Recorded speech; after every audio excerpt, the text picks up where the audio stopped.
All right, breakfast is done. I had scrambled eggs with bacon, mushroom marmalade, and baguette bread toast with lots of butter. Shout out to my wife. Second pot of coffee is, well, the second French press of coffee should be forthcoming in about 5 minutes because I just heard the kettle going off. I ate breakfast. I did my exercises. I went for a walk to the park. I'm a little sweaty and sticky, but that's how you like me, don't you, kids? Sticky and sweaty. And we're ready to get into Dune. What's up? Good morning, Babylonia. What's up, Transcend? What's up, Slacker? Okay, I gotta think about things for a minute. We gotta make a couple of filters first.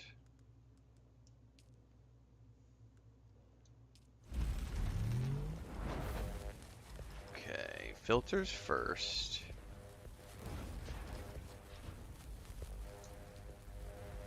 Let's make a little more lube. I'm pretty sure the first thing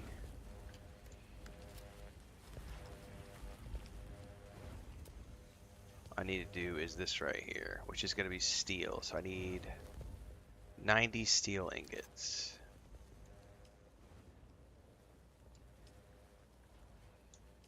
So I need 90 iron. Let's make 100 of these bad boys. No, let's not say we did. Let's just make 90. And that'll give me the 90 steel that I need, which is going to give me what I need to make the 2 wind turbines, which in turn is going to give me enough to make the spice refinery, which we got to build this morning. Oh my goodness.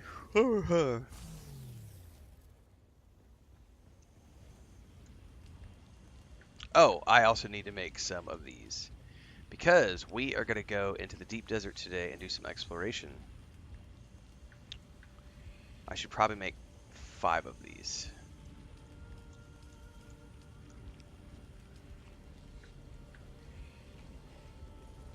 I do not need 5 of those. Whatever, I'm going to make 5 of them.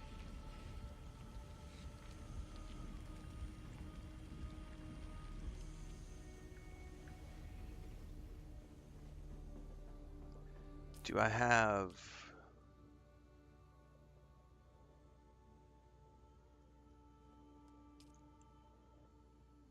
Okay, I have 353 spool.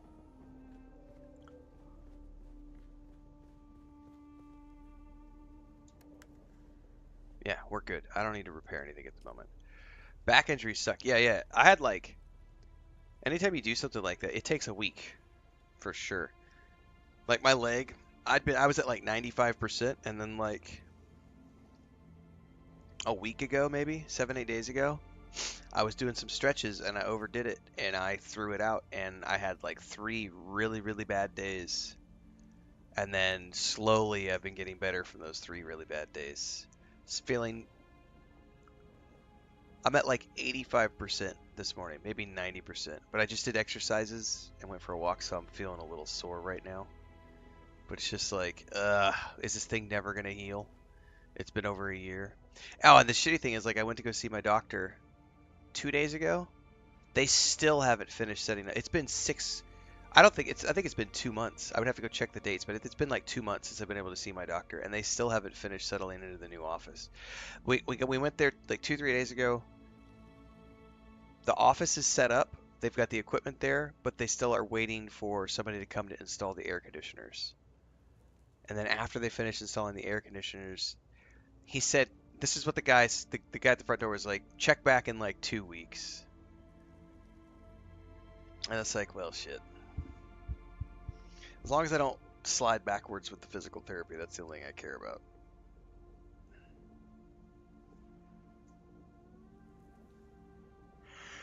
Oakley dokley. We have got everything I need.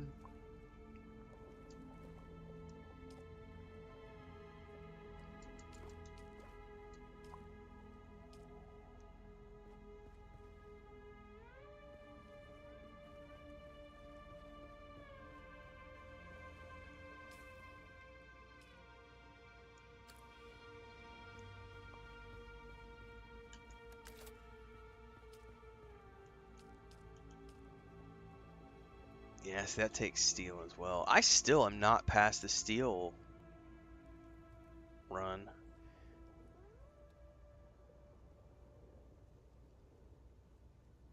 I need 25 pumps to make a large cistern. What if I should just go farm pumps this morning?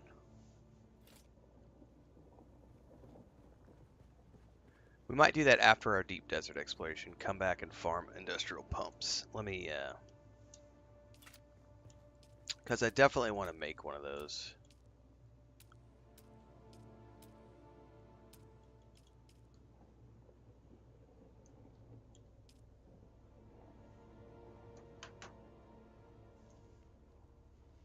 Because I can make the silicone blocks, I can make the ingots, but I don't have the pumps.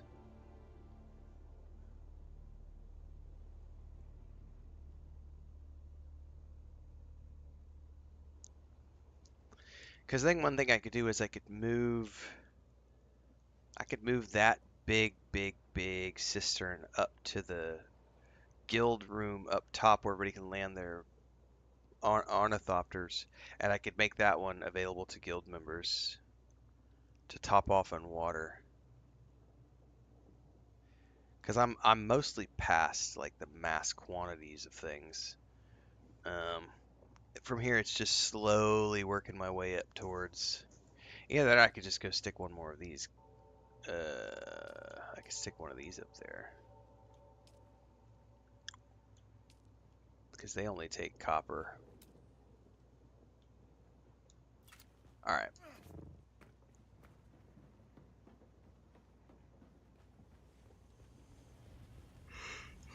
So happy to have.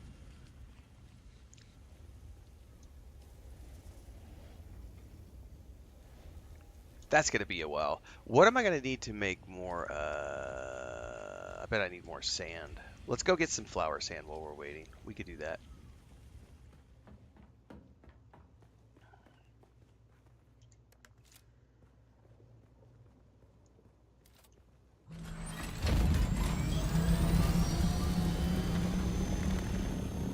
I forgot to go get my coffee. Ah.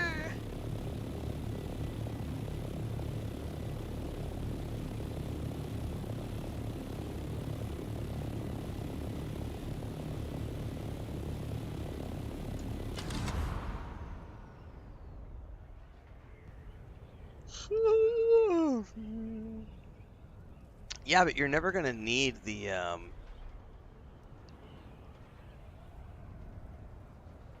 You're never gonna need a missile launcher unless you plan on going into the PvP areas of the deep desert. Like, I'm not gonna put one on mine. I don't think I'll ever, at least not for the foreseeable future. I'm not going into the PvP sections, so I've just gone to storage. Yeah, it's bigger than I thought it was, Babylonia. That landing pad is not, it's not big enough, and unfortunately, I can't really make it any bigger without like doing some super creative. Like, I would have to redo a whole bunch of stuff to make it bigger, and I'm not in the mood to make it that much bigger at the moment.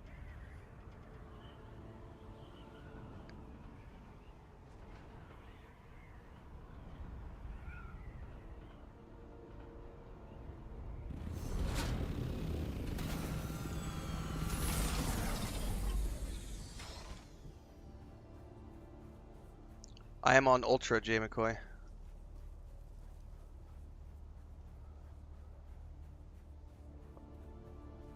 Like, I have everything maxed out.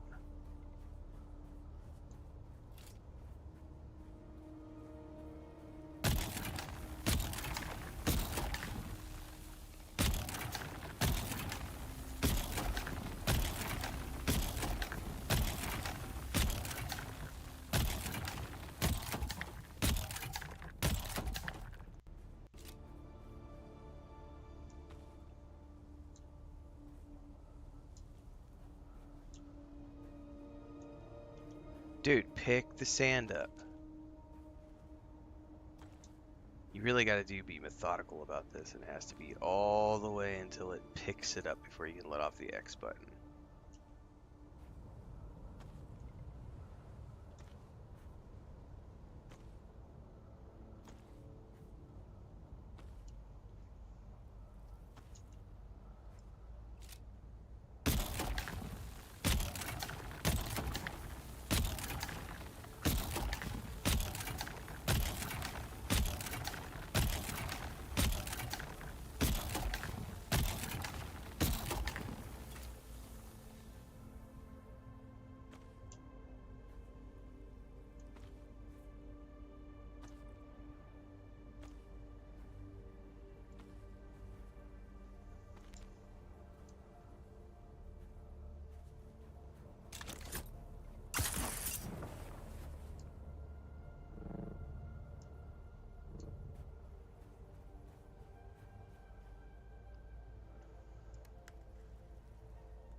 No, you weren't in my way. You could park. I bet we could park 6 or 7 up there, Babylonia, and not have any problems. They're going to be stacked on top of each other, but it doesn't mean you can't park them.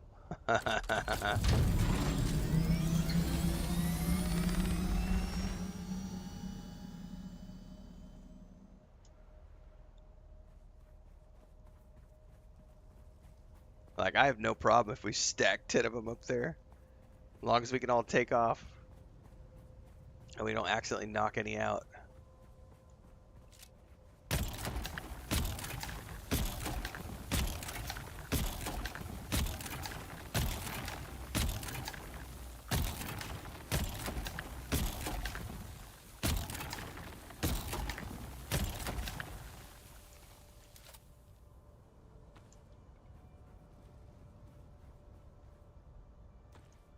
Little sand poops.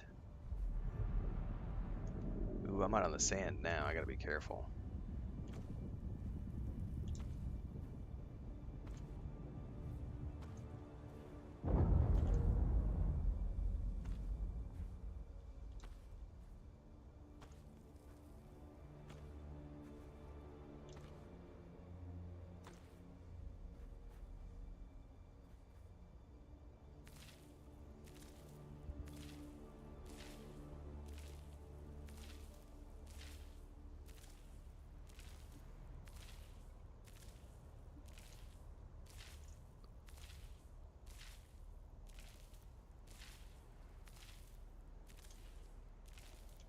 That's so slow.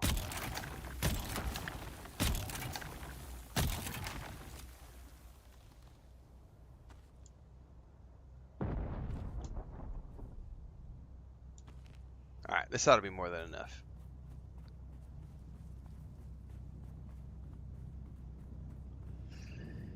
Get this back to the base. Oh, that was a shipwreck. I was wondering what that sound was. And then I need coffee. Oh, I'll get there eventually, Stoic. I'm very lazy about making things that I don't actually need. So whenever I get to the point where I feel like I need the industrial compactor, I'll end up making it and transitioning out of this. I'm still using the Mark 1 Leader John, which if after 200 however many hours I have playing the game, like that's how, because I don't need a bigger Leader John, so I haven't made one. It's called being married to a Mexican wife. You don't spend money or resources on things you don't need. You be frugal.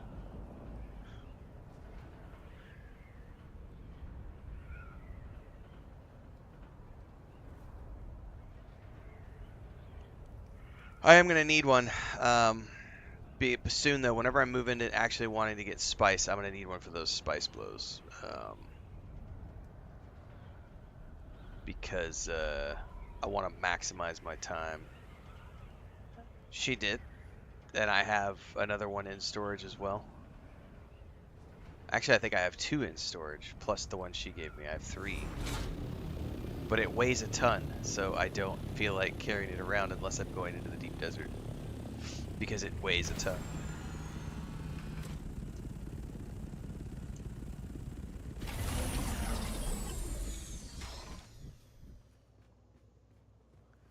Do do do do do do do do do do do do do do do do. I need my coffee. Coffee, coffee, coffee. Yeah, I think it's like 15 volume, I think. 15 volume versus the one I have, which is 2 volume. It's a big difference. Like, but it's also carrying 8,500 more water. But I have yet to go on an adventure where I needed more water than what my still suit and this Mark 1 Hadra Leader John could cover.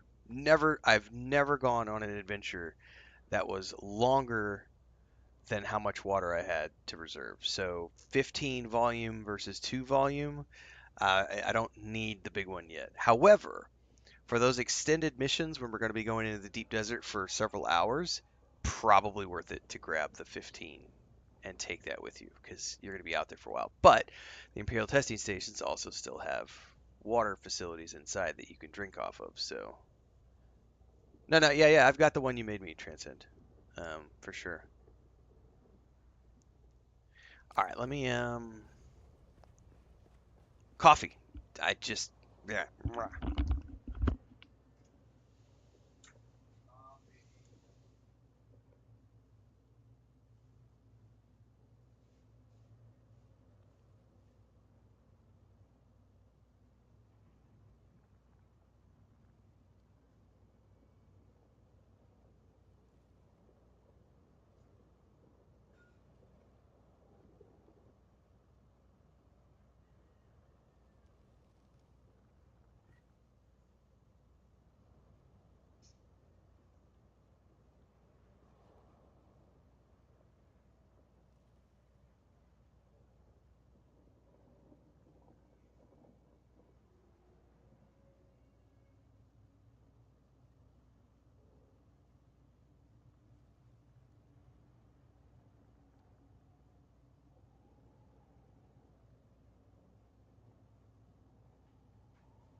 There was not, in fact, any coffee because apparently my wife did not hear the tea kettle whistling for the last 10 minutes because she's off doing stuff with the with our grandniece.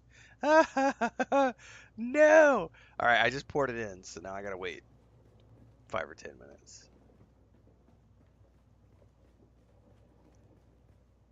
I'm genuinely curious if I could go up one more with my land claims, but I don't need to.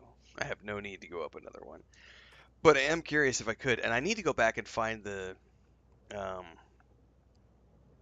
I need to go back and find the stream when I did the land claims because I don't know how high I went. I feel like it was 7 or 8, but I just don't know.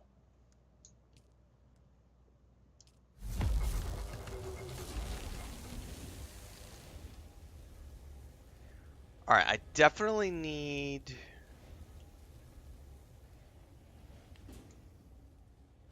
Let's make a round of these, and then I need to put those filters in.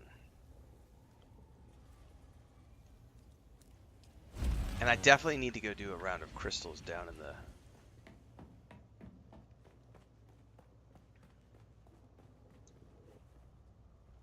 Down in the caves.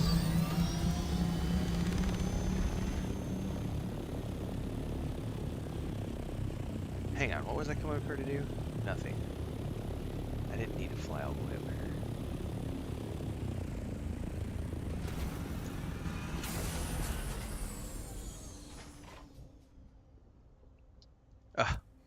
I definitely need more coffee. I'm herping and derping big time.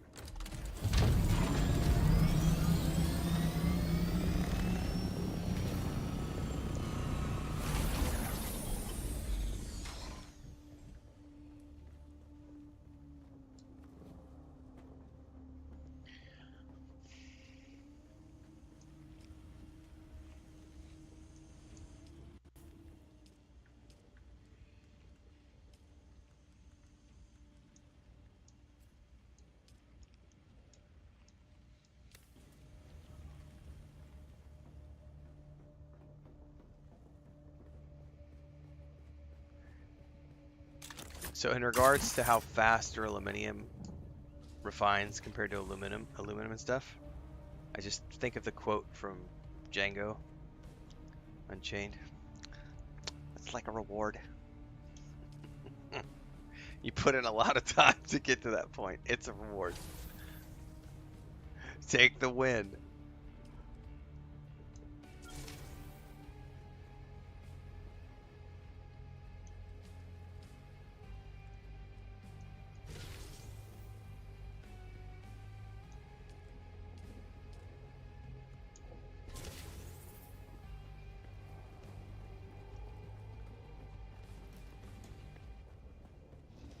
All right. Water is going.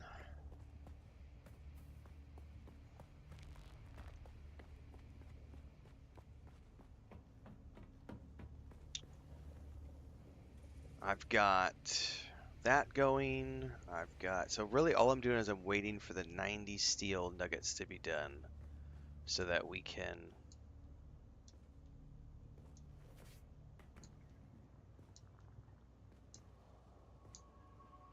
make the power stations.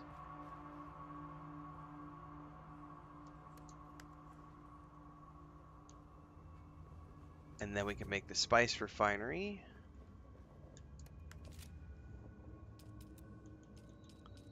Do I have everything? No, I can't.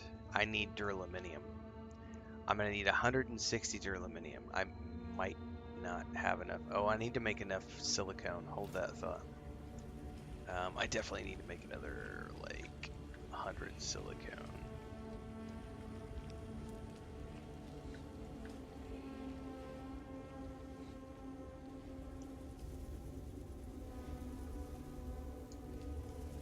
How much? I need 100 and what? 160? Oh, yeah, wow. It's gonna take me a while to get to that. Never mind. We might not be making the spice refinery today. I have everything I need except for the duraluminum. That's gonna be a slog to get there. I bet I need more crystals.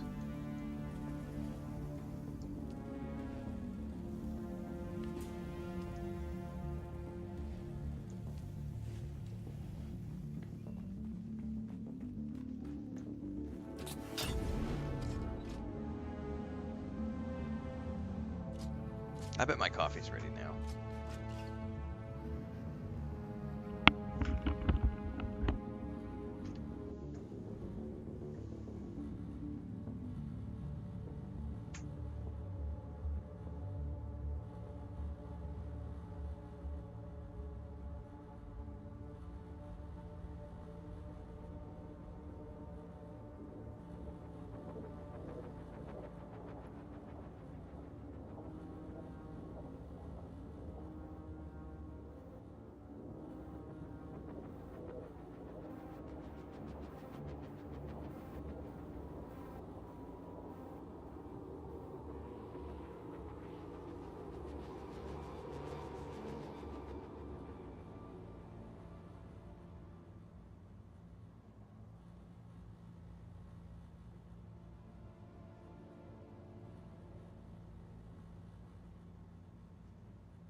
So one of the reasons that my niece wants her daughter to stay with us and go to school is she's wanting her to benefit from, um, and I got to look this up because I don't have kids, but going to school, her school is all going to be in Spanish, but using English around the house to teach her English stuff. So just today, this little kid, she's 3 years old, she's already, so today she was just playing with Play-Doh, and I was like, so "What are you building?" She's like, "A house," but in Spanish, like a house. It's like, so I was teaching her the word for house, in English.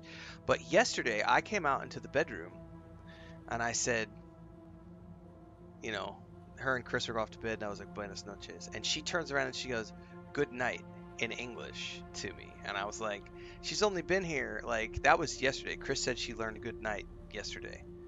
Um, like, I don't have kids, so this is all new to me, but like picking things up super quick. It's like a sponge for sure, man. So the next thing I have to do, right, is teach her how to play D&D and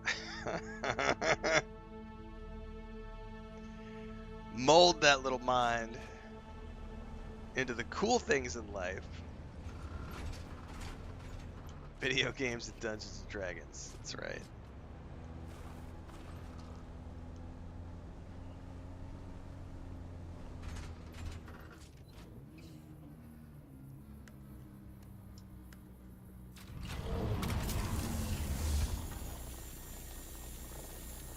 The amount of people commenting on my video yesterday where I said I was 250-ish hours into the game and I'm still in T5, the amount of vitriol from people, from the people who rushed to the end. I've seen no end of comments like, "What the fuck are you still doing in T5 for? I'm 60 hours into the game and I've already built 3 ornithopters." It's like, my response to every single one of those persons is, you and I are playing completely different games. Completely different games.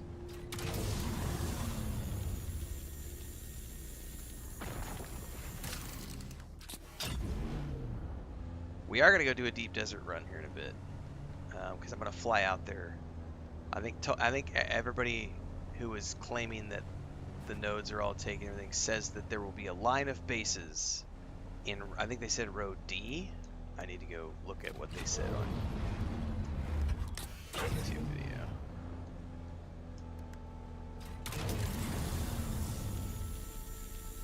Creepella DeVille said, I'm 300 hours in. I just made my first buggy. My spine has been building the exploit. Yeah, exactly. Like, I had another guy who said it's pointless to build a big base like you're doing because you don't need production facilities in the Haga Basin. That's like blah blah blah. And he's basically calling me stupid for building a massive base in the Haga Basin. And I'm like, I literally responded back and said, so you've never heard of base building as a hobby and for fun? Like, you only do things for efficiency. Okay, I got it. I know exactly what type of player you are. Like, I'm not building the base for you. I'm building the base for me. It's a base building series. Have you never watched a base building series on YouTube for No Man's Sky or Starfield or... No, man, that's pointless. I'm not gonna build a base unless it's gonna give me stuff. Yeah, stack fuel transcend. I think I made 5, and make sure your Thopter's completely fuel repaired up too. Because if we go out there, it's gonna be a bit of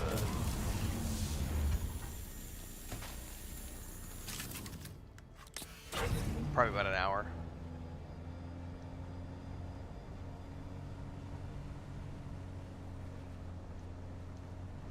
Probably think about that when I get back from this harvesting run.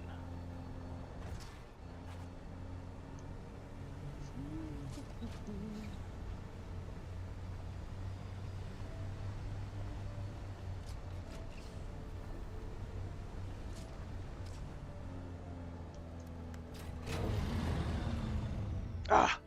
I hate it when you get the angle wrong.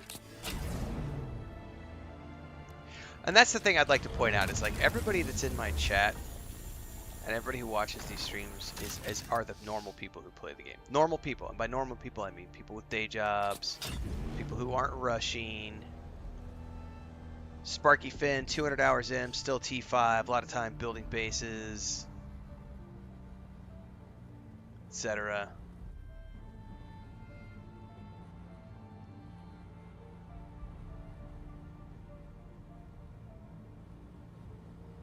Very Boring says, I've been fortunate in Haga Basin to get 30 melange today and haven't been to the deep desert. Nice. I haven't even seen any spice blows this morning. Oh, is someone having a meltdown because I didn't answer their question quickly? Well, you know what, Thomas Comely? I've got a tissue with your name on it that you can use to dry your tears. Oh, you didn't answer my comment fast! Fuck out of here with that nonsense. I got 100 people in chat between YouTube and Twitch. I get to questions as I get to them. Sitting there crying that I haven't gotten to your question quick enough. Come on now. Is that what you tell your wife every time too? Hurry up, honey. Come on, honey. I'm already finished. 2 pump chump. Let's go, honey. No time. Burning daylight. Edward Heller says I got 100 hours in enshrouded, silly opening areas. To join someone else's guild, they have to invite you. There, I answered your question. Now stop crying about it. You didn't answer my question fast!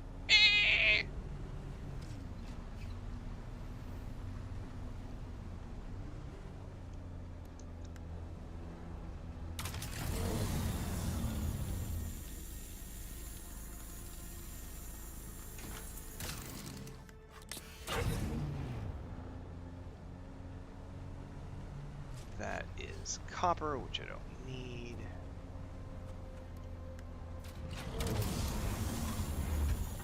Grimsworld says you can always build some type of shelter for other players depending on the base design. Yep. Yeah, the best part of a game like this is since there's no monthly subscription, like you don't have to rush on anything, right? Like I could understand maybe pushing hard if you were in a subscription-based game, but this isn't a subscription-based game. It's free to play once you've purchased the game. So it's like you have all the time in the world to do the things.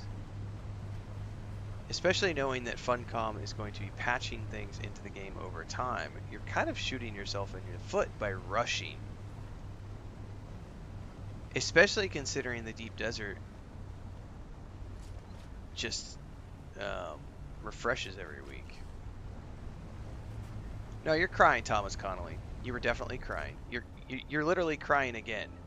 I'm not crying. You skipped my text. No, I didn't skip your text. I had lots of other questions before yours popped up. And when people act like a child in my chat, I treat them like a child in my chat. If you stand in the store and you yell at your mom, I want a candy, give it to me now, now, now, and you throw a temper tantrum, I'm going to treat you like a child having a temper tantrum.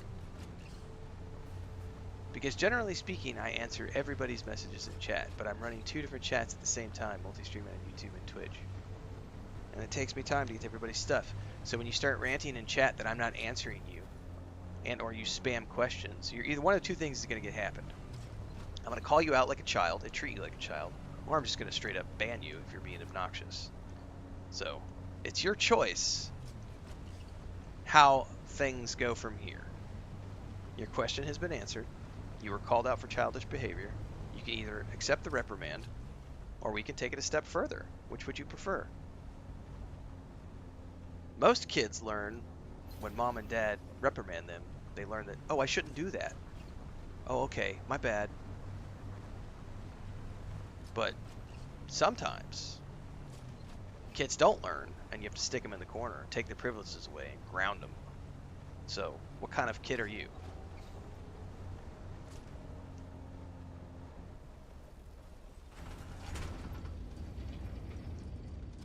Yeah, there's no reason to rush.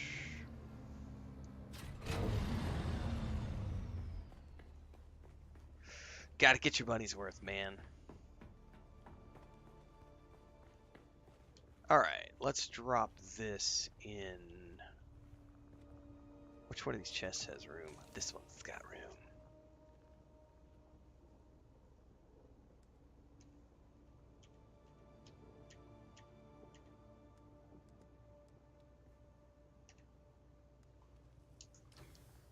Okay.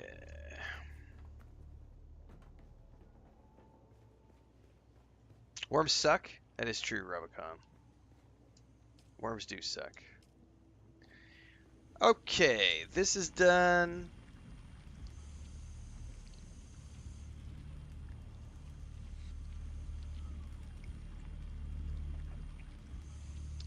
It's almost like I already answered the question, and yet you ignored it. Belisarius is just coming in with a resub over on Twitch for the 2nd month in a row. I salute you. Thank you so much for the support.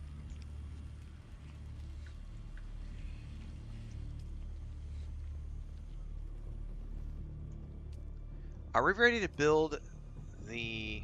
Or are we still producing iron? A large sandstorm is approaching. Or steel, sorry. I think we're still doing the steel, which means let's let the storm pass. I'll place these 2 power receptacles. Lube up those turbines. And then we'll probably be good to go to the deep desert.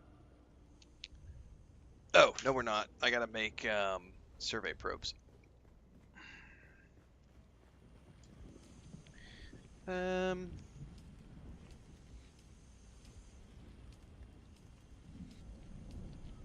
were they? Oh, there they are. Let's make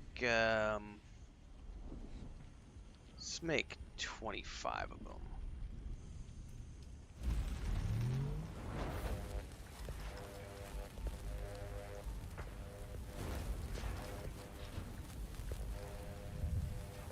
Right.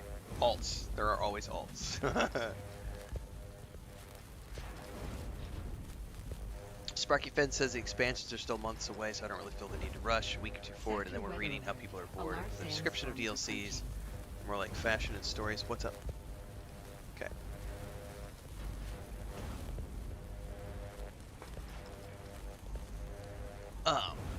I know that they have said that there are going to be story drops alongside every one of the DLCs. I believe Joel has said that in multiple AMAs.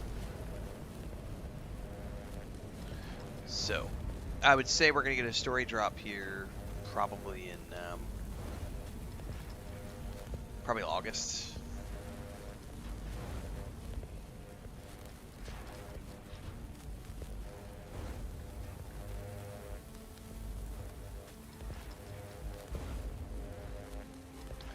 I don't have an opinion on it yet. On terms of the deep desert, I just don't. I'm not. I'm so far away from needing tier 6 resources that I just. What I see right now is people who have went hard and fast are dealing with the growing pains of getting to the end before they've had time to balance the end, which is why I'm not in a rush to get to the end. And I am very hesitant to critique the end one way or the other because it's just too early. I don't think that it would be right, personally, if I was Funcom. I think the changes they've made are good changes to move things in the right direction, but I also think that it's too early to make too many sweeping changes because they haven't even introduced the third faction yet. And until they introduce the third faction, we don't really know what that end is really going to look like in terms of the Landsrad. A bigger priority for me if I was Funcom would be, okay, we've now split it into half and half. Okay, maybe there's some pressure points around spawn scarcity, spawn respawns. Let's maybe adjust the timing and the scarcity of the respawns, but we're good with 50-50. Let's add the small group and solo content to the Landsrad. Let's get that prioritized. And then let's let all that sort of have a month to just simmer and mellow. So half and half PvP, half PvE, adjust the spawn times, adjust the density, add the small group and solo content to Landsrad, simmer that for a month and see how it all works after all the people who rushed get the fuck out of the way. Because I would argue 95% of the player base is still not in the deep desert. So there's not a big enough pool of data.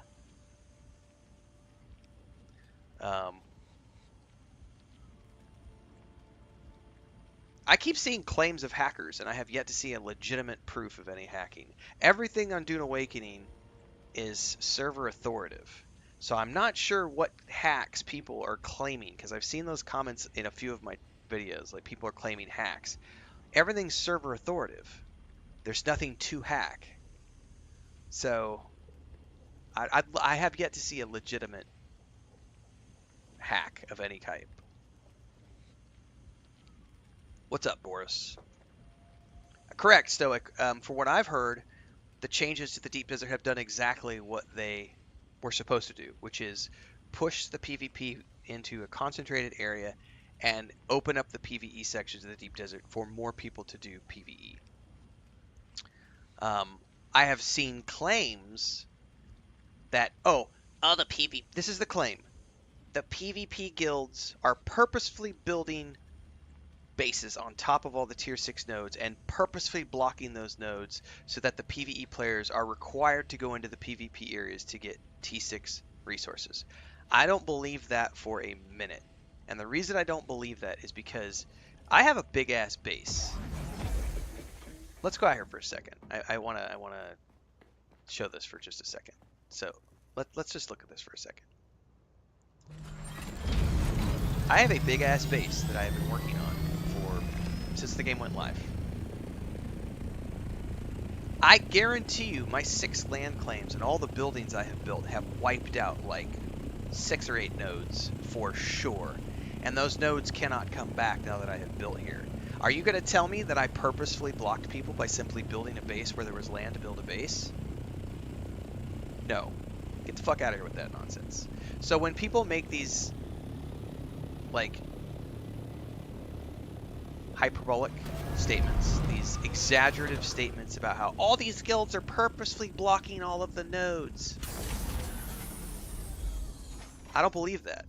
I believe that there might be a couple of instances of that happening, but I do not believe for a moment that every single base that you see that has been placed in the deep desert is specifically built to block a node from a PvE player so that they're forced to go into PvP. That is literally reactionary hyperbole speaking. Those are people who are just upset about node density. And node density is something that's definitely going to have to be adjusted over time. Like Funcom's going to have to adjust those numbers to get the density for the PvE right. But here's the thing. PvE should never, the PvE part of the deep desert should never, ever, ever have as many nodes or as dense of nodes as the deep desert. It should always be lesser. And the reason is because the higher the risk, the higher the reward. And the higher risk, higher reward should always be in the PvP. Correct, Barbarossa. Nodes are changed every single week as well. Exactly, Hobostar. I don't know how the deep desert could be that bad when only a tiny fraction of the player base have gotten it. That's what I'm trying to say. The people you hear complaining about the deep desert do not represent the vast majority of, it's like 1%. It's a single-digit percentile of the player base have gotten to the endgame, which is why I am reluctant and have yet to really speak on that to any great degree, because it's not. It's not what people are claiming it is. I think that people have had a couple of bad instances in some worlds, and they're using that as proof of everything, and it's just not the case.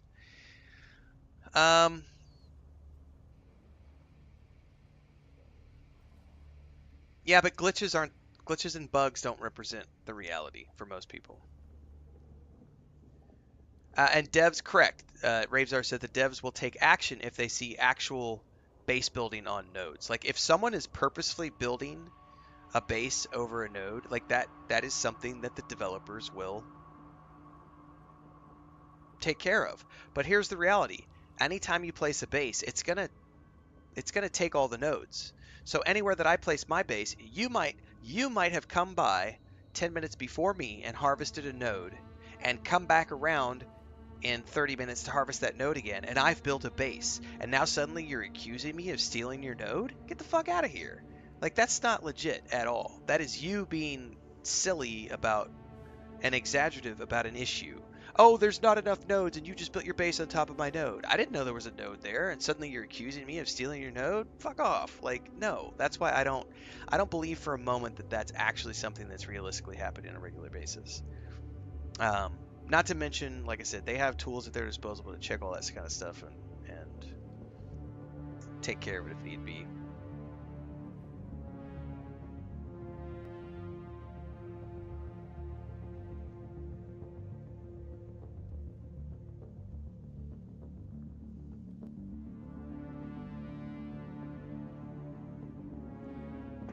Daph says I get different nodes every week around my base. There you go.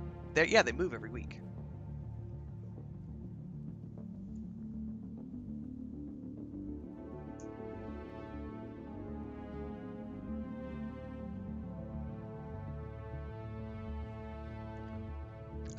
Claiming, so Frosty, I appreciate your comment. That was a very lengthy comment. I don't think that, I think that that's why I'm not making those types of statements about the deep desert. We are too early to make claims like, I don't think it's going to be very engaging for most people. It's empty and hollow. So you have to understand that we are in the very beginning of the game. The deep desert is meant to be this evolving thing over the course of many, many, many, many years. The Landsrad is what we have for the very first iteration. What's coming later? More activities, more POIs, more Landsrad activities tied to those POIs at locations. Right now, it's empty and hollow for some players because it's about farming spice and nodes, because those players have made it all about farming spice and nodes. I can tell you that I give two shits about farming spice and nodes. I don't. I do want to do the Landsrat, but the Landsrat activities that I want to do have nothing to do with spice and nodes. I can go do Landsrat activities that are tied to the Haga Basin, and I don't have to go into the deep desert. So, again, we can go into the Landsrat and look at all the activities. Most of them have been claimed this week, but like, these are the things that interest me. Let's go kill deserters. That's Haga Basin. I don't have to go to the deep desert. That's a spice one. I can't see them all right now. Let's make that. That's tier 6 stuff. But there's a whole bunch in here usually every week. Regis is tier 6. Light caliber compressors. That's Haga Basin. Um, we went over this about a week ago, and we looked at all of the things that were on here, and it changes every week. Like delivering adept kinjals, that's what, tier 4?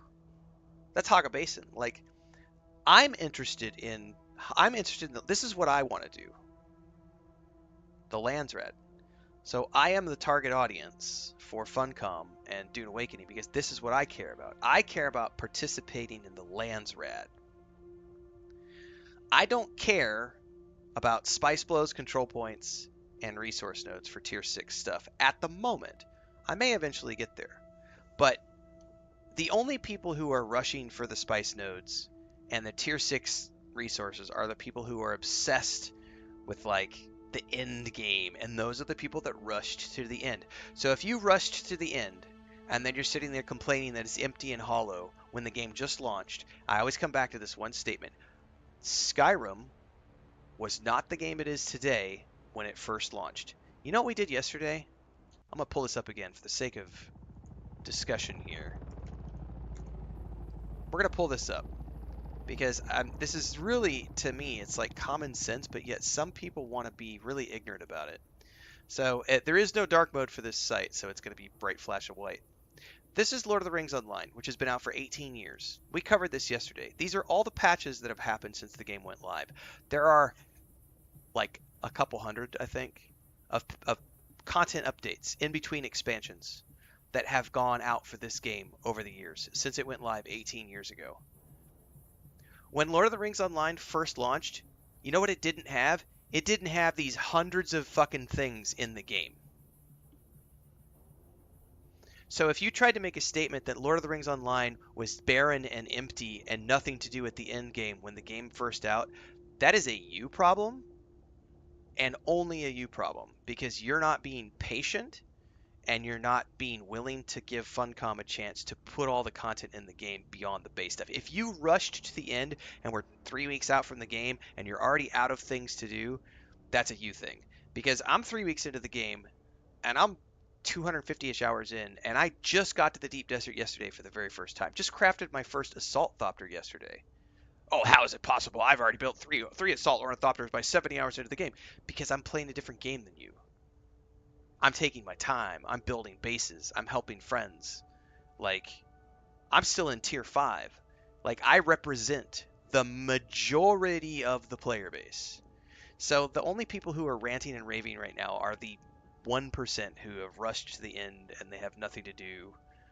And those people kind of just need to be patient and wait, because it's going to be a bit. Like, they need time to do what Lord of the Rings Online has done over 18 years, which is patch all of these updates, which are all story updates and content and features and new classes and new zones and new dungeons and new abilities and new recipes and new crafting tiers and new everything. Like, if you can't be patient to wait for those types of things to get added in the game, I don't know what to tell you. Like that is a not a me problem. That is a you problem, 100%. Yeah, people are just going to build bases, Frosty. That's the thing. Everybody has a base with nodes around it, and that's like, nodes are going to get covered by bases. That's just going to happen. Hubba Star says people claim a lot of things, but it's never been in my playthroughs. Correct. Same thing here for me.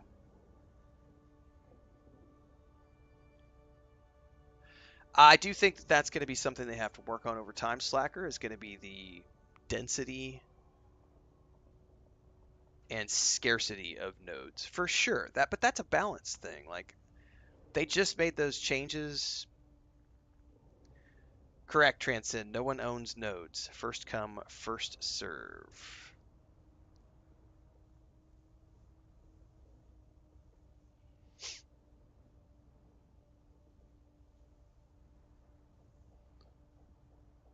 What's up, Deeks? Good morning, and yes, happy weekend. Yeah, I think being competitive in the Landsrad for me, Frosty, this is where I'm most interested in spending my time. And the nice thing about this is that there's so many opportunities in the Landsrad that have nothing to do with the deep desert, and they haven't even added the small group content or the solo content to the Landsrad yet, which is why I'm in no rush to get to the end um, at all.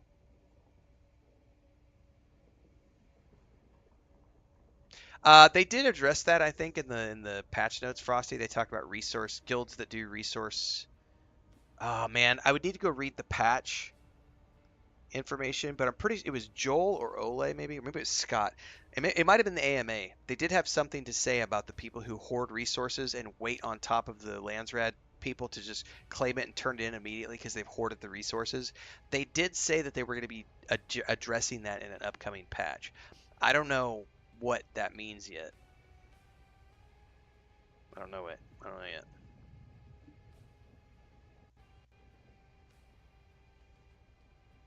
Exactly, Sparky. The people who love Dune are in this for the long term. Uh, that's only for now, maybe Badger, because they, like I said, I think that was just what I was just talking about. They said they're going to be addressing that in the future, because it is a problem right now. If you have a big guild that has harvested a bunch of resources and you're literally hoarding everything, and then as soon as the Landsrat activity goes live, you claim it and it's gone. They have also said that they're going to be addressing the ability to continue to contribute to something and earn points even after something has been claimed. There's a lot of pressure points in this that are getting addressed. And again, this comes back to the people who rushed and or like just have a lot of time to play. Like this is going to be a pressure point until Funcom has more time to patch it in, which is why I'm taking my time and yeah.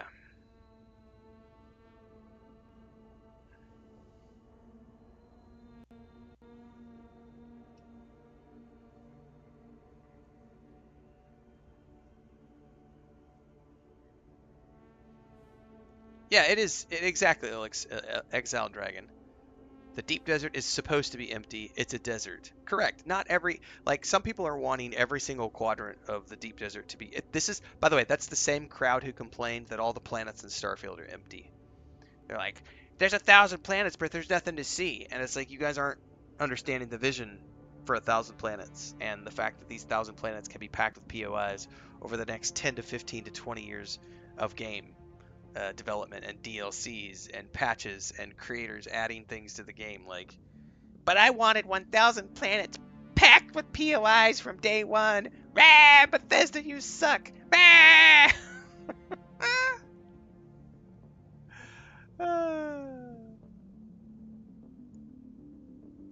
24,000 is my tax rate on this base.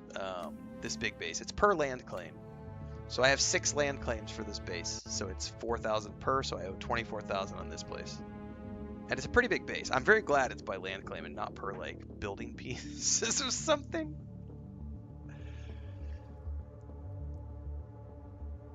I'm looking forward, like Ravesar said, I'm looking forward to the solo and small guild content getting added to the Landsrad, because that gives me more stuff. And the ability to contribute even if stuff has been claimed, and having my points go to something even if something's already finished. You know what I mean? Like, Hobostar just gifted 5 memberships over on YouTube. Thanks so much for that, Hobostar. Appreciate it.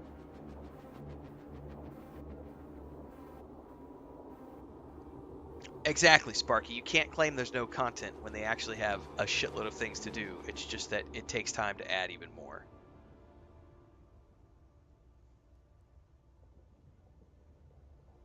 I did pay my taxes, and I have money in the bank for the next 2 turns of taxes.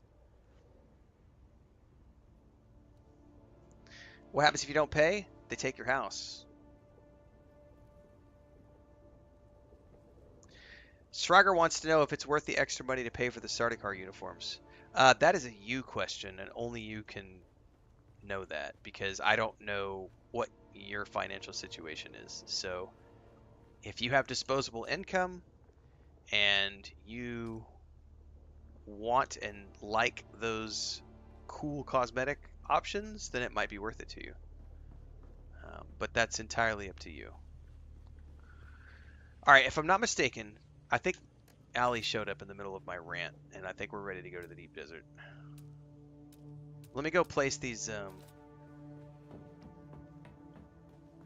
Here, let me get you into the group, and then let me go place these 2 wind turbines, and then we can boogie on out of here. You have to pay your taxes in Araki, correct? All right, I don't know where I want to put these, so maybe.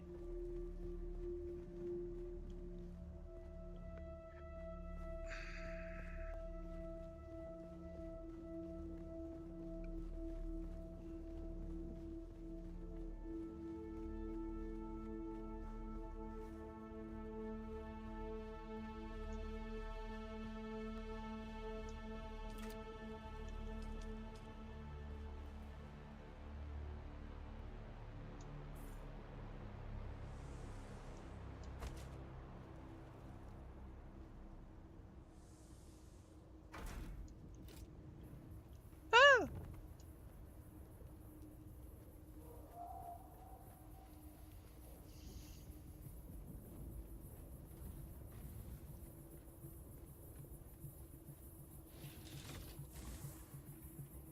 Let's get some lube up in those, and then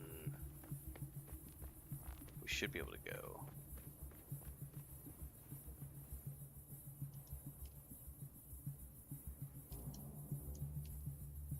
Let me double check that those are in fact spinning.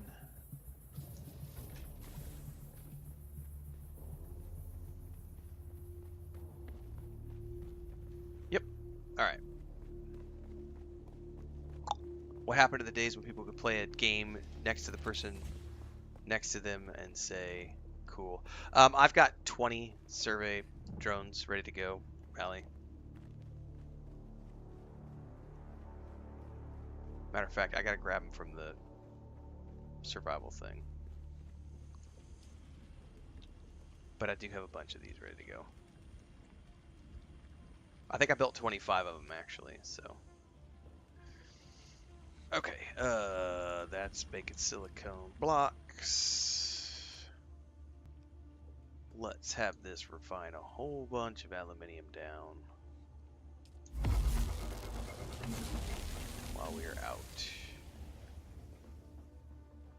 Hobo Star says it took me 80 hours to realize the game has a transmog system. It does have a transmog, a pretty good transmog system actually. Okay, let me. I don't have anything to harvest tier 6 ore, even if we come across it, but I'm not going out there for the purpose of harvesting ore, so I don't really care. I do need that here. Let me grab my other fuel cells, and then I should be good to go. I don't think anybody knows what's that last slot is for yet. I don't know what it's for. I thought it was for the spice mask, and it's not. The spice mask takes the place of a helmet, which I was like, boo. No, it's not, Sparky. The spice mask literally takes the place of the helmet. Yeah, I tried that like a couple weeks back. I was like, it's got to be for the spice mask. Shit, it's not for the spice mask. All right, I gotta find where it put my. I don't know where it put my. There they are. This is what happens when you don't have circuits set up.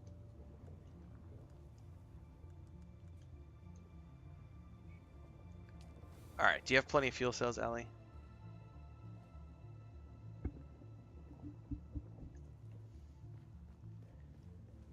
Let me make a little bit more welding wire just so I make sure I have some on hand in case we have to do any emergency repairs.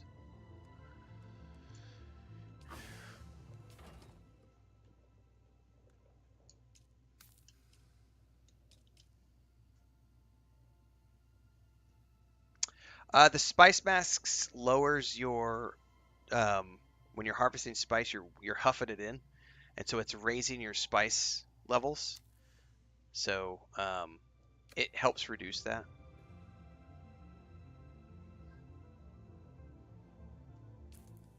Oh, I've got 25 probes. You probably don't need any unless you want some. I could have given you half of mine, but yeah.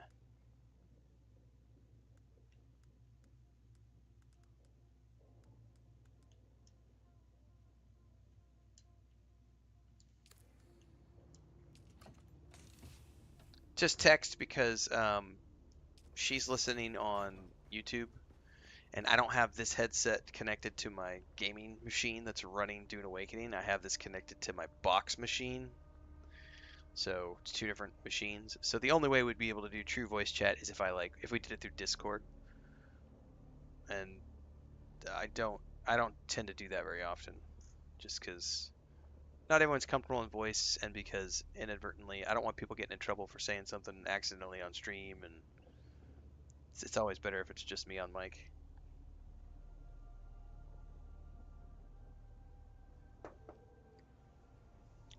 Yeah, it has to do with that thing right there. You see the middle of my bar, and this right here, that's your spice addiction level. Like there's a whole bunch of stuff tied into consumption of spice food, spice melange, and addiction. And that's a thing that you have to manage if you're going to consistently use those abilities and stuff. And the spice mask helps you when you're harvesting spice to keep your spice inhalation levels to a minimum so that you're not inadvertently getting addicted and getting high. If that makes sense.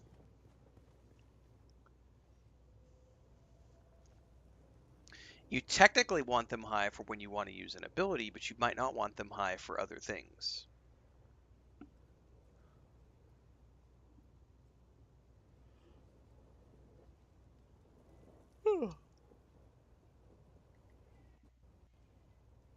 By the way, everybody who's, I know we just got a bunch of gifted memberships over on YouTube a few minutes ago. Don't forget to check out the member-only videos on YouTube.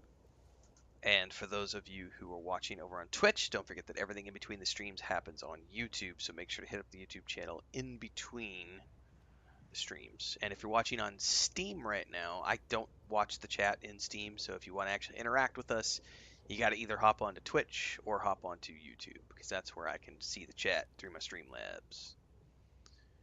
This is the day job. We go live every morning at around 4:30 a.m. Central. Currently playing through Death Stranding 2.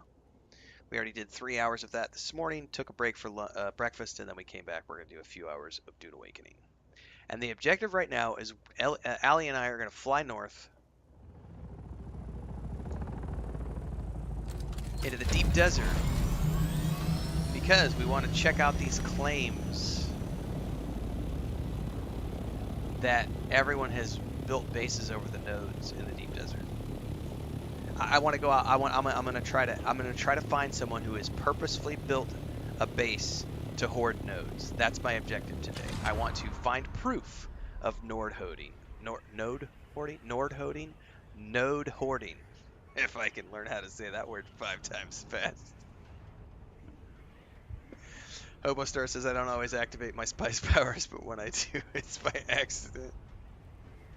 I'm just gonna squat and switch weapons. Maybe not spice powers. It is. That's totally legit. It's happened to me more than once.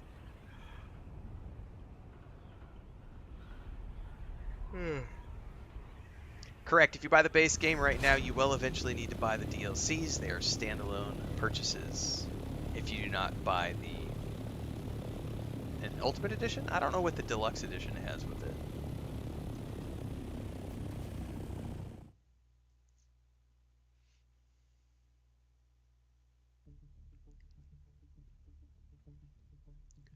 Nord hoarding.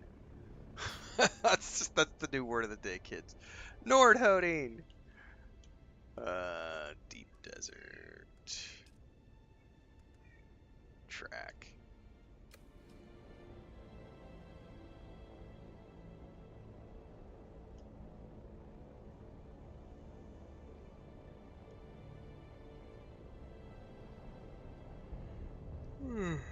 Let's go in to the middle one. This will probably be A5 or A6.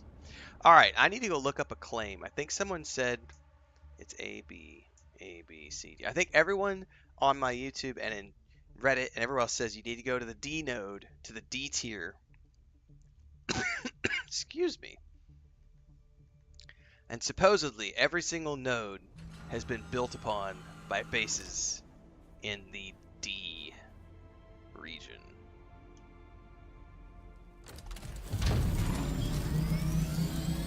So we must go north. Just go due north.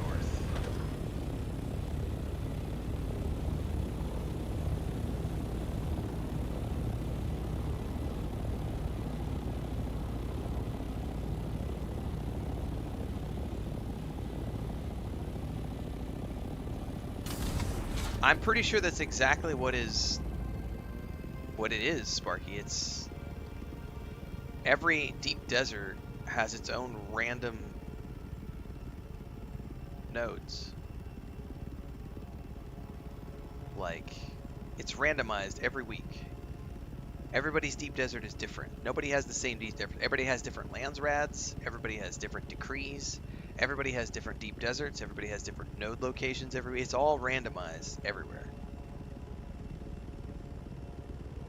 So people who are publishing maps or whatever, that's only good for whatever place that they're located in. It doesn't do anything for me. I have not made my server information public because of stream snipes and stuff. I know some people have sussed it out, but I do not publicly talk about where I'm located.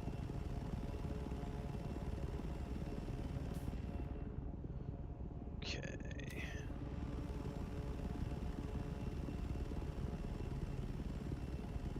The locations are absolutely different between servers. Everybody has a different deep desert. Like, I don't remember how many world servers connect to a deep desert. All right, we are in C sector. I'm gonna drop down here and do a survey probe, Allie.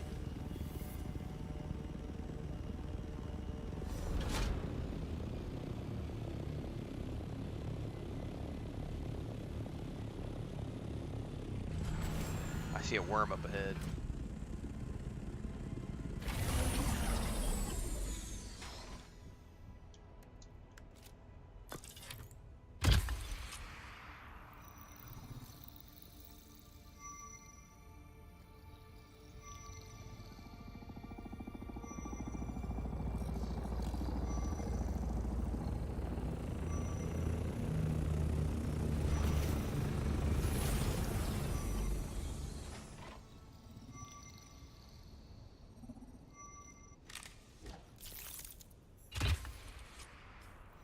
But that's the whole point of the Landsrad and the Deep Desert, is that it's different for everybody, and everybody's got different Landsrad activities that spawn every week. The decrees are different for everybody. Like, we've had a bunch of people in chat, like when the first decree happened, our decree was like we had 75% reduction time on refinement of ore. Somebody else had a weapons thing. Somebody else had crafting reduction, like costs. Like, everybody gets a different decree because everybody's servers are different.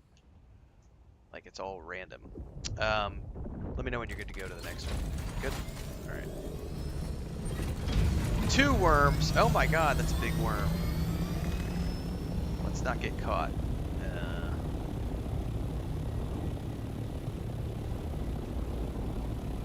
Alright, there's another... I think that's going to be the D stuff ahead of us. That next range of rocks. I'm going to go a little higher just to try to stay away from the worm. Alright. Glide away we go.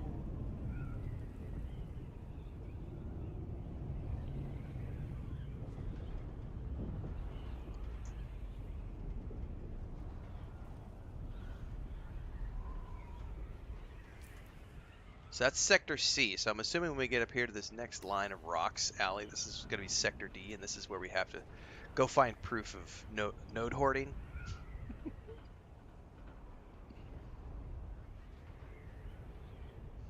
Because yesterday we saw a boatload of bases lining line A, and that's just people building there because that's where they can. I'm looking around me, and I'm seeing nothing but empty desert, which means there's nowhere to build bases anywhere around here anyway.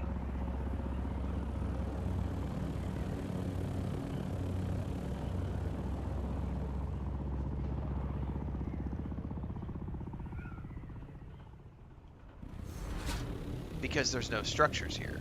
Like, where else would you build bases other than the D node? The more I look at this, the more I think that those people are making up wild claims of absolute bullshit, because I don't see anywhere else to build bases in the D sector other than on these rocky sections, which is where nodes are going to spawn. So, all right, now that we're in D sector, we'll go west. I'm gonna go land over here because I want to be able to, gotta drop a survey probe. Alright, we also gotta keep an eye out for bases, because the claim was that these places are full of bases that are hoarding all the nodes. I believe this is a base. Look at that, there's nodes. Hang on. There's a node right there. I don't have anything to harvest that node. I don't know what that is. That might be a base. That might be one of the control points. Look at this. Look at all these nodes. Shitloads of nodes right here. Look at all these nodes down here in the bottom too. Look at all these nodes. There's nodes everywhere.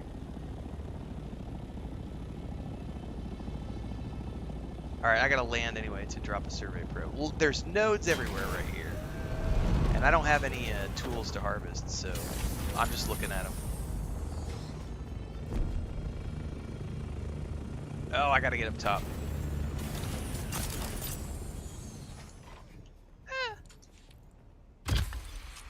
Look at that. Just nodes everywhere. First quadrant I come to in the D quadrant. Nodes all over this rock.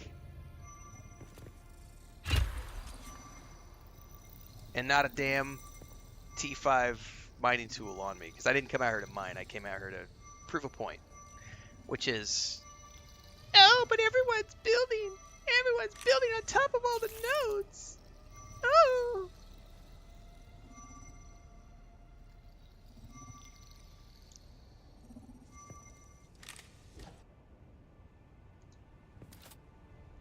Alright. From here, what is that? Yeah, that's a control point. That's the very first control point I've ever seen. Now, I did locate it. I wonder if I have to go over there to get credit for it. I'm gonna, just for the purposes of my own... I want to go over to that control point really quick, Allie. Just because I have a surveying the deep desert thing that's like, hey, go check out a control point.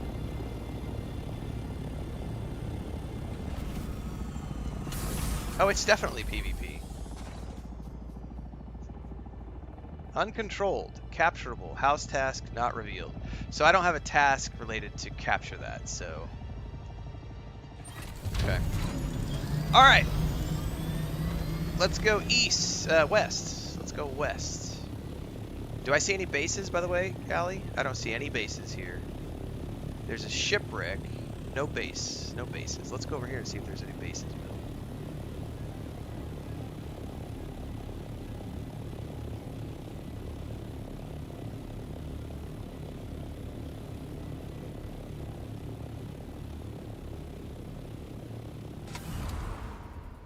Hi, Lucas. What's up, buddy?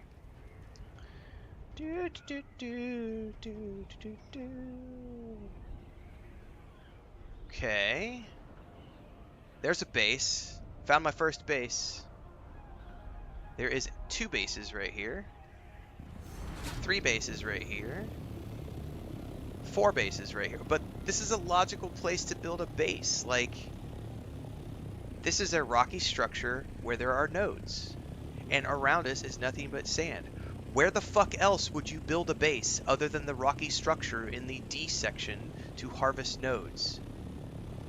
I feel like people who are making these statements are ridiculous, because literally this is the only place to build a base. So we've got 1, 2, 3, 4, 5 bases right here. 6, 7, I see 7 bases. So there's definitely bases out here. That looks like basalt. By the way, I need to harvest this area, or survey this area. Let me drop down over here.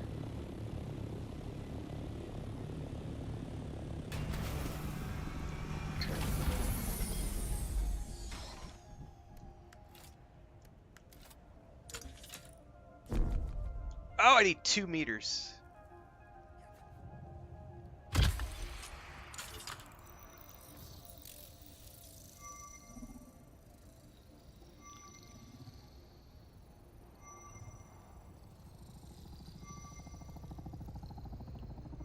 We get roasted by the sun here if I'm not careful. Oh, I have to be in proximity of the... There we go. Alright. Okay, let me get down in the shade. Okay. Oh, I found a cave. That'll be good for later. Alright, moving west from here.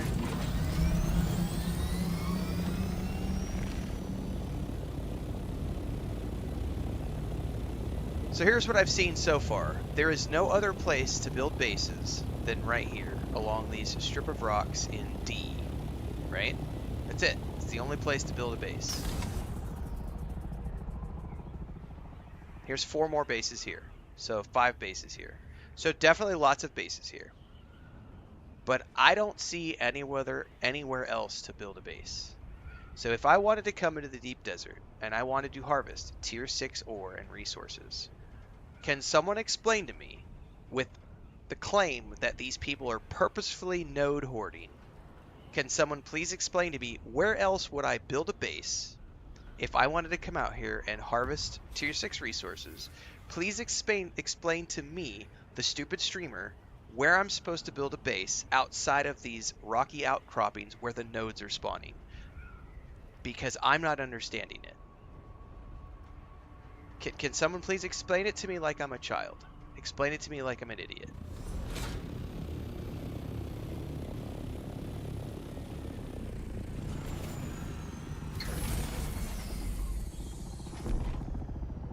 I need 7 meters.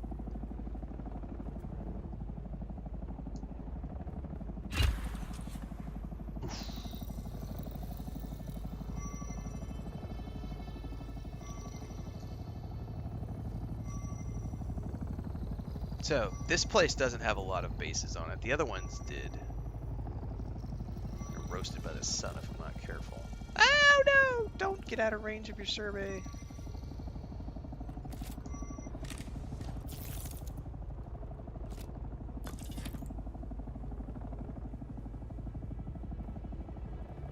Get your bird. Alright, let's go west again.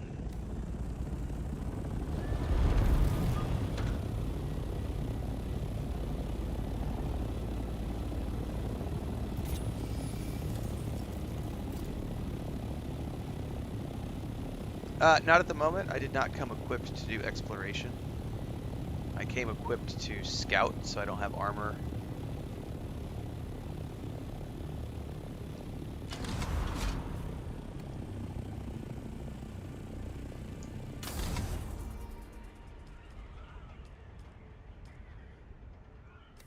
Okay. So, here's what I have seen so far. I'm out here exploring the D row in the deep desert where everyone claimed that people were building bases to hoard the nodes. And what am I seeing around me? I'm seeing rocky outcroppings where the nodes naturally spawn. Not rocket science. And people are building bases in those areas. Not rocket science, because that's where the nodes spawn. That's what I'm seeing. I'm not seeing any purposeful claiming of nodes going on. I'm looking around me going, okay, I can't build on the open sand because the worm gets me. I have to build on rocky outcroppings. Where can I build bases? Well, there's a shitload of rocky outcroppings out here. So I'm going to pick one of these to build a base on. Suddenly, I'm a node hoarder because I've built a base on the only rocky area to build a base in like 10 quadrants, because there was a bunch of deep desert to get to this in the first place. So again, I'm not seeing node hoarding. Node hoarding? Node hoarding. I'm never going to get that right. Let's go ahead and land here and do a survey probe. Now this, I hit PvP. I think we're in the next... I think we inadvertently stumbled into... Is it half and half for the D node? I think it's half and half for D. To be honest with you, if I remember correctly. So I may have inadvertently stumbled into PvP. I might get ganked here. You never know. I'm still going to shoot up a probe. I don't really ever use my scanner, to be honest with you. Exactly, Bubble Any. What I'm seeing is a culture of people whose default mode is whiny ass bitching. Someone got my favorite cliff structure before I could. Meh. Well, I'm definitely in a PvP area. Ooh, there's a spice blow. I wonder if I'm on top of a shipwreck or something. Oh, I was on top of something. I was on top of a control point. That's why. Ooh, that one might not be... Well, we'll ignore that for the moment. Anyway, that's why I was in PvP, was because I was on top of a control point. Look at all that spice, Allie. Look at that. Look at that. Yeah, I was inadvertently in a...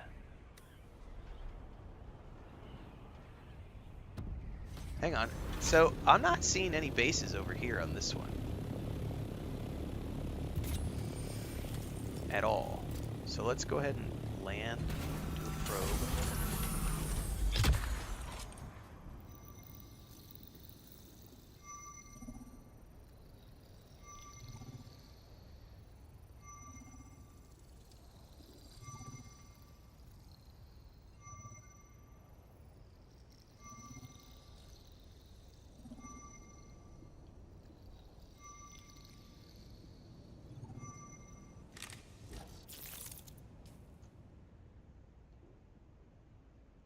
All sorts of stuff out here. Control points, shipwrecks. Oh, there's a worm close to here. Oh, shit. That's another spice blow. Oh, no. That's the one that was just about to pop. That's why you guys were saying it's about to pop. Because it was bubbling up to the surface. Dude, that was pretty dope. I've never seen one close to popping, so I didn't know what that was. That was awesome. Very cool.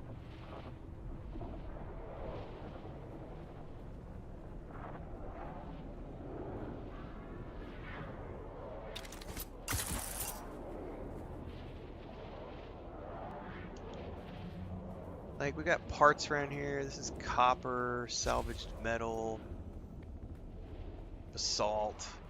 But I mean, there's no bases on this one. Like, this would be a cool place to build a base, though. Look at this structure, man. Like, dude, this is like a cave. You could build a base inside of this cave. Like, I dig this location for real. Put up some walls around here, some, like, windows, pentashields. Oh, look at that view. Where are we at? We are in Sector D. Do these structures change every week? Because that's a pretty cool location right there for like a base. Right on the edge of D3 and D2.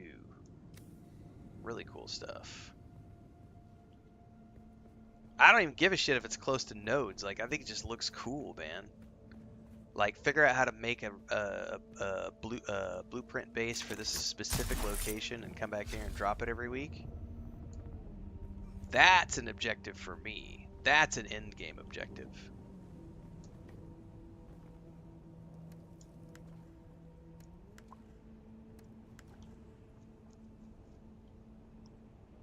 Did I lose Allie?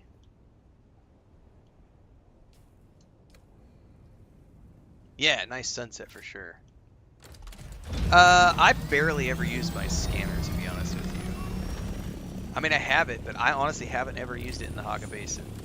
But I may actively start to use it out here, because I think if I use it and then I go into the map, I think I can then see things like nodes and stuff, which I've never used it for before.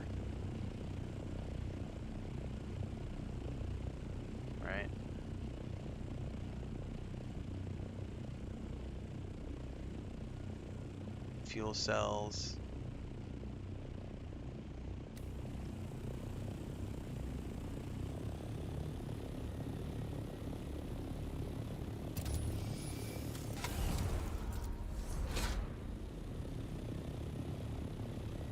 There's Allie.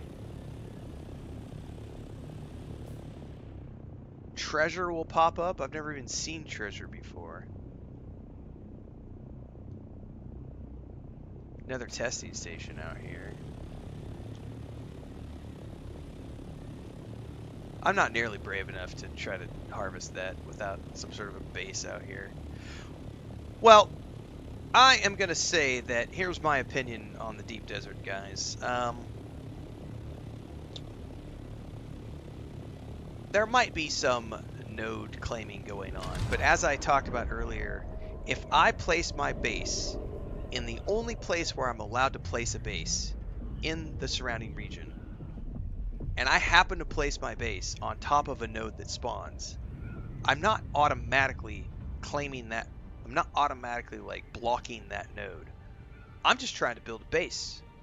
And if you come at me claiming that I'm blocking your node just because I happen to build something on the only buildable structure, you're out of your fucking mind.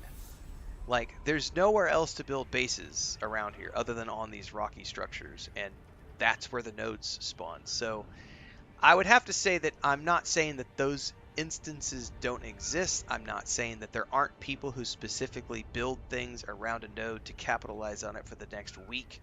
I guarantee you that stuff happens. But at the same time, this is where you build bases, is on these rocky structures. Like, there's going to be some, well, I built my base on top of a node. Sorry, guys. Like, that is common sense, guys. Common sense.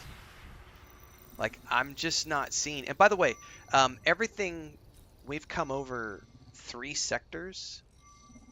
Oh, I'm in C node all of a sudden. I dropped down one too many. We've come over 1, 2, was it 3 or 4? We only saw bases in the first 2. Like, this one right here had a whole bunch of bases. This was D5. And a little bit in D4. I didn't see anything in D3 or D2. No bases in D3 and D2. So I'm just not seeing it. Dun, dun, dun. Exactly, Ravesar. The D section is where you naturally build your next stage of bases, because when you build the A bases, that's the forward base. That line is the forward base at the shield wall, and then you move forward from there and you build another one along the line. It's normal. Like, I'm just not understanding the headspace of the crybabies who claim that the people building bases in the only place to build bases on the PvP line, how those people are doing it just to steal all the nodes. There's nowhere else to build. I cannot build on the deep desert. I can only build on the rock. There are nodes in the rock. When I build on the rock, I'm gonna be building on top of nodes. Not rocket science!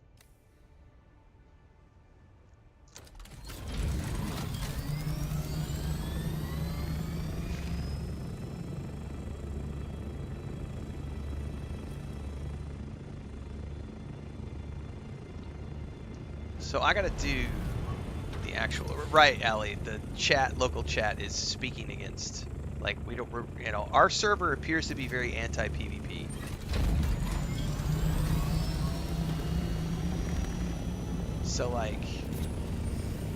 So I've debunked multiple claims in this session of the Deep Desert. One is that people are hoarding all of the Tier 6 resources. And 2 is that the D line is full of people and their bases. Because we've seen multiple D line sections that didn't have any bases on them at all. Now, I haven't explored the entirety of the D line, so if you want to get nitpicky about it, sure. I could go the whole length of the D line and really explore, but I only saw 2 of the D sections that had a bunch of bases in there. There was like 15, 20 bases. Um, we're going to go up here just to double... we're still in C, I guess, so I would need to go further north. But still, there's definitely not every single sector built with bases. We're in the C sector here. Here's a base right here. And 2, I've not seen any purposeful node hoarding. Like, I have seen people building bases in places where you would naturally build a base in the first place because these are the rocky outcroppings where you're meant to build a base. So, I am going to go over here to this structure and see because that's a D. I think that's a D cell. We're not ready for it. I haven't gone to that D cell yet. I just want to see.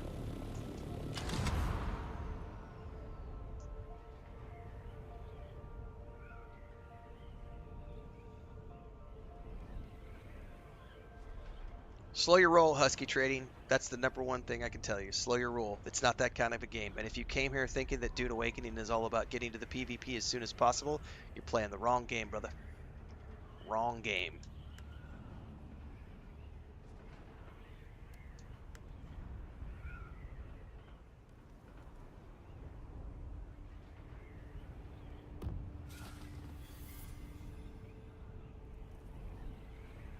Alright, we're in Sector D1. I'm going to land over here and drop down and check. There is a base right there.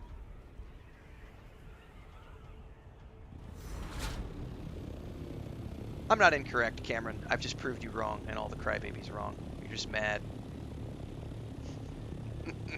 Again, I'm not saying that there aren't people who purposely do it. What I'm saying is there's nowhere else to build a base. I have to build on top of the rocks. If I have to build on top of a rock, then I'm inadvertently going to claim a few nodes when I build my base. That's not me claiming your nodes. That's me building a base where I'm allowed to build a base. And you just got to get over it.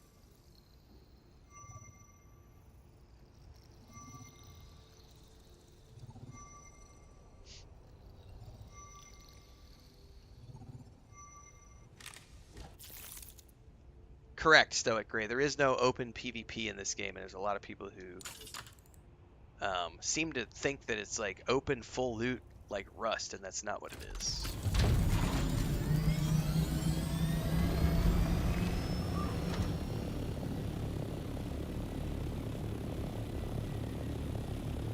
You're incorrect in assuming that those people have purposefully built over those nodes to keep you from those nodes, the Lone Ranger. 100% you are incorrect. You are absolutely incorrect. If the only place for me to build a base is on top of a rocky structure, and that rocky structure also happens to have nodes on top of it, I'm sorry, but I'm building a base there because it's a rocky outcropping and I can't place a base on the sand. So just because you don't like the fact that the game mechanics need you to place a base over a rocky structure does not somehow make your claim that people are stealing your nodes valid. That's not what's going on here. There is nowhere else. Look at this wide open desert space. There is nowhere to build a base here. This is for spice blows. This is for other things.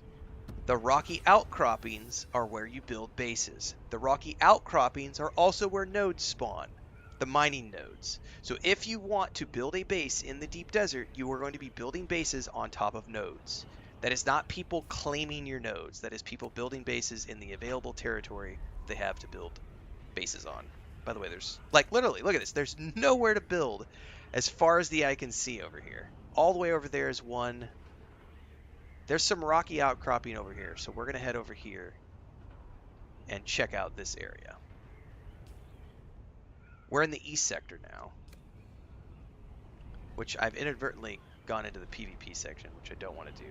I need to back out. I think it's the top half of E is...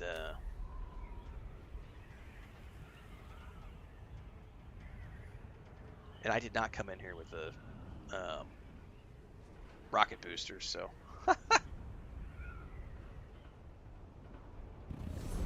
So let's hunt down the line here, because we need to stay on the PvE side, because I did not bring boosters.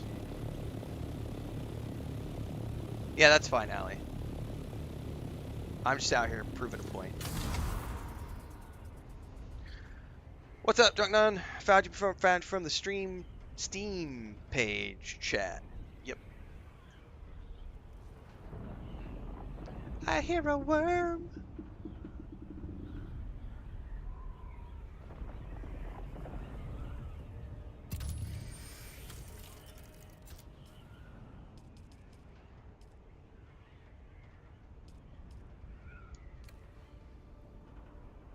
No, I'm not misinformed. You're about to get banned, Cameron, because you're being a whiny little bitch.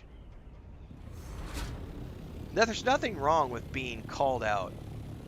You just have to, sometimes in life you have to admit when you're wrong, and there's nothing wrong with admitting that you're wrong. Sometimes education can be a little painful.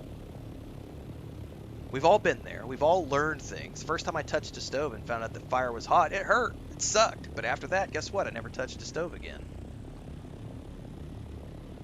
So it's okay to get educated. So we are in the E line right now. No, we're back in the D line. Oh, we've already been here before. That's why. So I inadvertently came back into the D line here. Which I've already... I could probably sneak up into there and get that over there.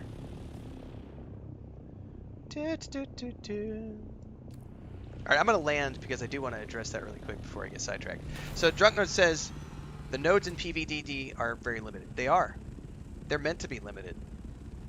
And over time, Funcom will be addressing the levels of density and population and spawn time of those nodes in the PvE section, because the PvP section should always have better density, less scarcity, because it's higher risk, higher reward.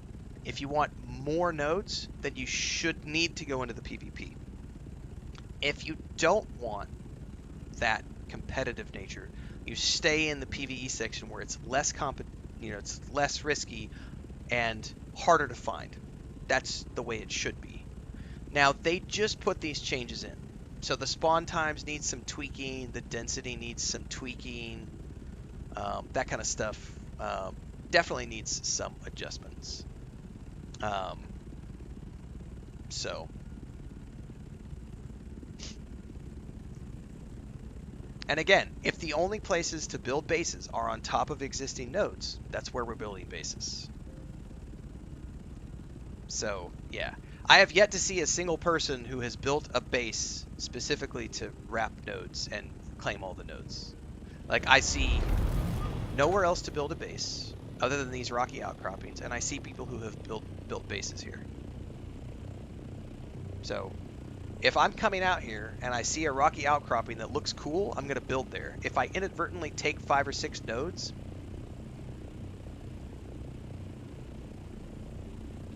go over there and build. Go over there and build. Go over there and build. Claim your own nodes. Like, there's lots of places to build all along here.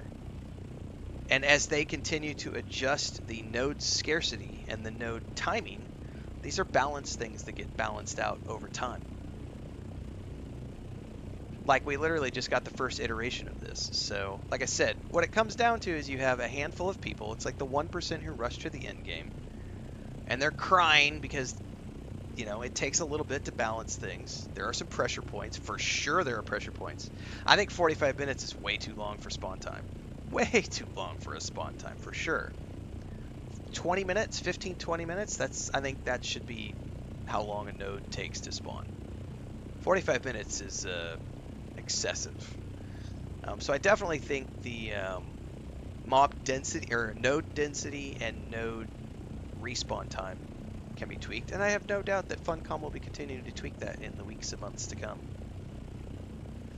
So it's the same thing it always is. You have 1% of the player base who gets to the end fast, while the 99% of the player base isn't even ready for this stuff yet, and that 1%, there are a handful of those who are like the Karens at the grocery store, and they go scream at the counter about how it's not, I demand satisfaction, ah, ah.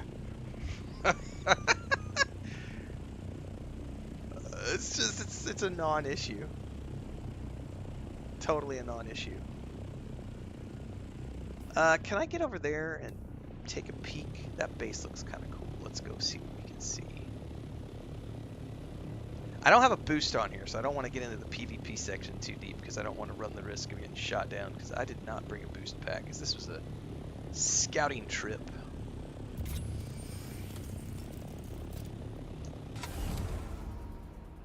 But I see people building bases along the only rocky outcroppings that are available to build bases on out here. So this is the absolute natural way to do this. Like, who wouldn't want to build bases right here? This is the absolute edge of the PvE line. Why wouldn't you build bases here? Like, I would absolutely build a base here. Like, absolutely I would build a base here. This is the absolute far northern line of safe territory. I would be stupid to not build a base here. And if I happen to be one of the first people to build a base here, and I build a base on top of 5 or 6 nodes, like, these are pressure points that will get ironed out over time as they adjust those spawn times and frequencies and densities for the nodes. I'm just not seeing an issue.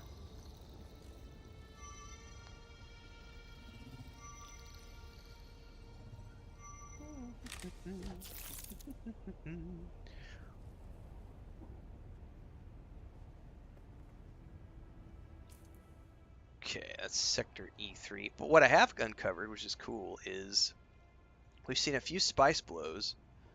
We've unlocked some more testing stations, which we're going to come do on Saturday and Sunday, I think. And some...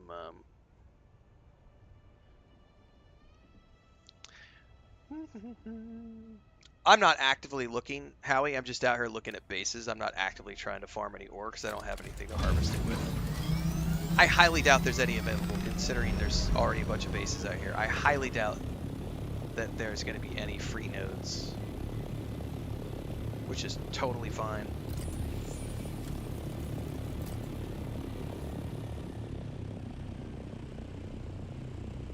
You know, I didn't come out here for the intent of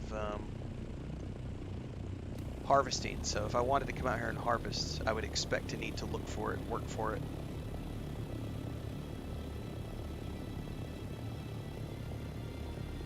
Alright, I think Allie went back over there. I'm going to head on back now. Because I have came, I've seen, I've conquered, I've done all the things I needed to do today. And now we can head on back and get back to our crafting run. Because I'm still firmly in T5, with no reason to be in T6 yet.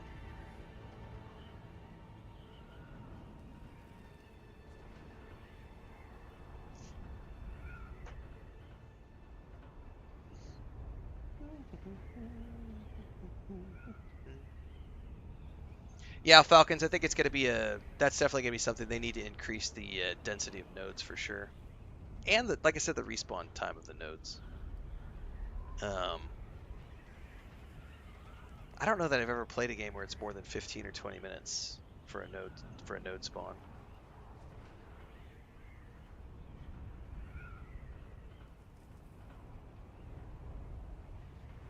But it's also different for everybody's server. You know, it might be only 20 on your server. It might be 70 here. I have no clue. I didn't get in here on Tuesday morning or whatever.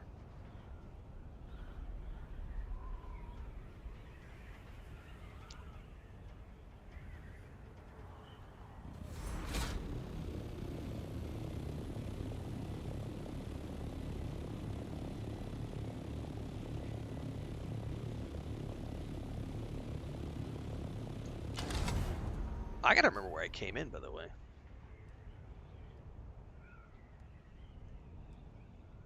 It's right down there.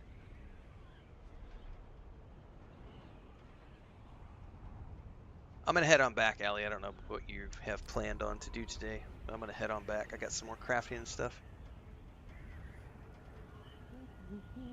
Oh, so you might be in our deep desert, Falcons? Oh, that's right. You are on my server. Yeah, if you're on the same deep desert. Yeah, there might only be 20 nodes here. I have no idea. Or maybe that's what you've seen when you've gone back and forth a few times and they've claimed other ones. Exactly, Ravesar. It's gonna be one of those things where the developers want the PvP section to be, they want to naturally funnel people there. How they do that is gonna be the pressure point, because as we've seen, you know, the tendency for people is to take the path of least resistance. But I'm just flat out I'm calling bullshit on anyone who claims that people are purposefully building bases on top of nodes to force people into PvP. That's not what's happening. What's happening is that's the natural line of demarcation between PvE and PvP. That's the natural rock formation line where you can build bases. Naturally, that's where all the resource nodes are. Naturally, those resources are scarce. Naturally, those resources have a density and scarcity and respawn rate that is going to be adjusted over time to find the sweet spot between PvE and PvP. But I don't believe for a minute that people are purposefully building bases to force people into PvP. That is absolutely not. I don't believe that for a moment. They're taking my nodes because they don't want to let me do it safely. They want to force me into PvP where they can gank me. No, sorry. There's a line of rocks. It's the only place we can build bases on. That's where we build the bases. That's what it is. It's that simple. Anything else is you having an overactive imagination. Again, I 100% agree that mob density, scarcity, and respawn stuff needs to be tweaked. That is absolutely all stuff that needs to be worked on. But it's no different than this right here. This is the A line. Everybody built bases right here. Guess why? Because it's rock. It's the only place you can build a base. Duh. But they're stealing all my PvE nodes in the A line.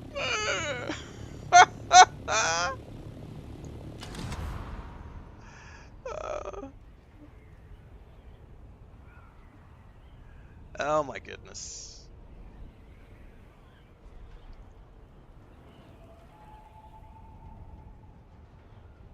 Well, I think the line of thinking, Falcons, is some people are claiming that some people are claiming that the PvPers are purposefully hogging the nodes at the edge of the PvE line to force players into the PvP sections to go harvest, and therefore they become easy pickings to then gank with Zerg guilds. That's the claim made by a handful of very vocal people who claim that it's broken. I'm being forced to do PvP. There's no nodes for me, so they're claiming all the nodes and they're making me go into the deep desert. They're making me go into the PvP section, and that's what I'm pushing back on, because that's not happening. That's literally not happening. What's happening is there's a scarcity of nodes, not a lot of places to build bases. So we build bases where we can. Nodes get taken in the meantime. They just need to add more nodes. It's not rocket science.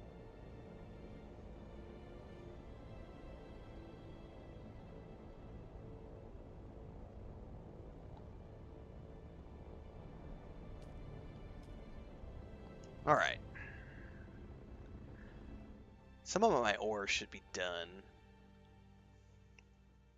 Nice, Howie. You built a large water cistern. That's on my agenda at some point. I'm going to try to get a, if I can't get the large cistern made today, it'll probably tomorrow though, because I don't have quite enough duraluminum to make my spice refiner yet. And that's my first priority, is getting the spice refiner built.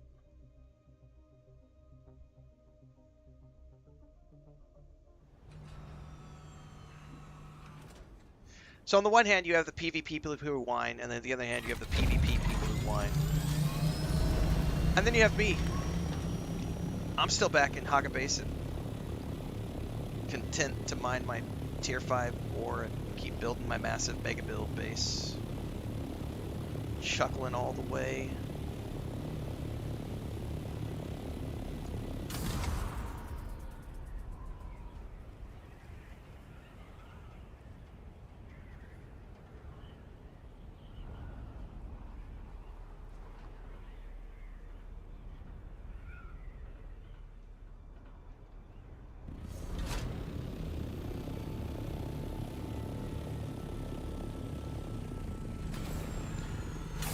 Alright. Falcon says, every day I drop down in front of people's houses and mine nodes. There you go. I think that's proof positive, at least on our server, because Falcons is on my server, that he's finding plenty of T6 nodes even with those bases out there. Even though there's, again, it's a scarcity thing, and they need more nodes to be built.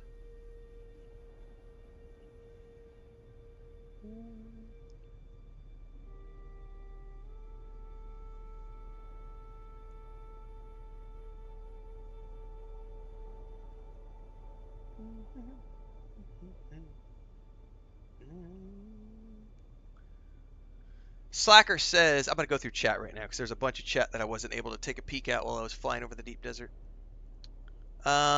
Slacker said, I wonder how much of this is an age thing. I'm a 48-year-old man who gets to live on Arrakis. Growing up reading the books, that's a bucket list type event. I couldn't care less about the PvP versus PvE debate. But at the same time, I want everyone to enjoy the game so it can keep going as long as possible. So let's hope that Funcom finds a balance that satisfies the majority. Exactly that. Exactly that. I made a post when I said this is my game of the year a couple weeks back. I don't like survival games normally. I don't. I'm not a big survival game fan. I fucking hate PvP with a passion.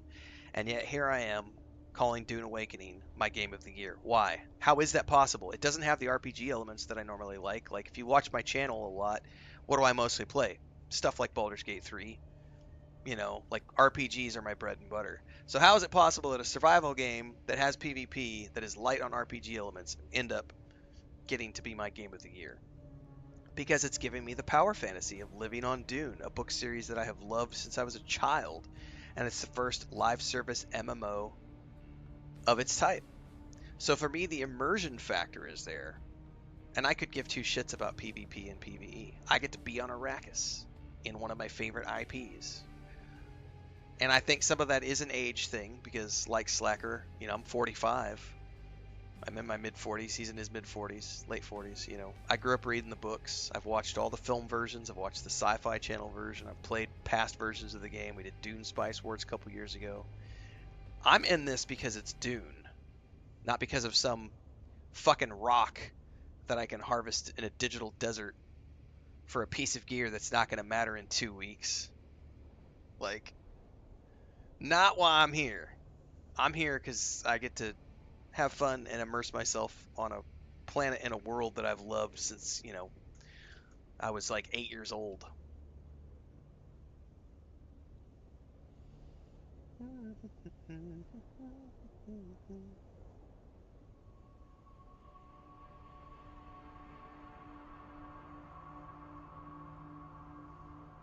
Hector says, if people rush to the end of a constantly evolving game, what do they expect, right?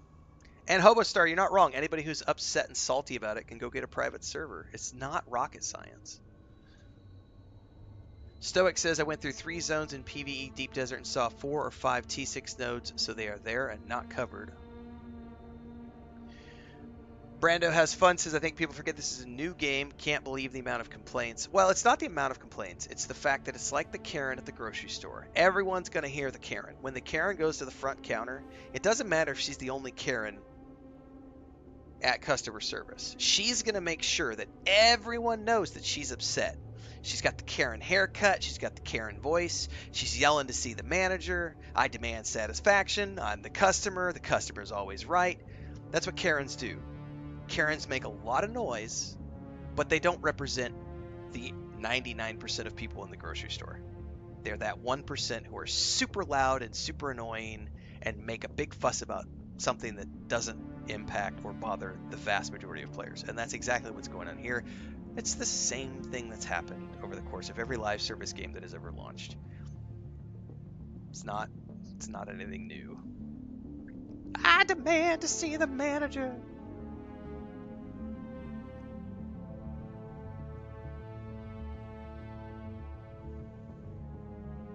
Stoic says these recent generations like to complain by default. Yeah.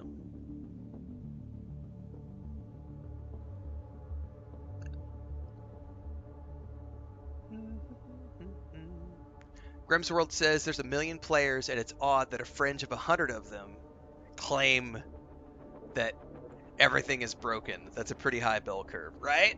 Right?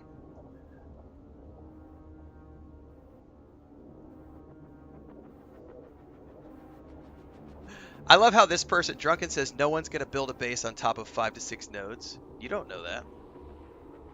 I don't look for nodes when I make bases. I look for a cool place, and then I build a base. I could give two shits about what nodes are there. If I inadvertently claim 5 or 6 nodes, oh well. I'm there because I think the place looks cool. Like that cave we were just at the border of, I can't look at the deep desert map from here. It was on the border of, I'll have to go back and look at my stream, but I think there was like an island there on D2 and D3. Like, I want to build a base there. And I don't care what nodes are there. If there happens to be 5 or 6 nodes on top of that, tough shit. That's a cool looking place to build a base, and I'm going to take that place to build my base. I do not care about other people crybabying about, no, you took my nodes because you built a base right there. Find another rock. There's a lot of them out here. This is my rock. First come, first served.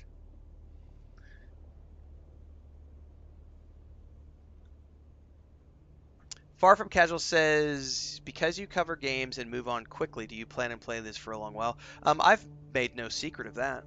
I've been talking about this game for like 3 years, and I've done probably 15 or 20 posts where I've specifically talked about how I'm playing this game in between, like right now. I'm playing Death Stranding 2 in the morning for about 3 hours, and then we come to about 3 hours of Dune Awakening. And that's my stream session. We were doing the Altars a couple weeks back, Altars and Dune Awakening. Next month, July, is going to be Destiny 2 and Dune Awakening. This is the first live service game that I've played in a while. The last was Star Wars: Old Republic and Lord of the Rings Online. I still randomly will play SWTOR and LOTRO. I guess we did World of Warcraft a couple of years ago, and I always play my MMOs in between the single-player titles, because my primary objective as a streamer and content creator, and a variety streamer specifically, is I play 3 games a month, more or less. Usually, it just depends on how long they are, but I usually play about 3 games per month, and every once in a while I will find a live service game to sort of play in the background in between all the other things.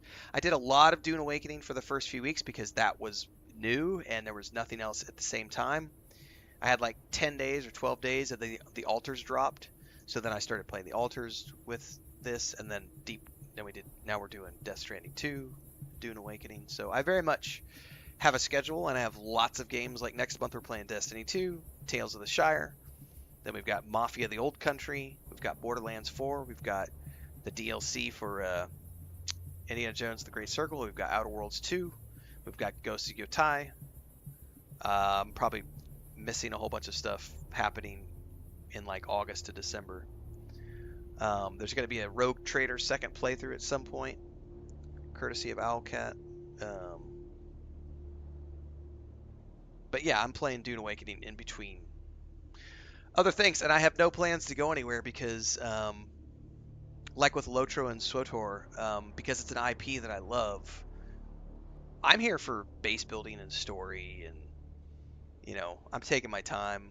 We're going to dip our toes into the deep desert Imperial testing stations this weekend. Come here, Lucas. Come here. I know the great niece is here and you're scared of her. But I'm probably 6 weeks away from contributing to the Landsrad, if I had to guess. Maybe 4. So I'm just waiting. They're going to balance out the issues. They'll get all the kinks worked out. They will add the solo content and small group content to the Landsrad. They'll figure out the spawn rates and the density stuff with the tier 6 resources, and I don't have to worry about any of that stuff because I'm taking my time. I've got at least another month of the base build here. I just built my Assault Thopter yesterday. I have a lot of stuff, and I've got a Harkonnen alt that I'm going to create probably this weekend. So I'll start a whole nother character on a different server and do that for shits and giggles. So for me, yeah, I've got a lot of, I've got at least the rest of this year playing Dune Awakening in between all of the other projects. So the objective is probably 2-3 hours a day. I might eventually get to the point where I only play Dune Awakening 3 or 4 days a week, but right now we're doing it daily.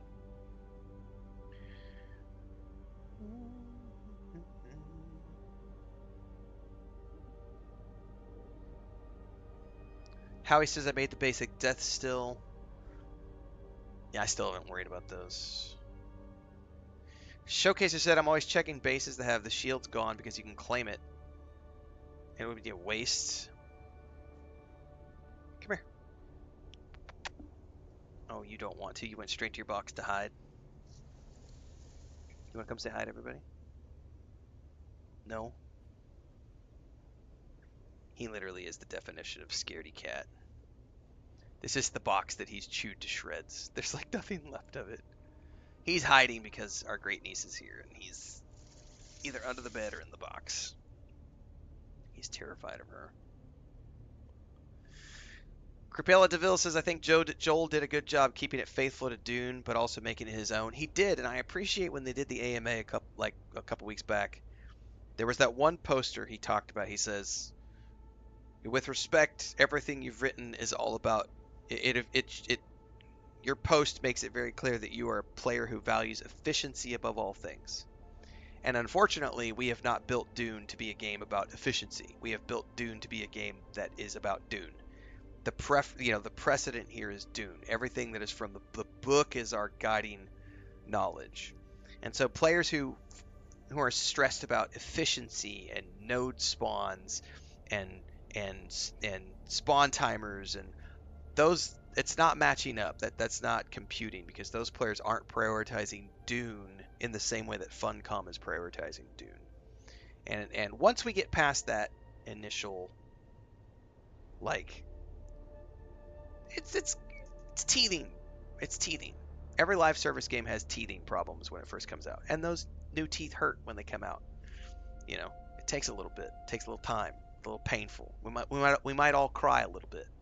This week's patch I might love. I might hate next week's patch. I might really hate the week after that, but then I might really, really love the one that comes 6 weeks after that. So if you love the IP and you love the game, you're going to be here no matter the ups and downs, and you're going to have fun no matter what happens because you like what Funcom is building. And I'm that person. I could give two shits about what they do as long as I'm having fun in Dune. Like I said, even I don't like the spawn times on T6 resources, and I think there needs to be more of them. Does it impact my enjoyment? Nope. Because I got other shit I could do.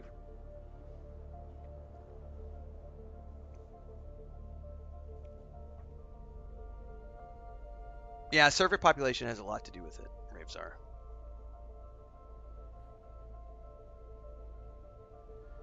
Bubble Annie says it's not just live TV services. Excuse me, it's not just live service games. It's also, they hate everything. They hate TV shows, they hate books, they hate movies, they hate single player games. That's very true. I hate Star Wars because it's Disney and I hate Disney. I hate Star Trek because it's woke. You're not wrong. They hate everything. That's true. The basement dwelling incels who hate everyone and everything. What server am I on? I don't tell people that information because I don't want to get stream sniped, but I am on a public server. Some people have sussed it out, but I kept my server information very private, and only my close community members knew what siege we rolled on, so that way our siege is pretty much locked down with our community. There are a handful of people on our siege who are not our community, but most of our siege is us. Grimsold says, I found a great location and I'm building there. Limited materials, but I don't care. It has a great view. Yeah, I like that island I found today, and I may formulate something around that island at some point. Destiny 2 is getting a massive expansion, Ravesar. It's the launch of a brand new storyline on July 15th, and they've basically revamped the entire game. Everything, all the levels are getting shrunk down, and they are essentially relaunching Destiny 2 with a brand new story arc on July 15th.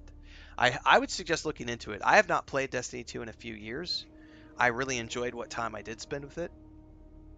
I think what they're doing is really interesting, and I'm anticipating that that's going to give me some solid enjoyment throughout 2025 as sort of a background game that I mix in between other things.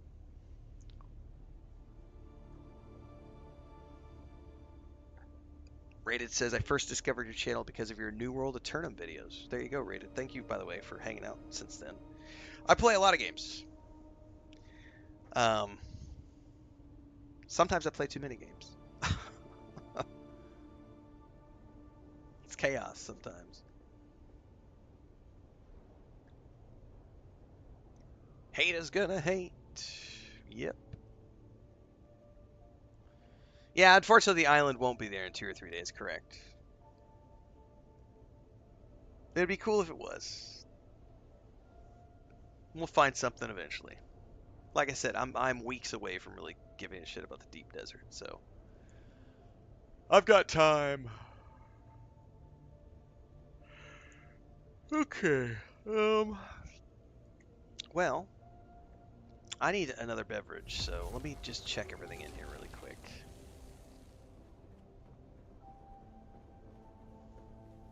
Did it finish? I don't think it did. It's still mining. It's still resourcing, refining, whatever, aluminium. Okay. How are we doing on the lube? I think we have like 15 days in the pod. 16. I'm good on lube. And I should have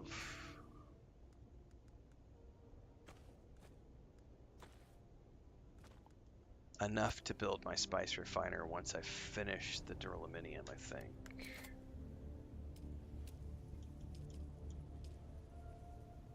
Yep. I just need 160 duraluminum.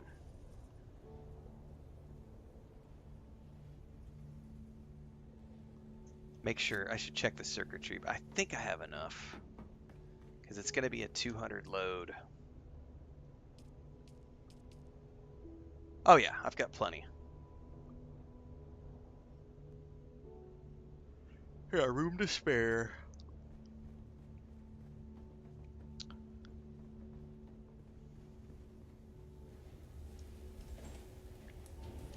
I need 160 duraluminum. That'll probably be later today or tomorrow. Because I don't have the water for it right now. I know, right, Hector?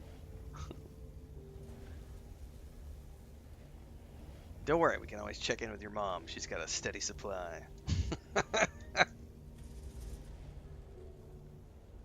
I'm gonna go get a beverage. I'll be right back, everybody. Stay frosty.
Do do do do do.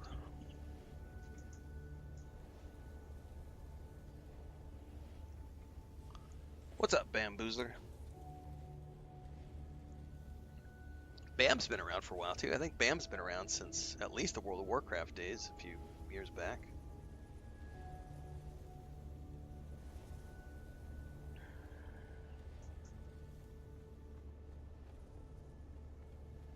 Is there room in the guild? I mean, That's not up to me. It's not my guild.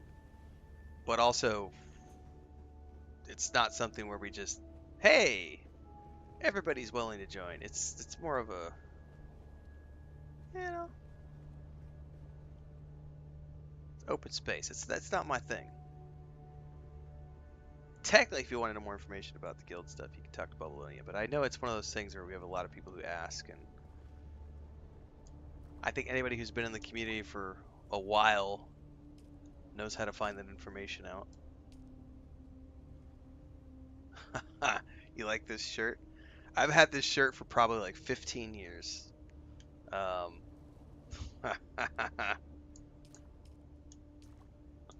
Yeah. I bought this. I have another one that's red, and it has a Nintendo controller, like an old Nintendo controller, and it says back in the day. Well, to be fair, I only wear these shirts maybe 5 or 6 times a year, so I've definitely uh, I have probably I'm down to probably 6 shirts that have lasted for like 15 years. There's been several other ones that have not made it for material and things have faded off. Most of them have just worn out. I used to have one that had Stewie from Family Guy, and he's like, "I have a present for you, mother. It's not a toaster, it's in my diaper." It's like I used to have a. There's been 5 or 6 that have fallen by the wayside, and if you go back far enough in my streams and far enough in my channel, you'll see that I used to only wear like the same gray, brown, black, and green plain T-shirts all the time, and the reason is because back in like 2005, like 20 years, long time ago, I bought a 2-pack of those colors at Kohl's, and they were really good T-shirts that lasted me. I wore the first ones for like almost 15 years, and then I got into the second ones, and I still have about half of the second ones. I still wear them, but my wife was like, "You need to start wearing like things with logos and colors and stuff for your streams so it looks more professional." So you got these are I only have 2 shirts that I've kept from all those years. All the new ones that I'm wearing with like the Stranger Things and the new Star Wars shirts and those are all my wife. That's my wife. My wife dresses me, kids. My mommy takes care of me.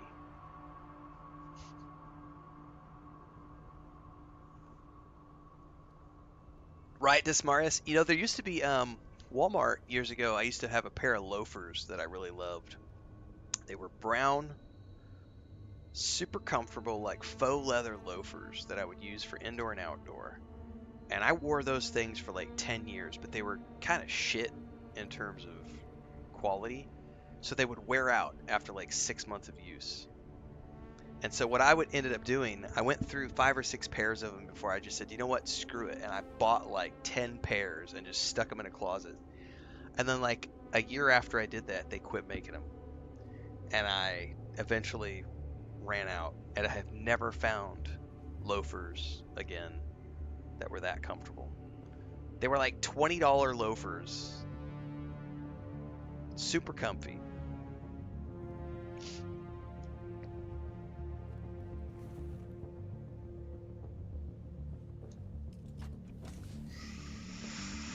Let me stash all this stuff in here.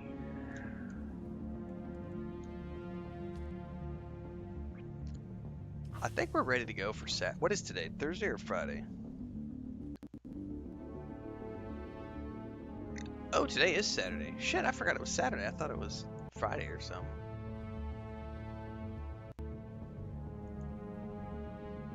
Well, I'm thinking Deep Desert will be tomorrow. I kind of forgot today was Friday. Saturday, excuse me. I was thinking it was like Thursday or Friday.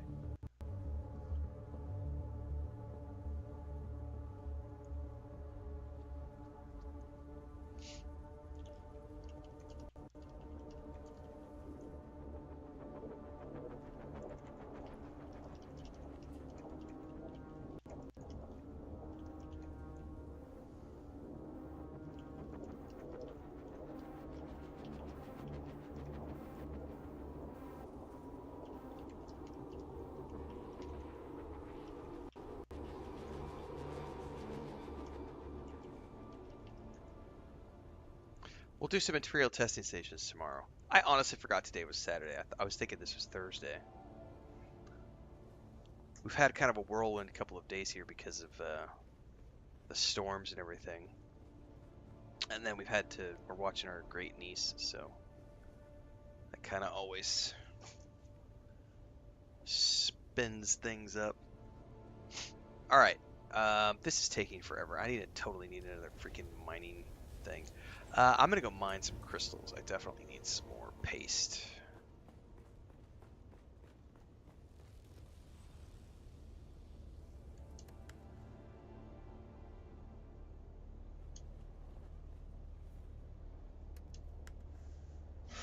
Yeah, we're good.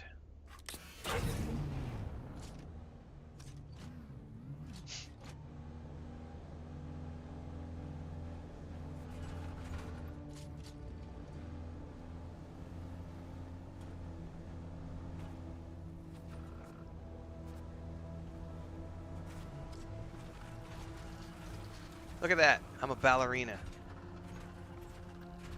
That's right, kids. Oh, one day you too can be this skilled if you just apply yourself.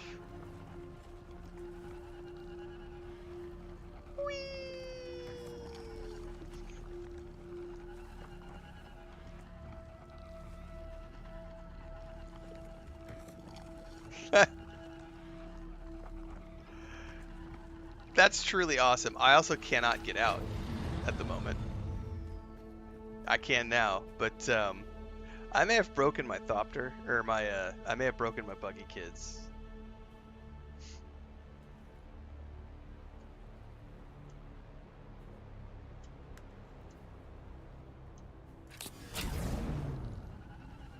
What if I get into the...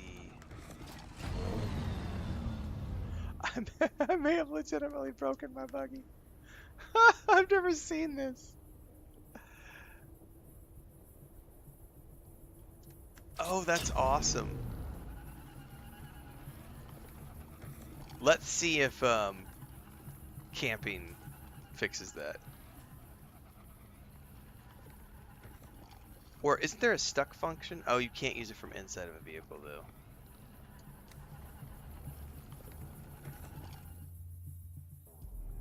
Well, you have to be out of the vehicle to use the unstuck, Howie. It won't work when you're in the vehicle.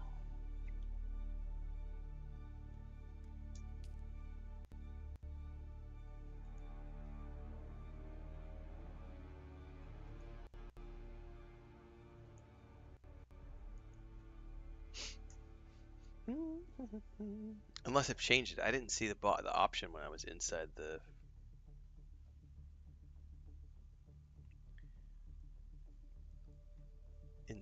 buggy.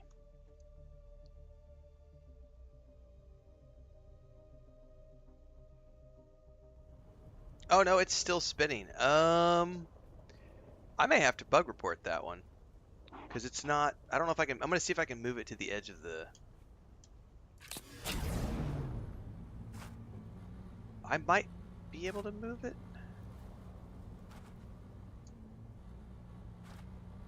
The problem is I don't have a booster on it. Oh, that's a good idea. That's a good idea. Hold up. Hold up.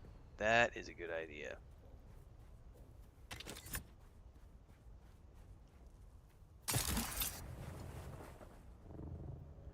Be right back. Good call, Slacker. I didn't even think about that. Before we do a bug report,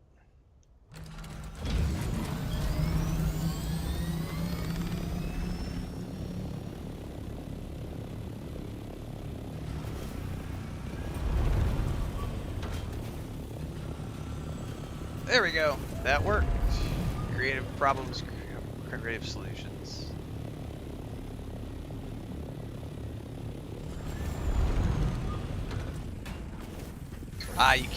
You can't put the mining buggy in a hand tool though.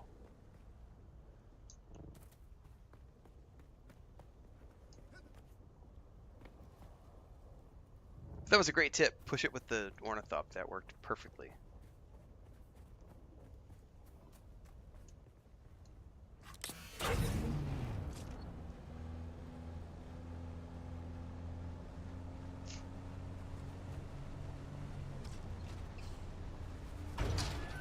see if I can do it again.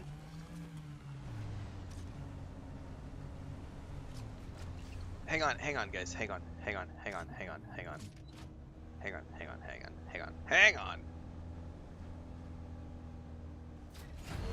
Let me I gotta drop a sub piece right here and claim this water due so that I can show people that I'm purposefully hoarding water and stealing their nodes.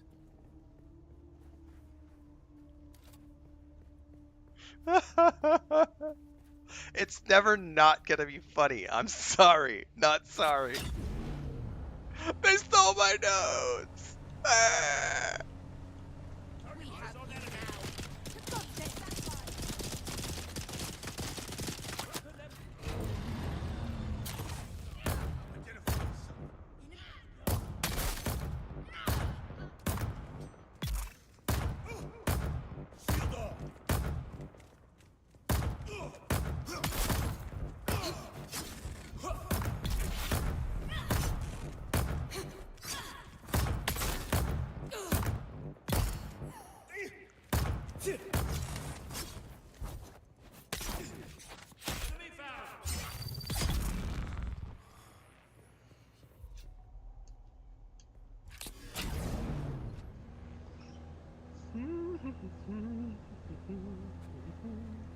Those were Sardaukar.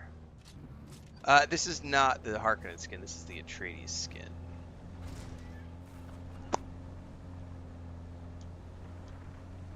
That's right, Deeks. We're gonna MacGyver this shit, make it work. Nope, that's not where I want to go either. I always forget. I don't like this. This side of the rift is not my favorite side.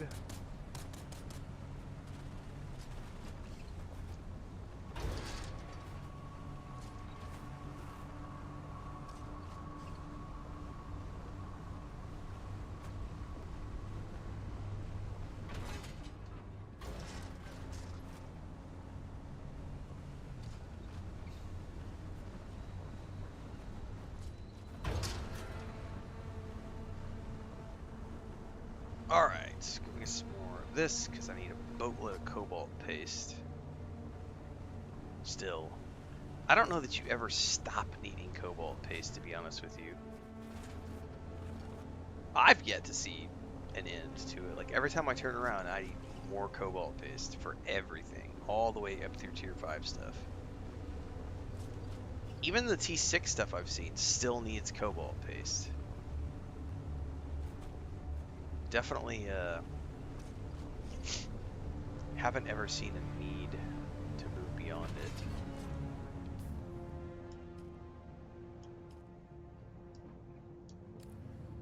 Alright. Yeah, I was gonna say, Ravesar, I have even the T6 stuff I've seen still needs it. It's which is fine. I don't mind coming down here and doing harvesting runs. It's a nice change of pace.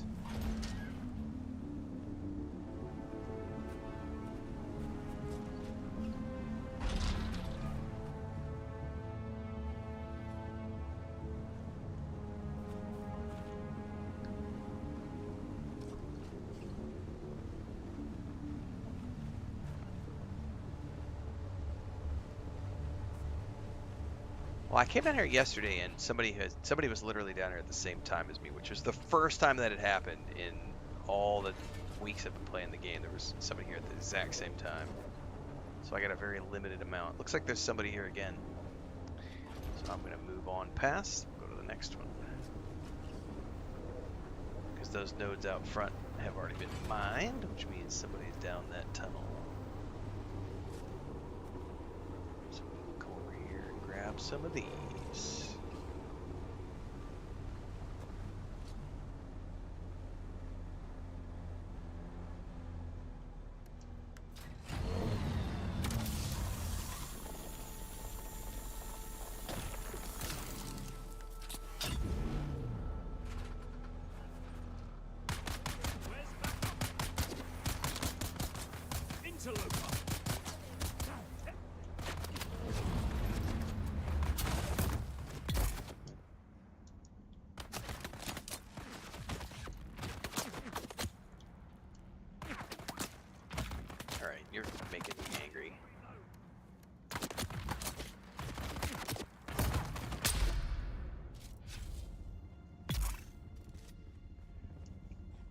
Gotta pew pew.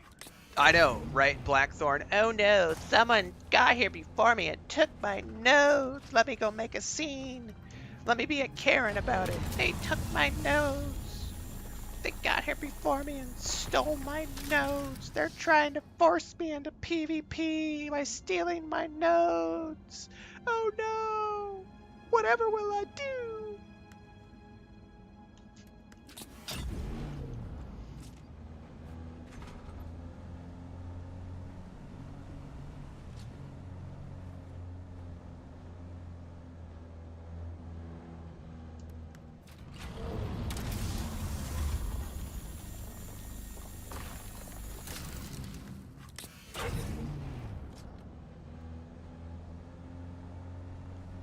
I'm not brave enough to go in there, even though I probably could. Oh, I don't think the radiation's that bad. Fuck it, let's go see. Do I have... Oh, I do need my...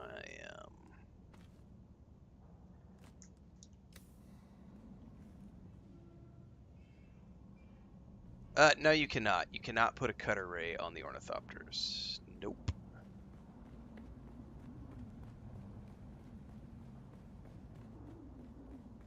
Okay, that radiation's not too bad.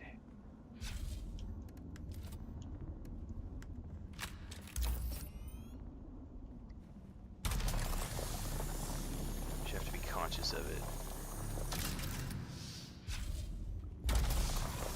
I do have my rad suit. Hold up a second. This is a low level radiation. Can I actually be immune to this with my rad suit?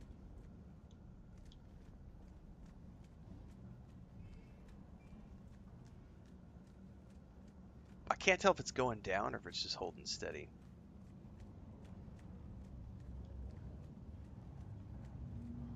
I think it's just holding steady. Let me get out of here real quick. I almost feel like I'm not getting any rads with this suit because it's a tier 4 suit and this is like a tier 3 rad area. You could definitely give a base blueprint to your friend Phoenix. You can absolutely, not only can you give base blueprints to your friends, you can sell base blueprints on the exchange.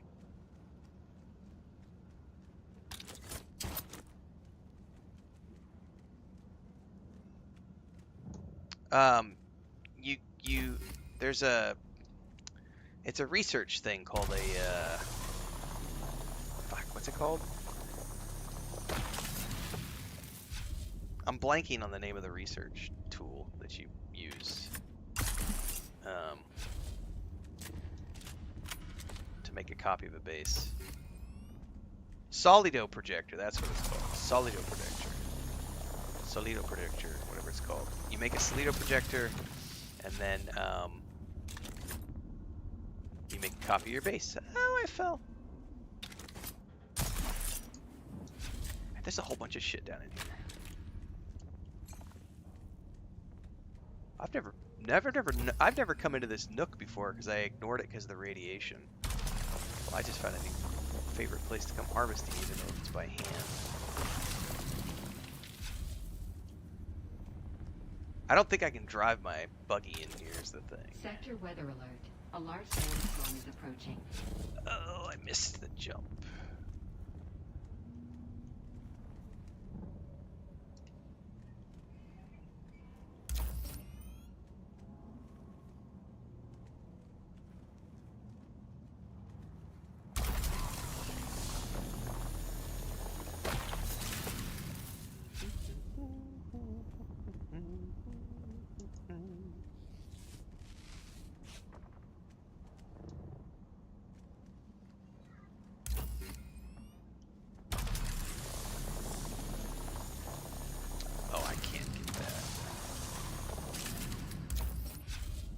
Another line, man.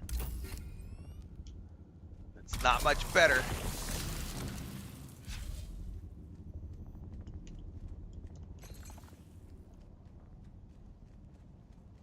Is that a chest? Ooh.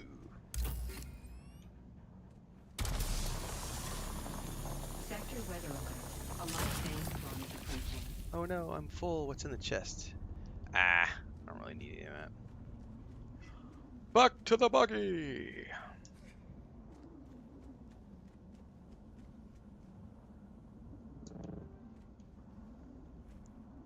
Oh, there's even a hole. Ooh. That didn't sound good. That didn't sound good. What the fuck was that? That was somebody trying to kill me.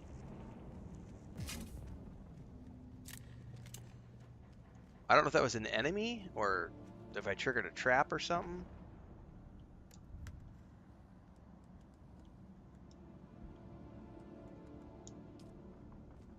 That was mildly terrifying.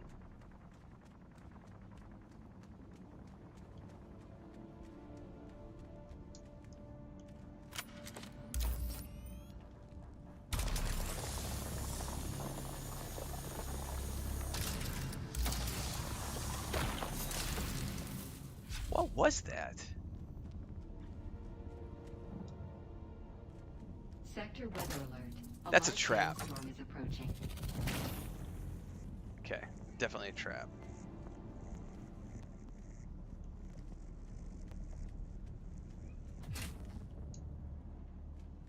Ah.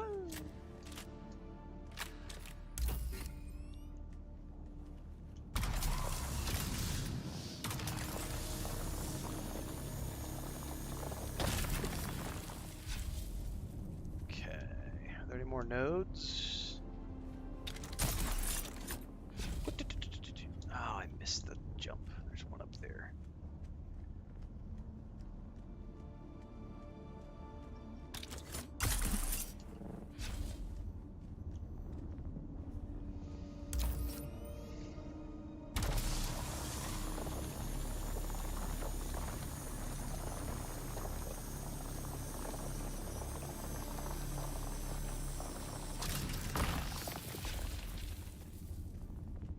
Oh, there's one more over there.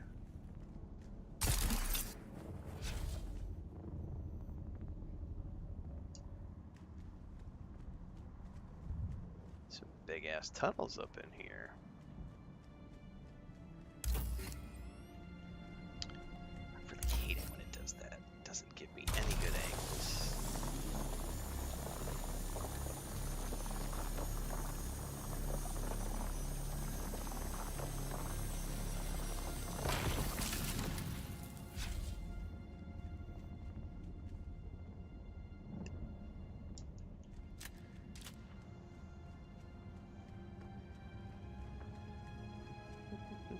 I know, I need to upgrade the cutter ray. I know. At some point, I'll go to a tier 5. I have not needed to yet, and that's the thing. It's like, until I need to do something, I don't do it.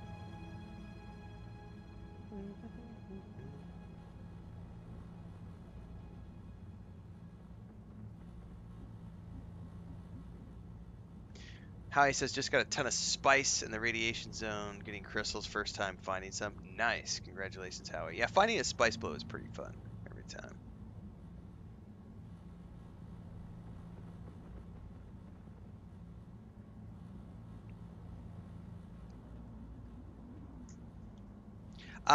Yes, you can when there's more than one side, but sometimes you get nodes where you only get one side. So in that case, I get what I get. I don't throw a fit.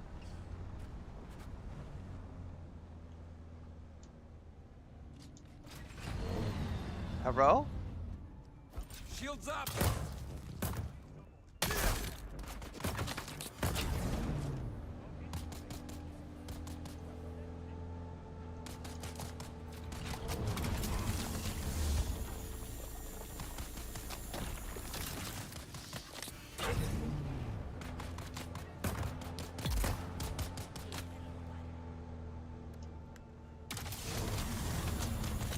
I'm gonna get out and take care of these fools, aren't I? Nah. Turn around and drive back up, I think.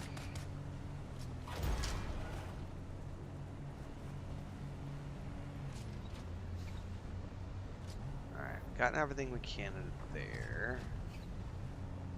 Let me switch back to my gear set.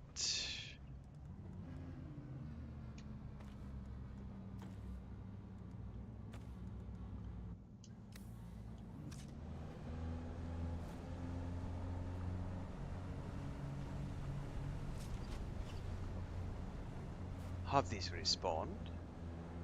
They have not respawned.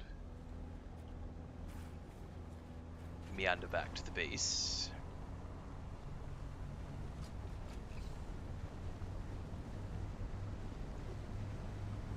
Does anybody know, have they fixed the bug about being able to zone over into the deep desert if you're in a assault thopter with your friends? Does everyone still need their individual thopters?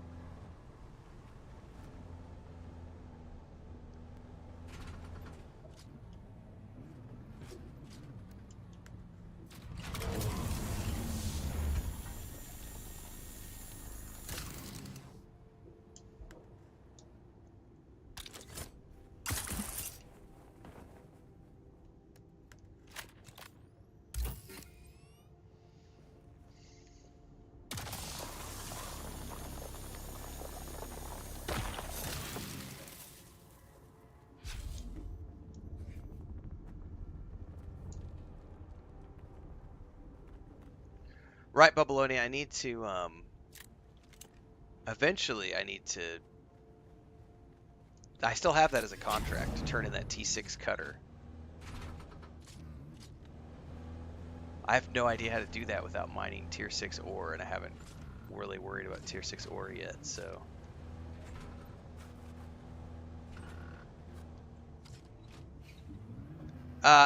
That's where we're about to potentially head. I'm getting ready to ask Guild Chat if anyone wants to go. Otherwise, we're going to do it tomorrow, Badger. The idea was today and tomorrow do some material testing stations so we could get those thermo-cooler things.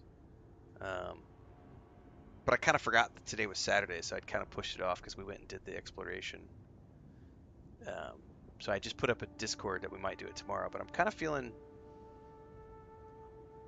My eyes are tired is the thing. I don't know if I want to do a deep...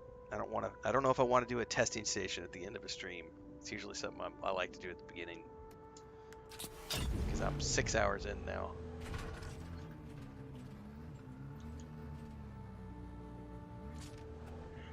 But it is on the agenda. That's why I went scouting the other day so that we could go hit some Imperial testing stations. Let's go see if there's any more nodes down in here. Get these, then I'll head back up.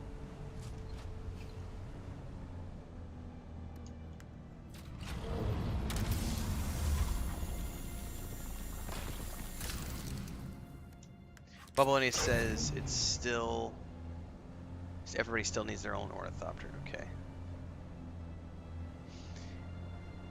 Yeah, the one thing, Babylonia, is I wonder if once you get in, can we all pile in the assault thopter? Because if we could do that, what it would be fun to do is everybody takes their scout thopters. I take the assault thopter. We get out there, we all pile into the assault thopter, and we go to the testing station, the assault thopter. The only downside of that is I have nowhere to park the assault thopter because you can't put it in your handheld. So that's probably going to be, everybody's going to want to go in their scouts.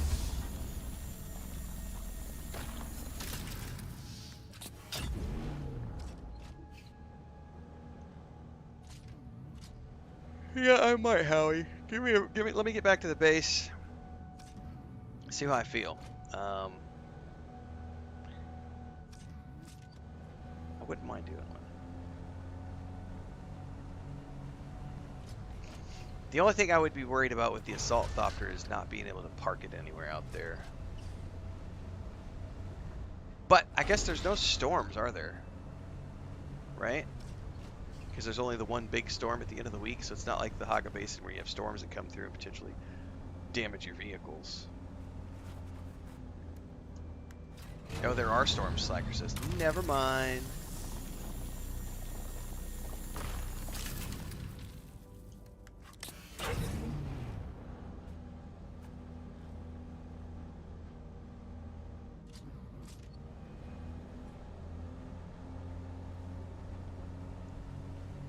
Oh, I didn't know there were storms in between the Coriolis.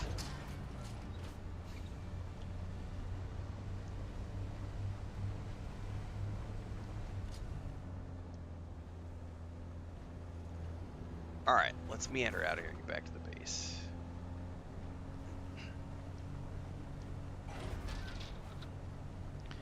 And on the way back, I will decide if I want to go do a testing station or if I just call it, take a nap.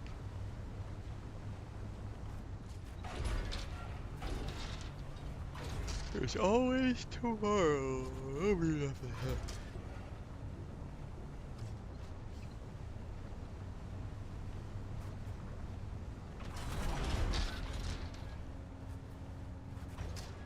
It's a damn good game, Impa. Yeah, for sure.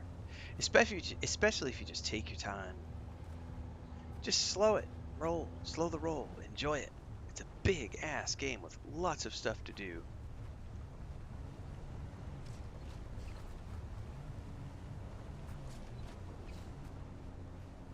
Did I miss the turn off?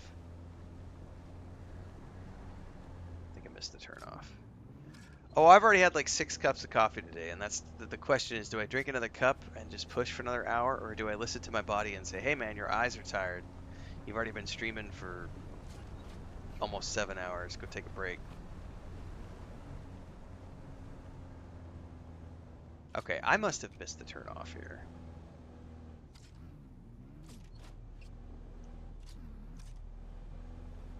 Alright, Babylonia.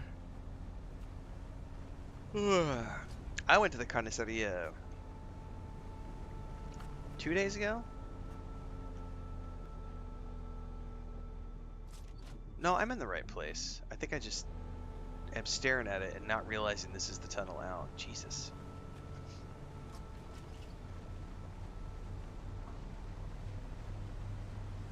Tomorrow will be the first day I don't have a plan to grill anything tomorrow.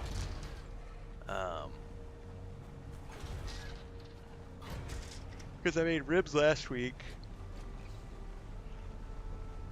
Oh. And I think Chris said we might do pizza tomorrow, so I was just kind of waiting to see if we're going to do a pizza.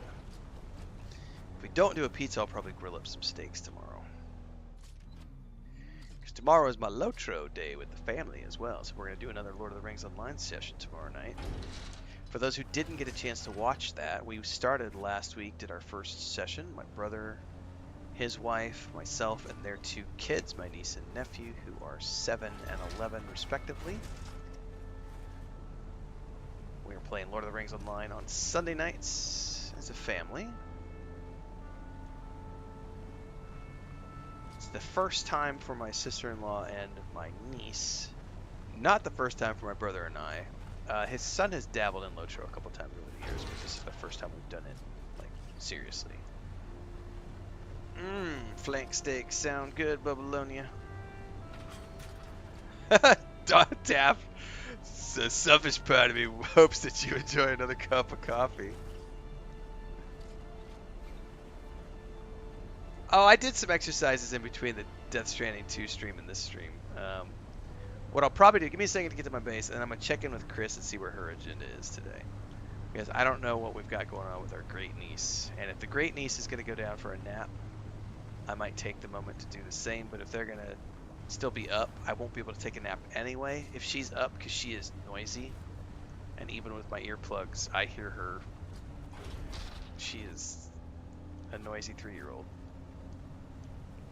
So if she didn't go down for a nap yet, I'll probably keep going. But if she went down for a nap, I'll probably take my nap. But give me a second, I'll go find out.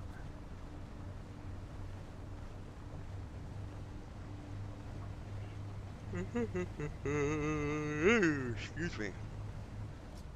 But while I'm up, I will go do some jumping jacks. Push-ups. Get the blood flowing.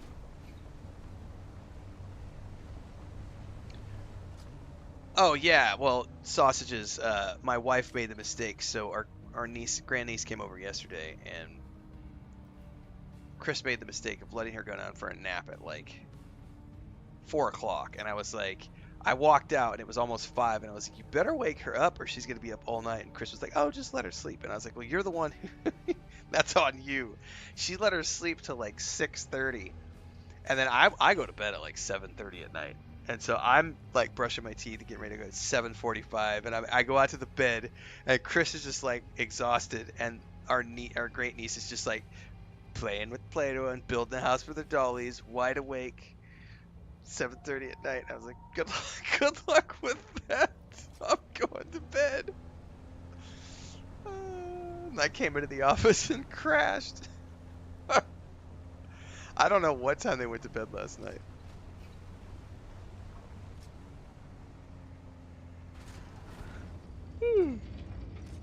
Lucas, you want to come up here and say hi to everybody?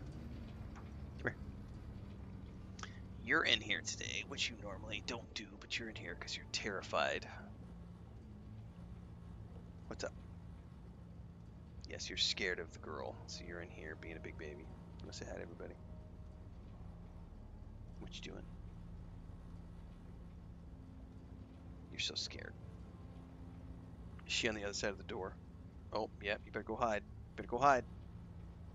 Go quick. He is terrified of her.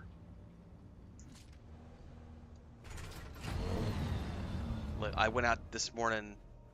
They had just woken up, and they had gone to go get tortillas at the corner store, and I was in the bathroom, and Lucas like ran out. He was underneath the big bed, and he was like, "Dad's in the bathroom." So he ran to the bathroom, was like, "Meow, meow, meow," and then ran to the office door and was like, "Let me in, let me in." He's been in here all day. He hides from her every time she comes over. All right, one of these has got my crystals in it. Apparently, I've used up all my crystals.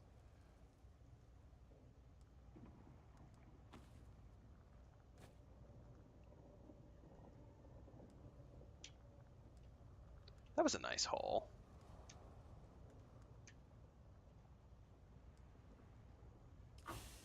Well, that's a bit of cobalt paste, which I will definitely need a bunch of. Yeah, let me go check with them. I'll be right back.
All right. Well, that decided it, kids. So I have another cup. She's not going out for a nap. I guess her mom's on the way back from the city right now, so she's gonna go home here in a bit. So let's just do an Imperial testing station. Allie, are you still on? Do you want to do it? I know Howie said he wanted to go. Anybody else in the guild want to go do this? We can have what, a 4-man group? Where's Howie at? Said you would invite Howie. Oh, you're not online. Slacker says, loving the booster on the Thopter, on the Assault Thopter. I thought it was a choice between that and storage like on the Scout. I did too, but apparently it's a choice between storage and rockets, which I think is beautiful, because if you're PvE like me, you stick to storage. There's never going to be rockets on my Assault Thopter. It's always going to be um, that.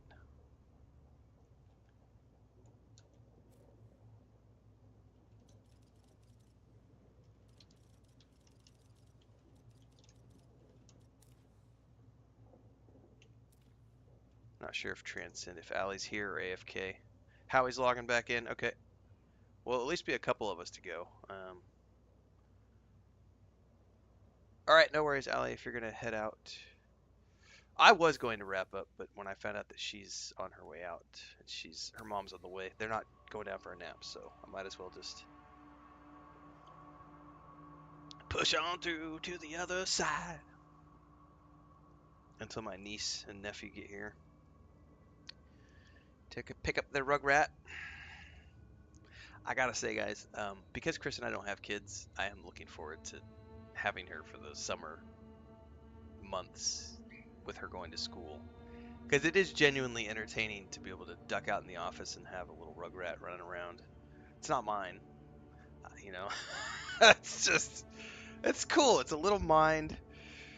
It's so curious, and like, I think the coolest thing about kids is that, you know, especially as someone who is an adult, um, when you have adults being adults, there's opinions, right? And everybody, some people can't handle other people having opinions, and so arguments ensue. Um, Kids they don't have opinions. They're just like sponges that just soak information. And it's such a refreshing change. Exactly, JK. Other people's kids are great because you can hand them back when things go wrong. It's like, it's just, I get the benefit of being a grandparent without actually being a parent, so to speak. Because it's my niece and nephew's kid. And then her sister just had a baby. So in probably 3 to 5 years, we're going to have another one that we'll be adding to the mix. And then when I go north, I have my brother's kids. I don't see my sister's kids that much because they live way far away in Colorado, so I don't get to see them very often. But and then so Christina's brother, his kids are becoming teenagers now, and I don't know them that well, but they've come over a few times for barbecues, and his 2 sons are old enough that they know what I do for a living, and they're just obsessed with it. They're like, "Oh my God, you play video games and you stream," and it's like they're into that. Um, they really, really, really are like all sorts of wanting to sneak into the office and see what's going on. And the problem is they don't speak English, and I don't do any streams in Spanish.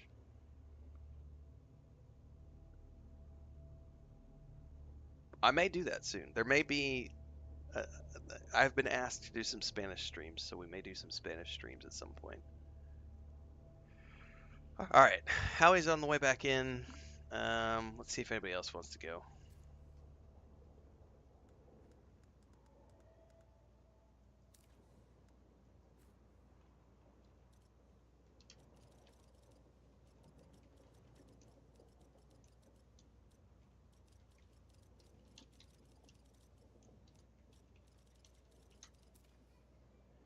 I'll ask in Discord too.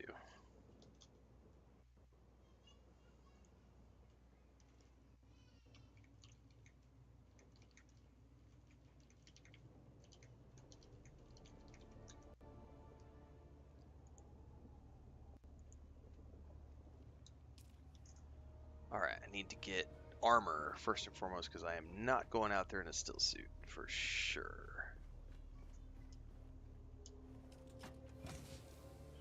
Stash the probes.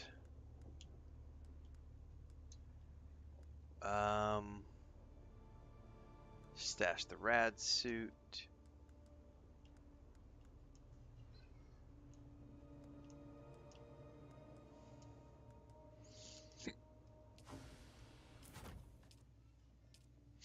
Excuse me.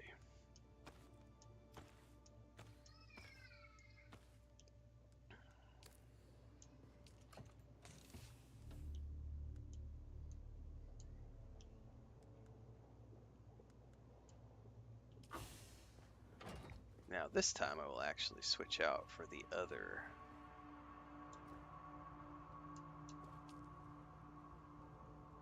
Will I?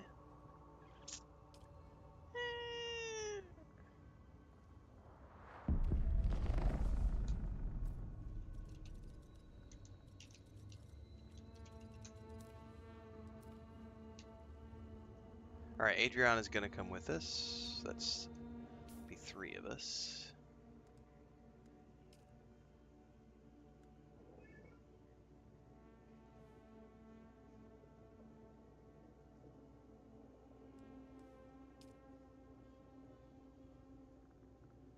Bubbaloni was on the way to the grocery store. Always coming online at some point.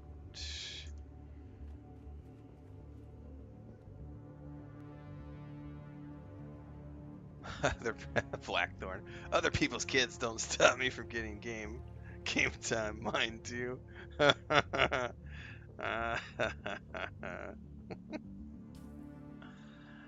I'm gonna risk going out there with just a tiny little leader, John. I don't plan on doing, like we're not gonna be out there for 2 hours.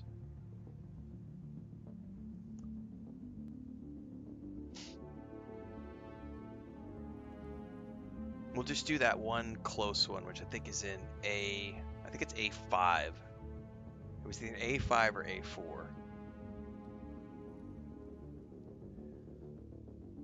That might be squishy, Barbarossa. I don't know though. Like,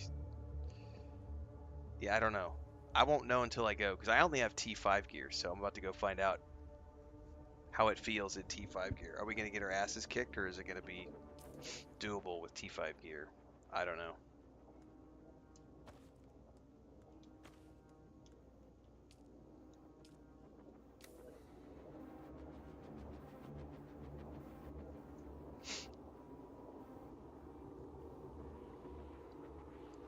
I keep going back to JK's comment. Other people's kids are great because you can hand it back if they go wrong.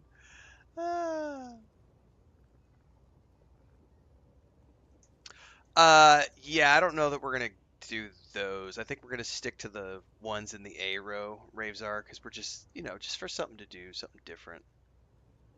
I've been told that the ones in the A row can be soloed if you take your time, so I'm hoping that those aren't going to be too difficult for us. If we just have 2-3 people. T5 gear, that's like meant to be the entry point to the deep desert. Alright, I should probably repair my Thopter before we go, though, because I've done 2 deep desert runs.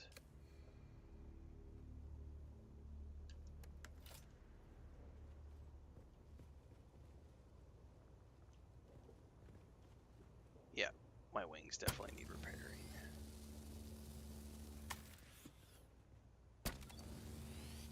Yep, free loot, man. Free chests. Ain't nothing wrong with that. Like, I've seen some people complaining on my videos that, like, oh, the deep deserts are pointless. All the mobs are dead. And I'm like, if you think the mobs being dead is pointless, you have a comprehension problem, because mobs dead mean you can run through and grab all the chests without any any mobs between you and the chests. It's just free loot, baby. That's like being a level 10 guy going into a level 40 zone in an MMO, and like the high level dudes have cleared all the mobs and you just run along and get free loot. Dude, never, ever turn your nose down at free loot.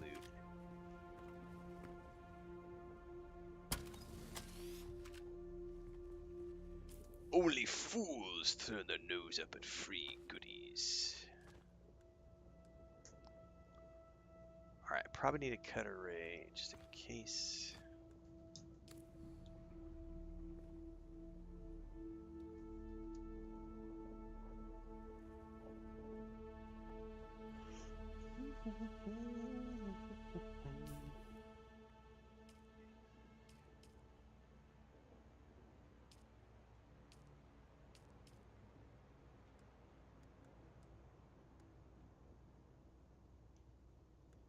At some point, now that I'm starting to go out there, I'm probably going to want to put more points into my vehicle scanner.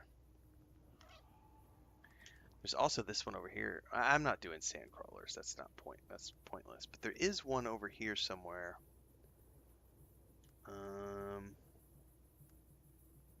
Yeah, the compaction for harvesting. I'm going to end up wanting to put points into that.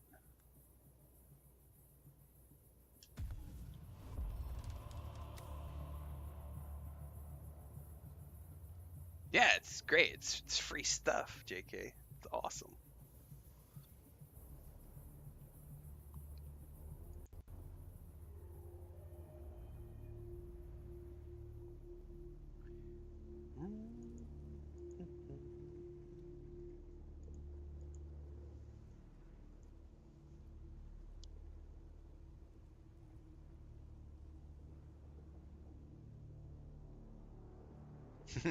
Panda's like, free stuff? I like free stuff. Free.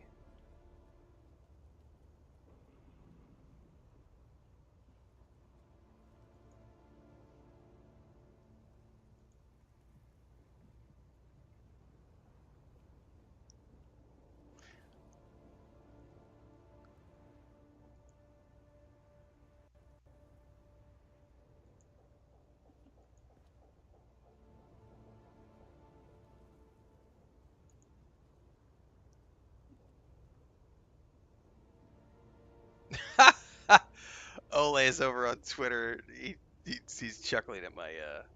So yesterday I did that post last night about dude has a serious problem, and so this morning's title for the stream on Twitter X was back for more Dune Awakening, the game with a serious problem ... of being addictive.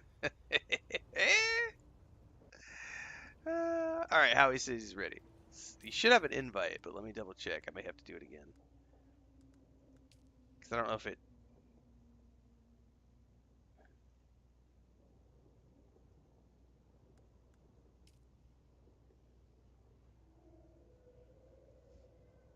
All right, I sent the invite again.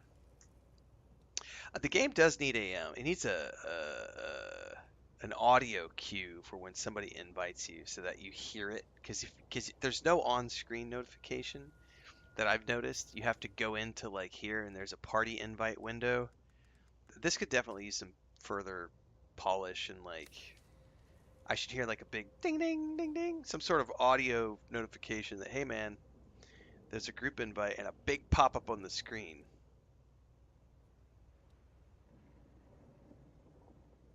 Maybe there is a pop-up on the screen and I've just never seen it because it's been bugged or something. I'm ready. I think Adriana was still getting out of the rift. So once we're all ready, we could probably just meet at my base and then fly out from here. Matter of fact, I will fly up to the top so that we are... Oh, you know what though? Let me grab some fuel cells before I go.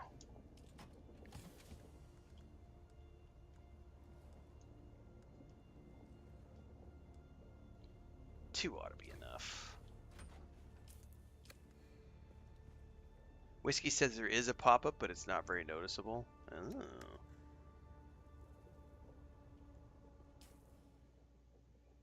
Let's grab one more so we have a backup.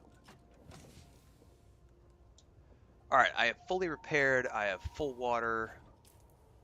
I have plenty of ammo. T5 gear. T5 weapons. I mean, I'm as good as it's gonna be. So, let me go up top. And I can wait at the parking station at the top of the base for everybody.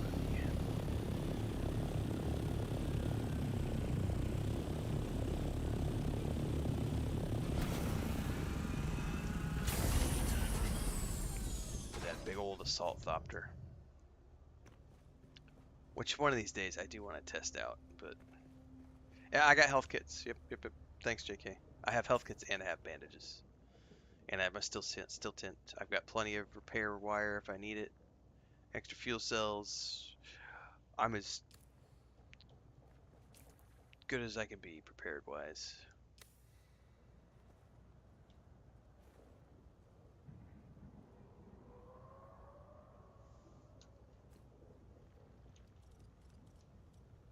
I need to go into group chat.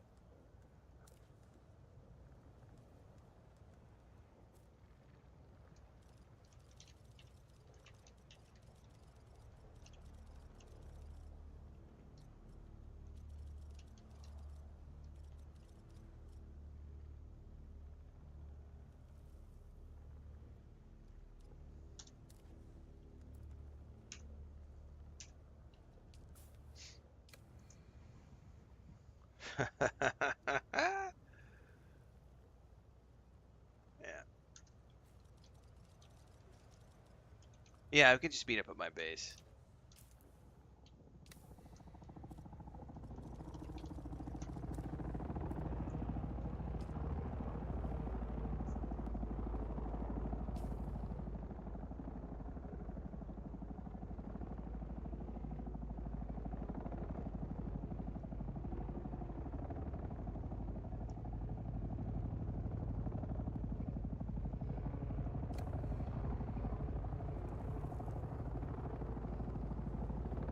Somebody's right outside. Are you guys both right outside?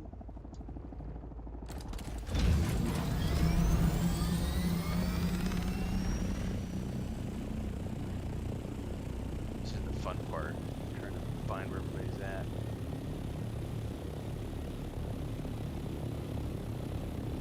Alright, there's Ornithopter 1. I think that's probably a Towie. Okay, so it's color coded. Okay, and Adriana is down in that direction. Still a little bit of ways. Alright, so we're still waiting on Adriana.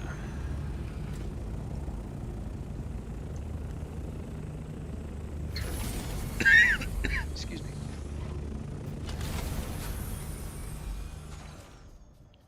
Alright. Got some bandages here.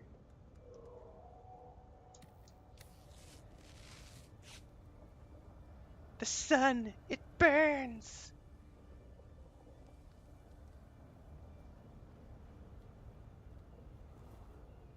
This will be fun. I don't think I've ever done 3 people in an Imperial testing station before.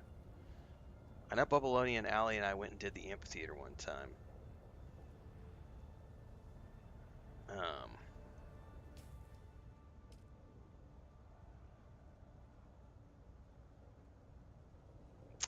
Oh, that's whose base is down there by the shipwreck. That's Adriana's base. I've flown by there like 3 times and was always wondering whose base that was.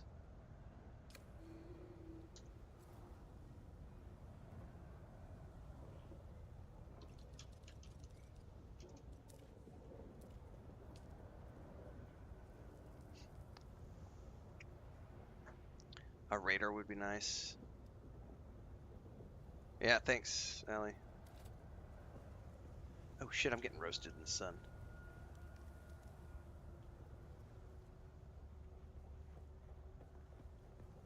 On God!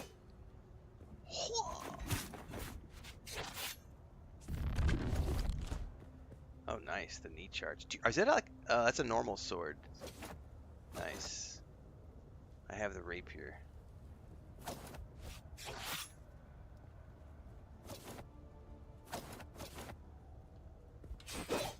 The swords do look really. I love how there's different, like, all the weapons have different animations for everything. It's very well done. I like the fact that there's different kill animations too for all the different melee weapon tabs.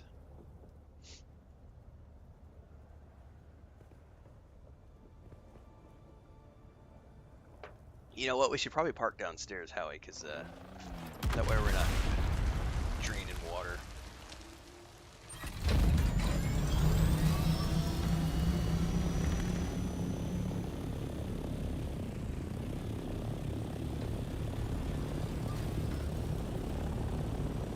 While we wait.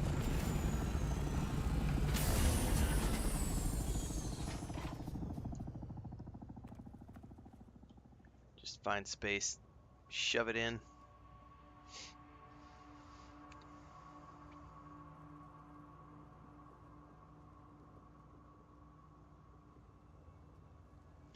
Yeah, we're gonna run one now, and then I'll have to wrap up after that. So we can see about getting you into one tomorrow, Blackthorn, if we need to.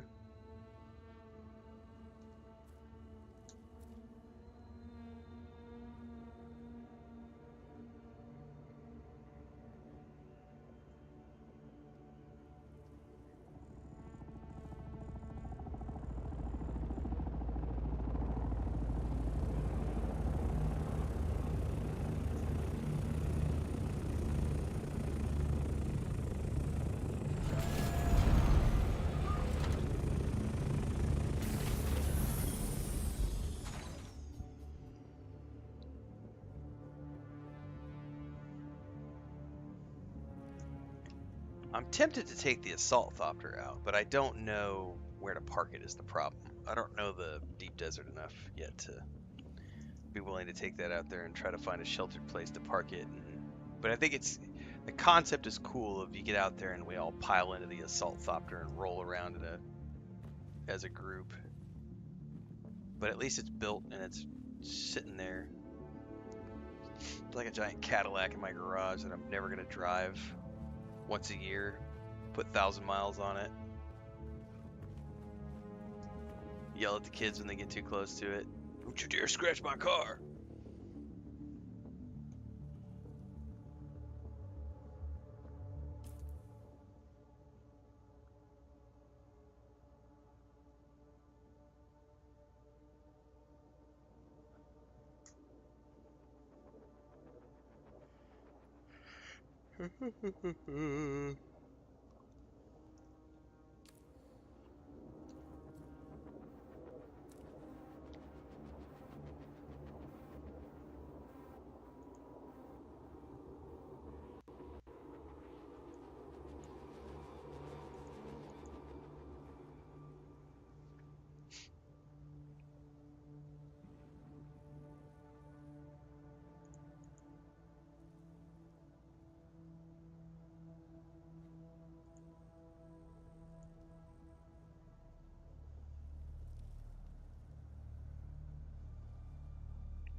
Sector weather alert. Oh. A large sandstorm is approaching. Good thing we're in shelter.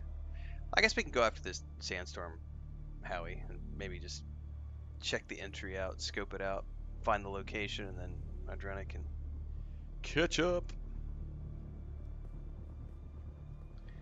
Let's wait for the storm to pass. I need to, you know what I need to do though? Thinking about this for tomorrow. I need to get some water storage. I need to get like a cistern placed up here so that guild members can top off their water. And then probably put some community chests up here for people as well.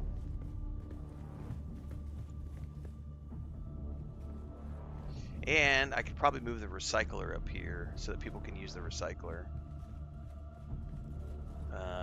And the repair unit. Probably a good idea.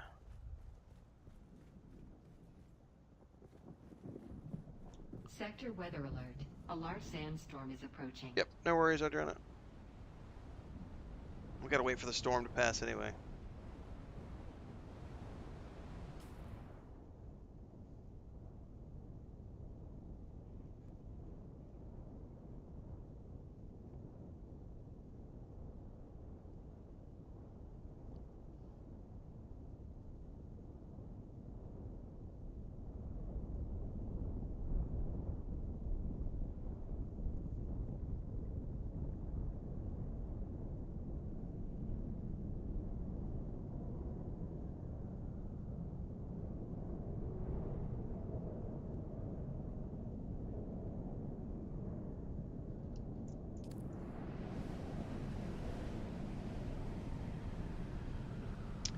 I've heard these first ones are keyed towards solo players, Blackthorn, so I have no idea though. Like, that could be people blowing smoke up my ass. Let's go find out.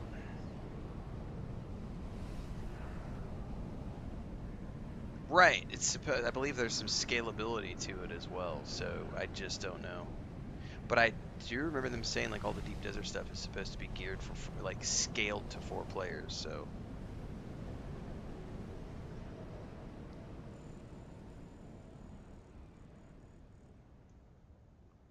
all right, storm is past.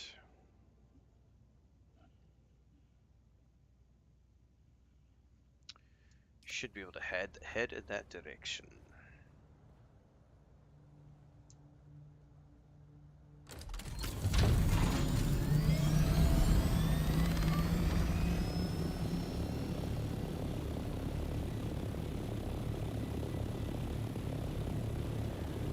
Fully repaired, fully fueled.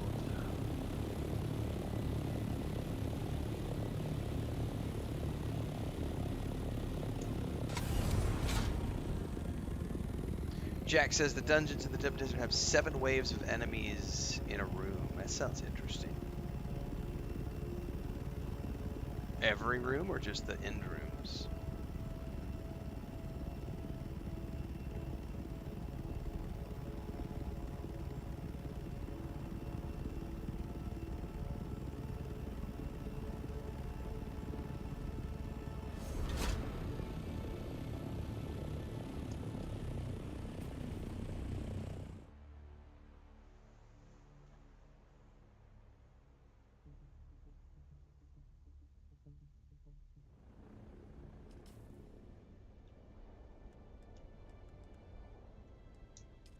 Alright, track the location, deep desert.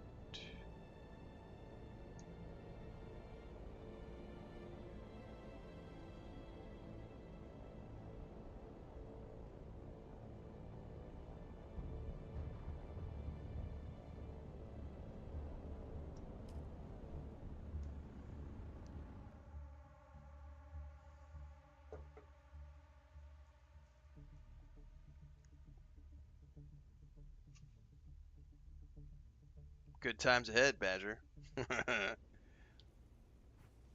Alright, so we entered on A5.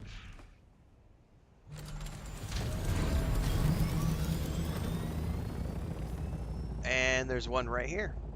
Imperial Testing Station number 93.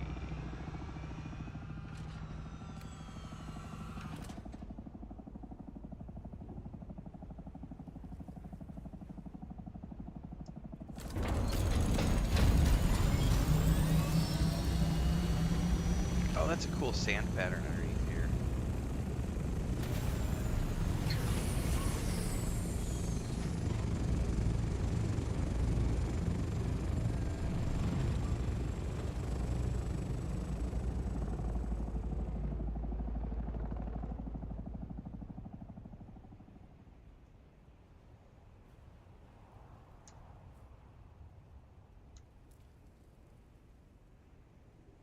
I'm just hanging here at the entry waiting on you two, Howie and Adriana.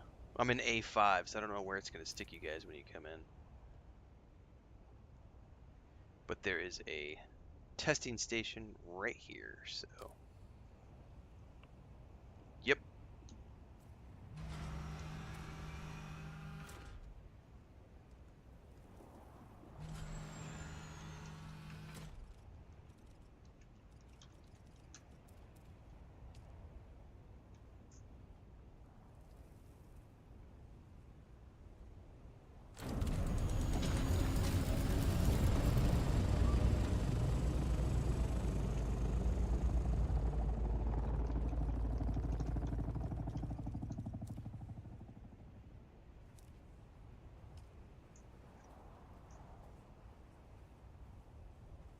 Yeah, I would not want to do them solo.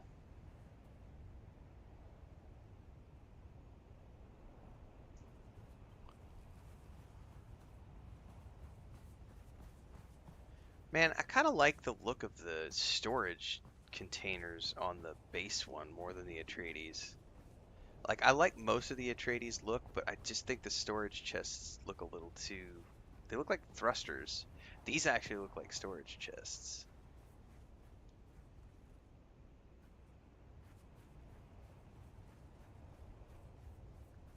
Do, do, do, do.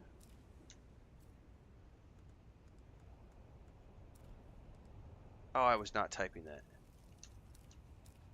I thought I was in group chat. I was in...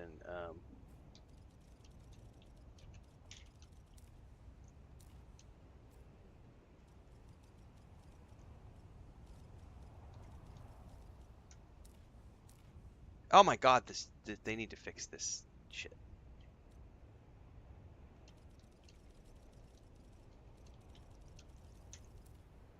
This needs some work. I'm having to, like, I push a button and it all disappears and...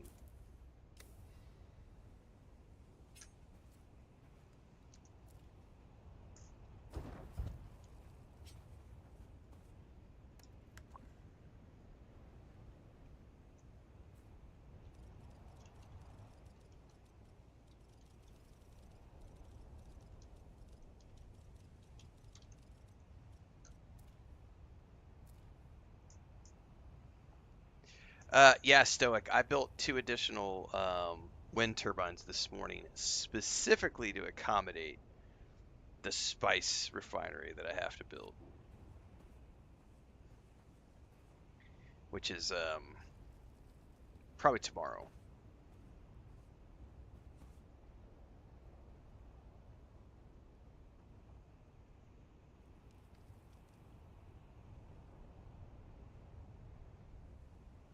So, by the way, I missed all this earlier in the chat. Has anyone given us any legitimate proof of hacking? Because I see shit like this. People claiming that there's hacking going on. Claiming speed hackers and all sorts of other hacking. I went back to party. I didn't know it defaulted to the I didn't know it defaulted to proximity. Anyway, I have yet to find... Alright, we're all here. I have yet to find anyone showing an actual... Like... What hacking? Yeah, but what is speed hacking? What are people claiming is speed hacking?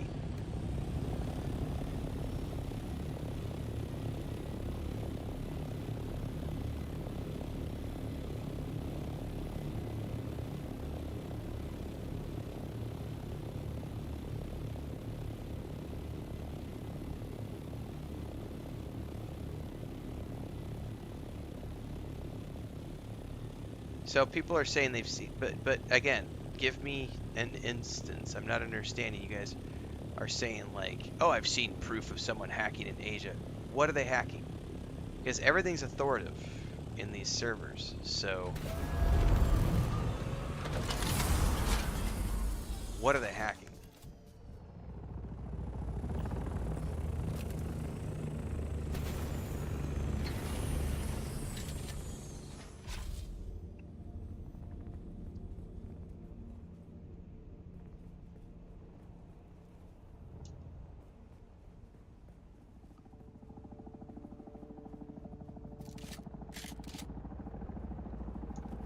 It's a speed hack you can supposedly buy?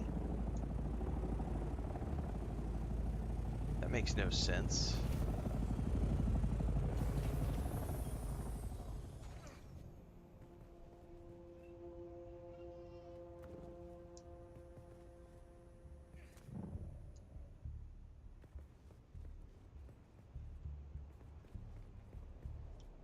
Okay, I think I finally found the entry. Okay.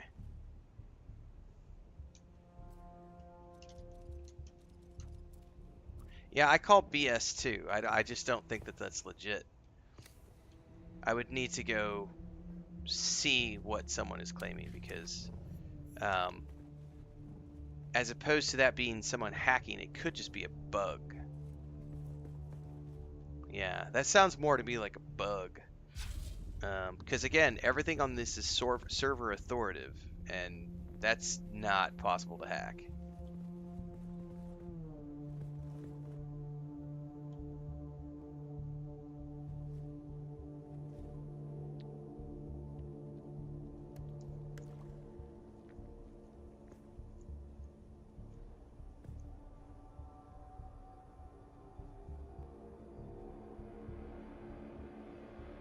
Huh.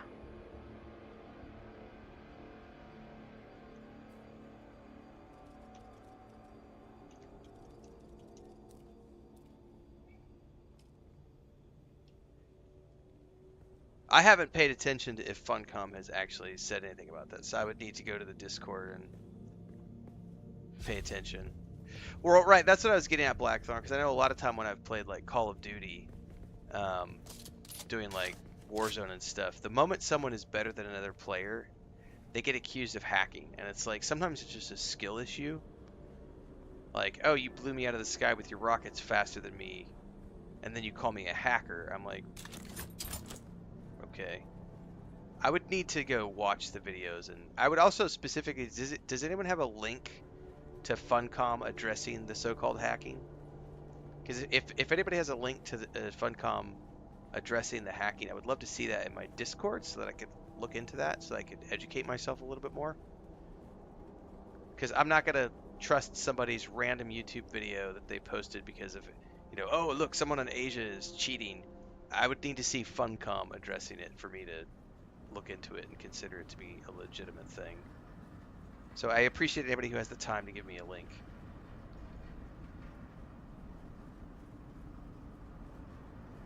This place might be clear, in which case we might be able to just get some chests.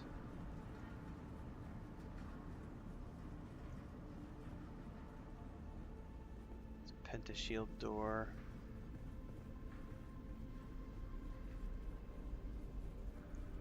Someone said earlier that those, after the Pentashield, it's like a wave of mobs.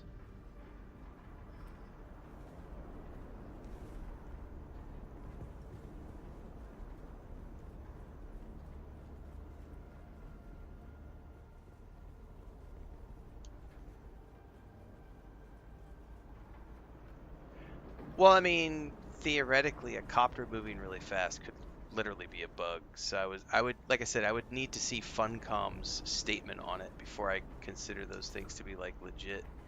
Because players claiming one thing versus it actually being something, those are two wildly different things. That's why I'm asking if anybody has any legitimate links. A bunch of ammo over here, guys, if you need ammo.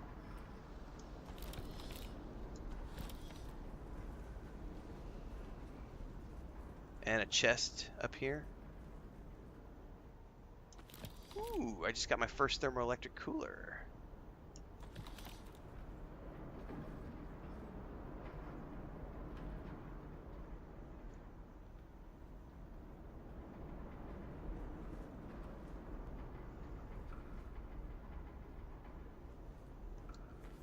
Right. So, yeah, just toss those links into Discord, guys, and I'll take a look after I get done with the stream today.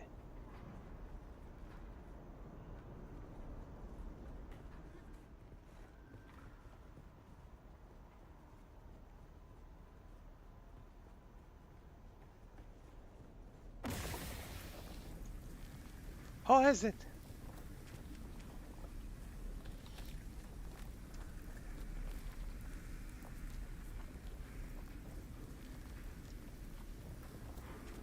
I need to remember that I don't have bandages equipped. I have my heal kits equipped.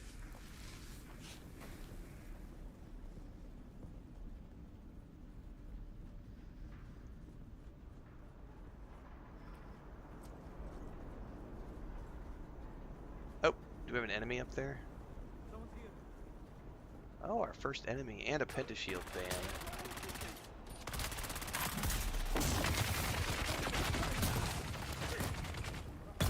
Oh, these aren't too.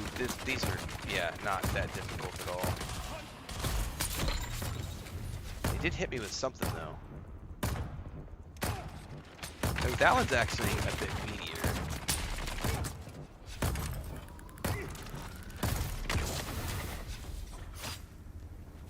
That one had some meat on its bones.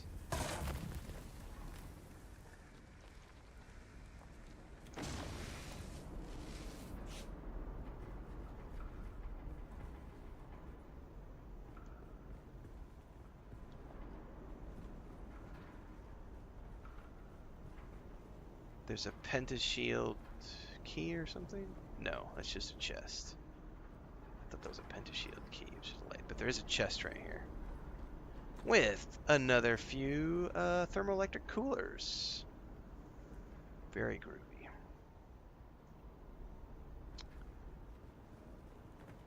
Up in the corner here is a chest. Exactly, Barbarossa. That's what I'm saying. People can claim lots of things, but I need to... I would want to see Funcom's statement on it to fully understand what's going on. Excuse me.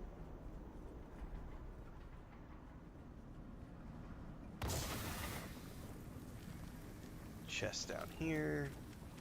Locker.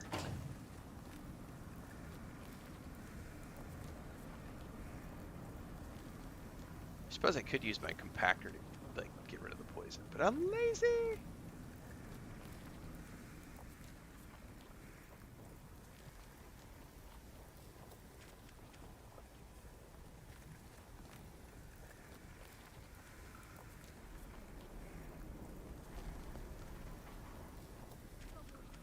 Oh, we got NPCs ahead for sure.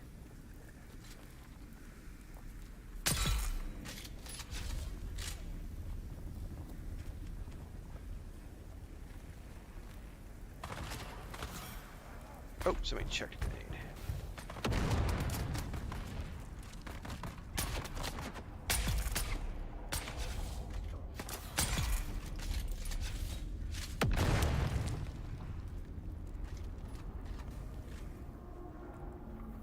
No heavies.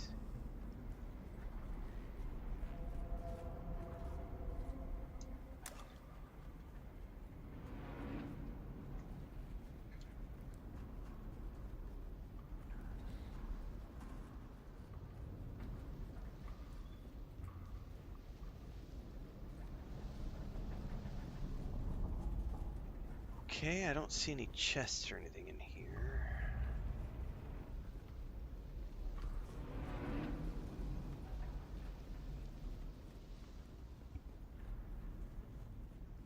Manzaw Jones, you pay your taxes in any of these cities, the main cities, Harco or Arakeen.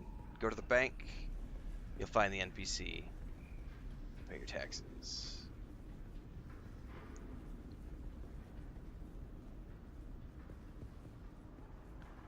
Oh, got one up here to the right.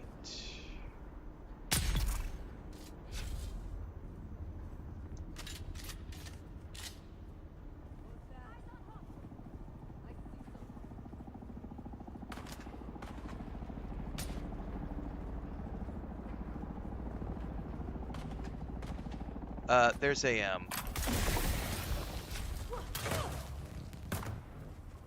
there's an intel point up top of these stairs.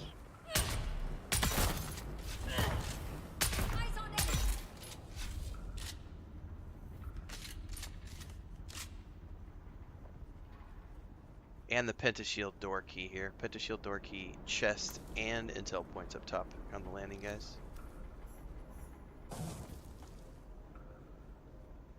Ooh, and a constellation chest with schematics.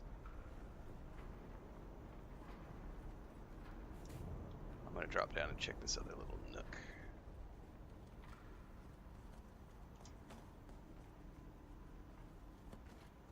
I'm assuming that landing is where we gotta go next. Alright. Oh, there was another chest I missed down here.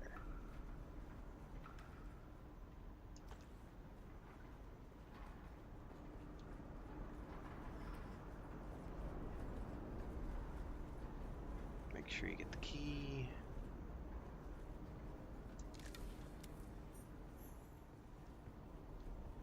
Oh, there was a locker I missed too.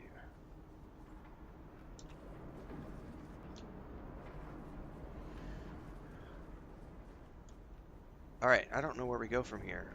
I know that door, that pentashield door up top, someone said something about there being waves of like 7. We came in there.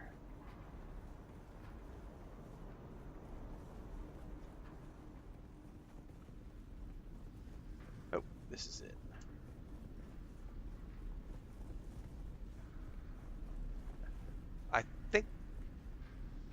Yeah, I think we're done here. I think that was it. So that one felt very much like a normal um, lab. I will say though that doing it with 3 people, it didn't feel overly challenging at all. But this is like the A lab, the A round labs or whatever. That wasn't too bad. Cool. Well, we got some goodies, and I got a tier 5 blood bag, which is cool. But I think these are technically considered solo labs, so um you can use a taxi to get to the cities if you don't have your own ornithopter. Let me look here. I think we've got one more. I think I have time to do one. There's one more just west of us, number 148. I got time to do one more.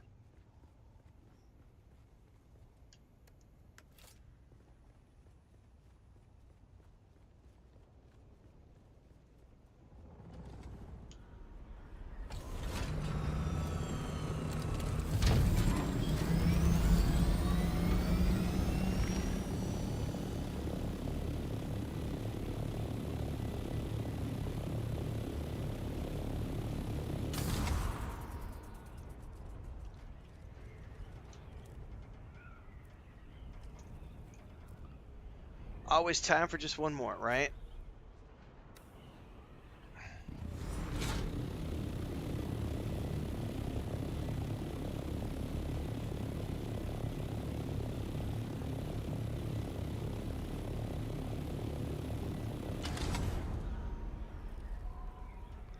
The amount of trash talking going on in the proximity chat here in the deep desert is hilarious. And also, I love how everyone's accusing each other of being a cheater. Thanks, Macros, for the sub over on Twitch. This is what I'm talking about, though. I need to see legit proof of someone being a cheater. Just because you suck at the game and you're getting your ass kicked does not make the other side cheaters. Because I tell you what, I've played a lot of Call of Duty with my cousins, and my cousins call everyone a cheater. Everyone who kicks their asses in Warzone, they call cheats. And it's like, no, you're just getting your ass kicked by a better team. But that's just who they are. Like, everyone's a cheater.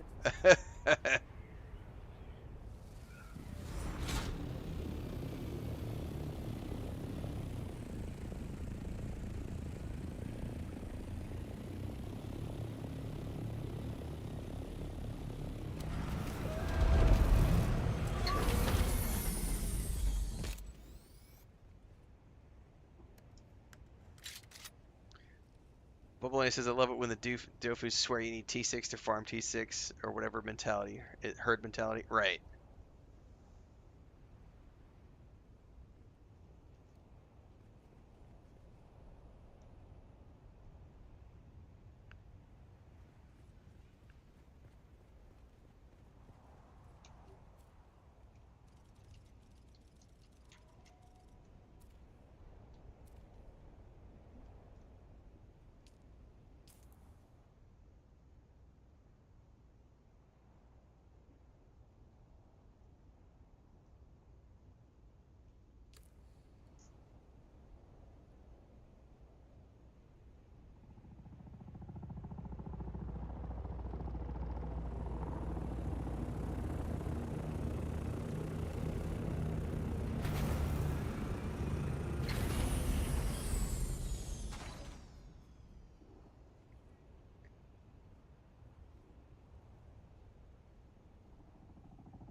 Yeah, I've never played a game in all my years of gaming with my, not once have I ever played a game that had legitimate cheating in it.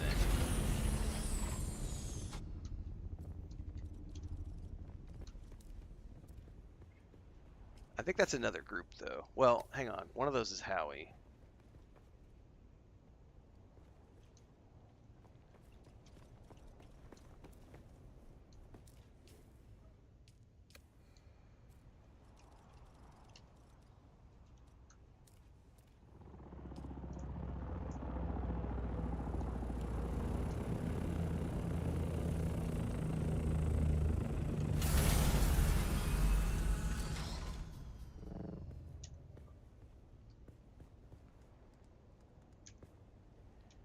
this group chat shit needs to be fixed.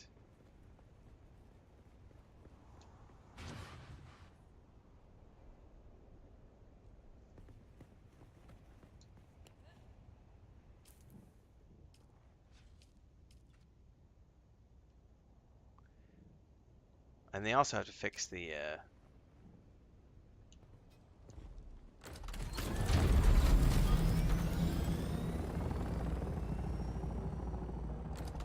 like people being able to like see each other on the map, like that's gonna have to be fixed.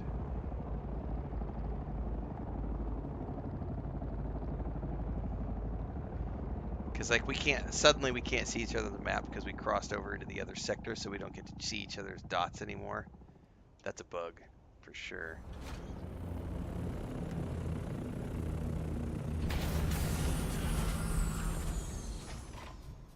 What's going on in this one that like all these people are showing up for? Because there's been like all these people just running in here and then running out again. Like,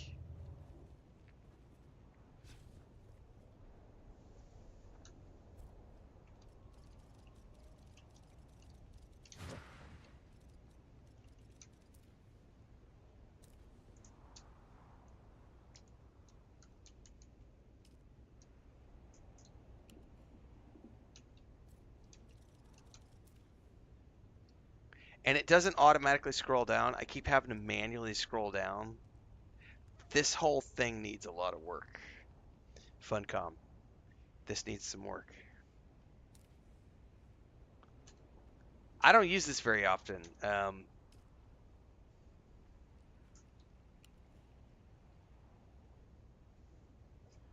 But they got some wonkiness with the, I think they're assuming that most people are going to be using proximity chat as opposed to text chat. They're not wrong. I see Howie Man down inside. So he's down in the dungeon.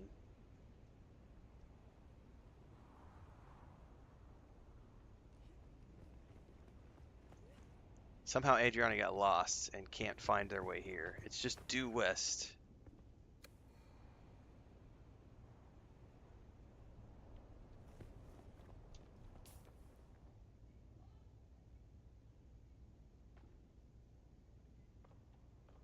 I'm not using, yeah, we may end up switching to use Discord at some point. I'm just not a huge fan of doing group comms when I'm live streaming.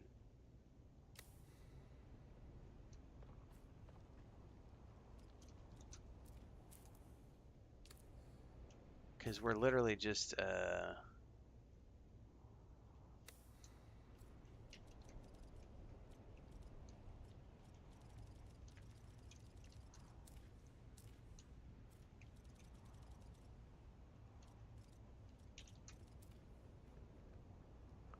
which one is this?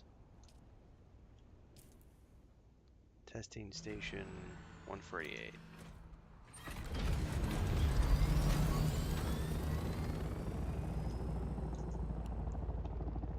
I've put a ping 4 times. It won't stay up.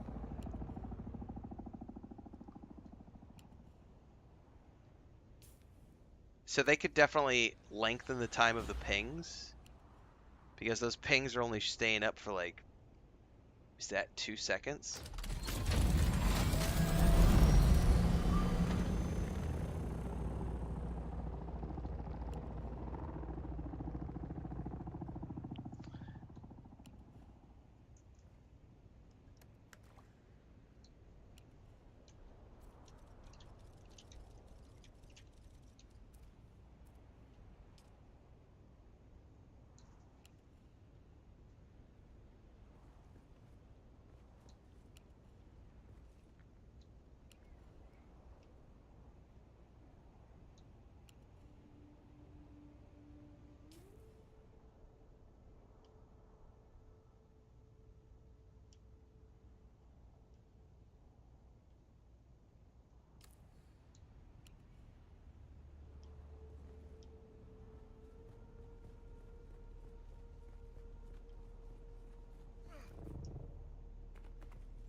Alright, I'm gonna go bio. Be right back.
Alright, looks like I might need to go up and see if I can't find Adriana. Because she's not seeing the ping.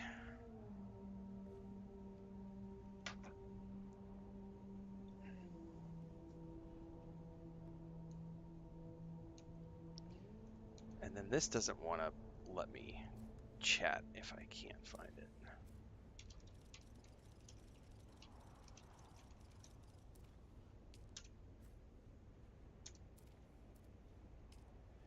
Okay.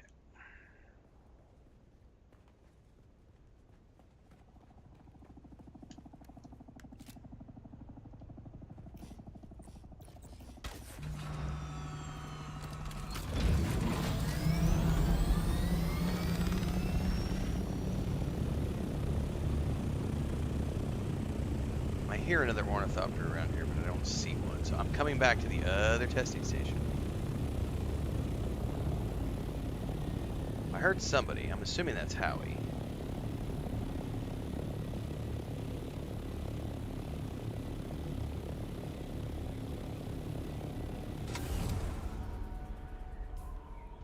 Because now I'm not even seeing anybody on the map now.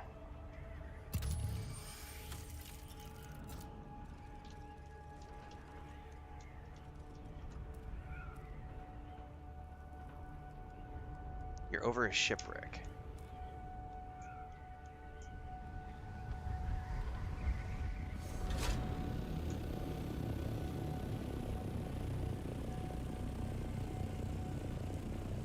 Which quadrant?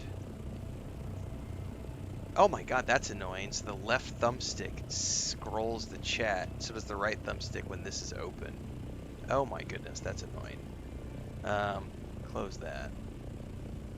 Adriana says, I see you. Good, because I don't see you.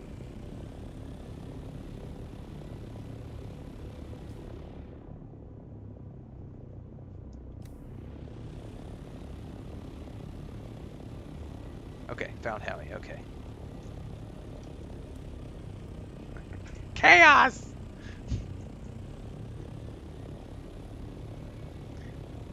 This is the chaos of trying to do mix voice comms with text.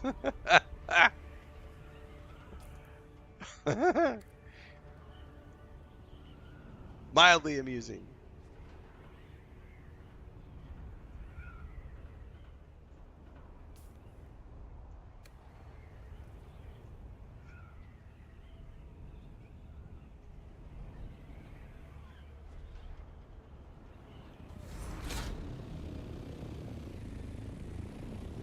Somewhere over here was the testing station.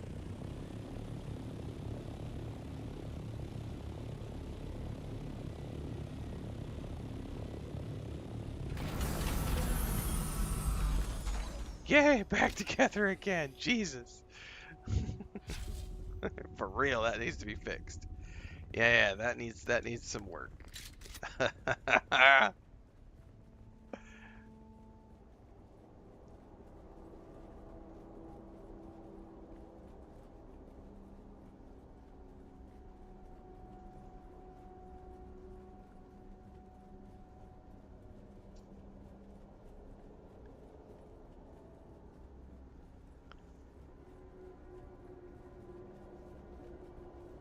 Oh, it's hilarious. I'm reading the chat. People are, you touched my resources. Oh no, there's a cheater.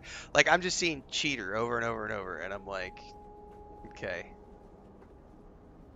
Again, I need to see what's being considered a cheat, and if Funcom has addressed it as a legitimate cheat, or is it just a bug that hasn't been fixed yet. Chest over here to the left.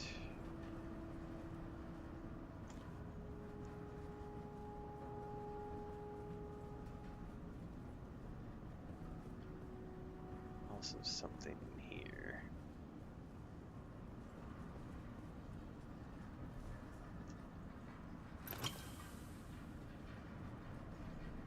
Guess we go clockwise. I'm assuming it all just curves around.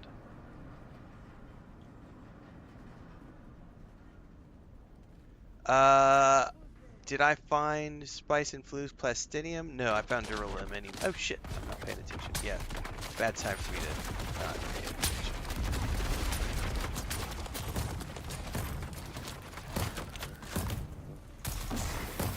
Oh, I poisoned myself. Jesus.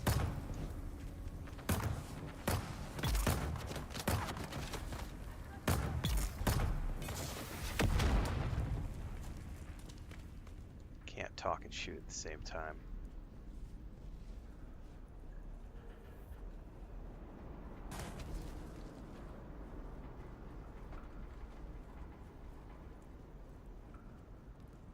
Ammo chest.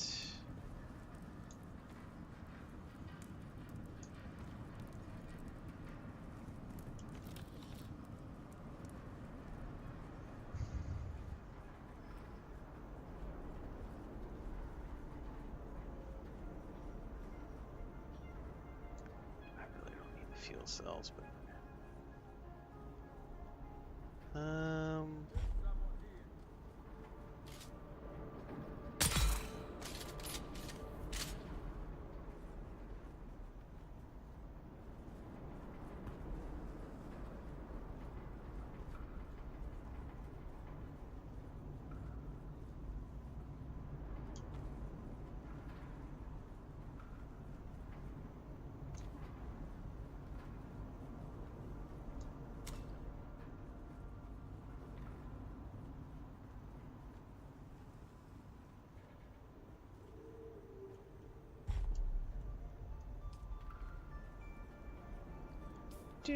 do.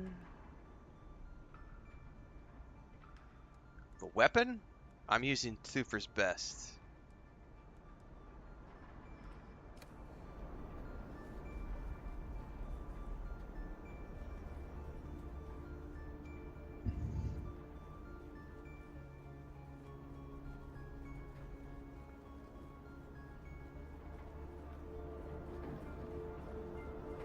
I'm assuming we would have to go farther north to find the plastinium dust. Because this is like an entry-level testing station.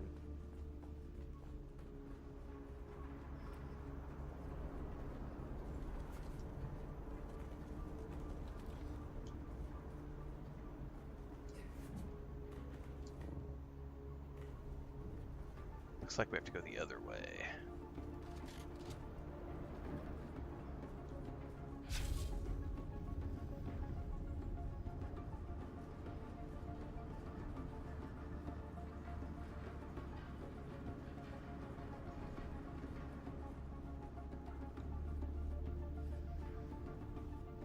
I see a pentashield glow from a key or something up there. Yep, someone is here.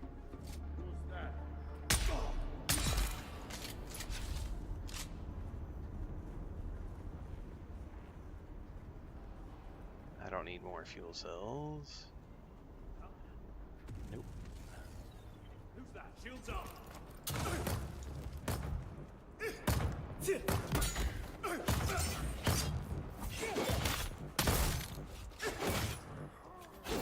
Nice.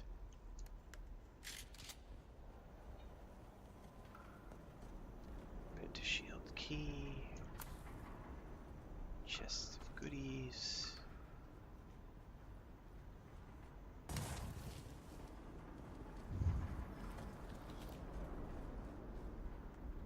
Identify yourself.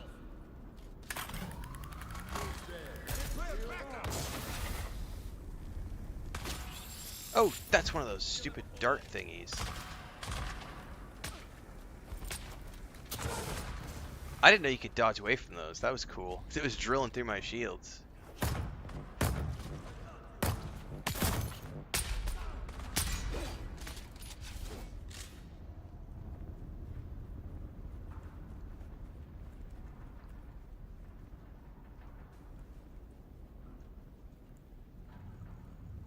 All right. Oh yeah, intel points for the win. And a constellation chest. Ooh. Oh, that's one of those heavies, man. Boo. Extravagant message, though. I love the name on it. It's an extravagant message. In the PvE ones, Falcons, loot is instanced. The loot chests are instanced. In the PvP ones, first come, first served. But in the PvE ones, the loot is instanced in these chests, correct.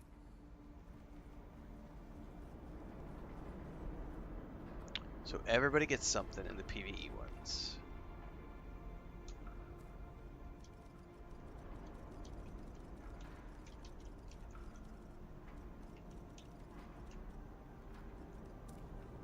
I cannot type on this keyboard either, but that's going to be a wrap for me on the dungeon stuff, guys.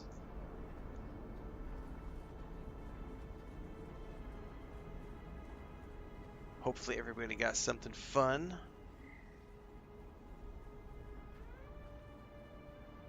Do I think I could have done this one solo? I believe these are... I don't know. I don't know. It's too hard to tell because we chewed through this stuff so quick with the group of 3. If I had to guess, I would say these feel like they're geared towards solo players. What I'll probably do tomorrow is come in here solo and see what it feels like running this solo as opposed to with a group. Because honestly, I've headshot like 5 guys and they're dying with 1 shot, which makes me feel like this is definitely geared towards like the other ones. I feel like this is just I feel like this is a touch up from the, you know, the one, I think it's number 67 or 63 up in the far northwest western shield wall of Haga Basin. It has the spice. It has like the spice thingies inside of it. I feel like this one is as tough as that. I don't feel like this is any tougher than those. So I have a feeling this, I would need to take my time, but I have a feeling I could solo these pretty easy. So I think tomorrow that's going to be what I do as I come through and just solo these and see what they feel like. We can get into our crafting run in the morning and then come out and do some of these. Just run the whole length of the A sector. Yeah, that sounds like a plan, Slacker. Get it done. Try it out. Well, thank you, Howie and Adriana. Appreciate it.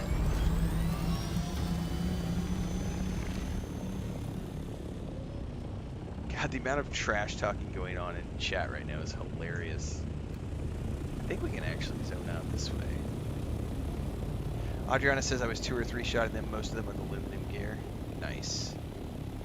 200 hours of talking shit is a sad life. God, the trash talking in chat is hilarious.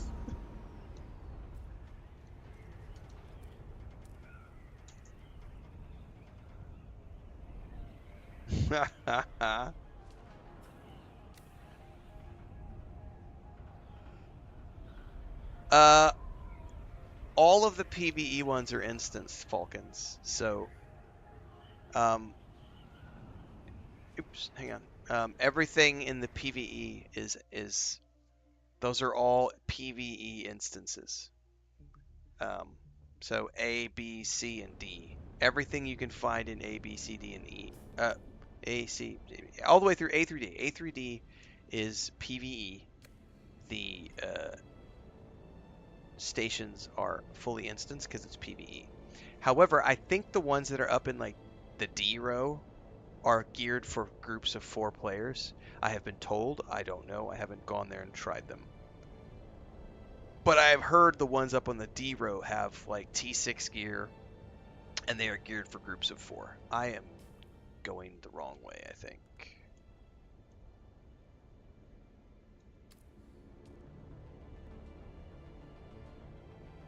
Because I'm talking and not paying attention.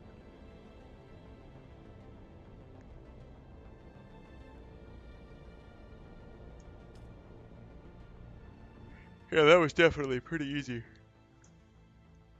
And more importantly, we got some of those T6 components that you need for... I know I needed them to craft something.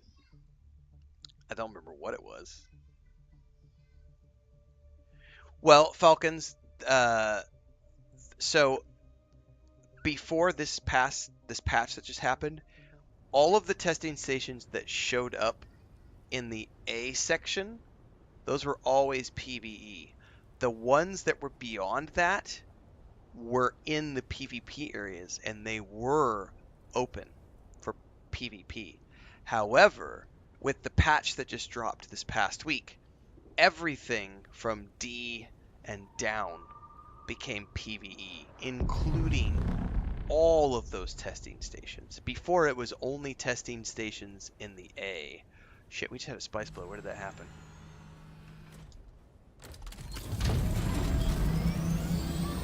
There it is. Let's see if we can get to it.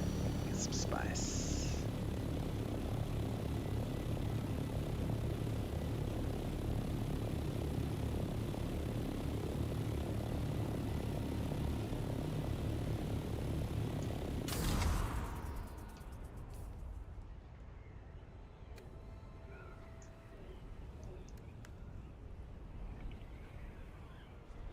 Oh, I know there's a variety of things. I think like some of my top tier, like some of the tier, I don't remember what it was. I could have sworn there was like a water tank or a wind turbine or something that needed some of these.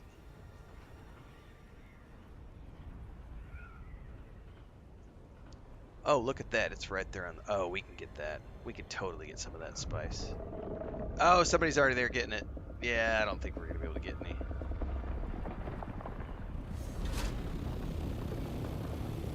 Yeah, somebody already snagged it all. Not a high priority.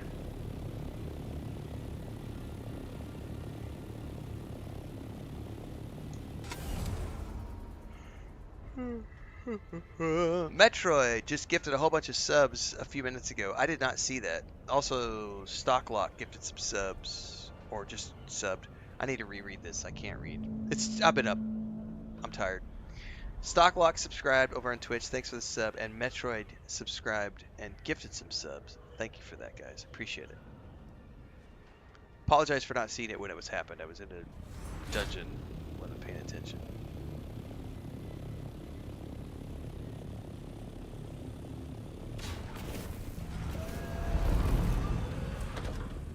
Oh, land. Land! Okay. So, we got some loots, and I got a couple of schematics.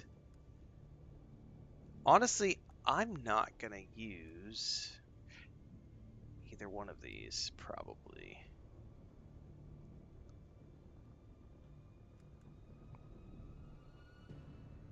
I could go check what those are priced at on the broker at some point, unless somebody in the guild needs them.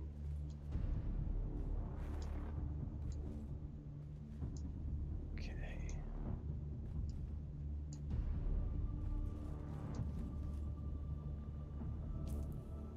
Let's go break down these,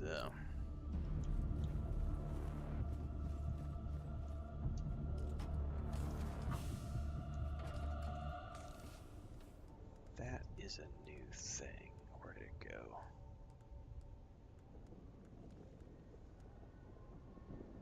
This right here. Thermoelectric cooler. I need to go see what those were used for because it's going to drive me nuts.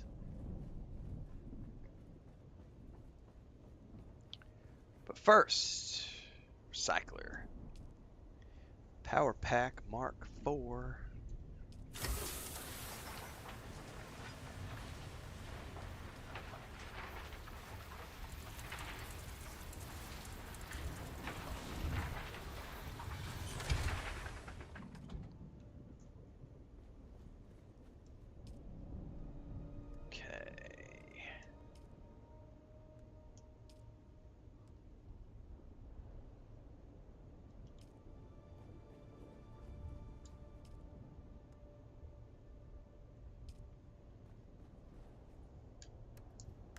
Yeah, I'm very curious now at what it was that I saw that needed those thermoelectric. I wonder if it was some of the weapons maybe for tier 6 or something. Genuinely curious now.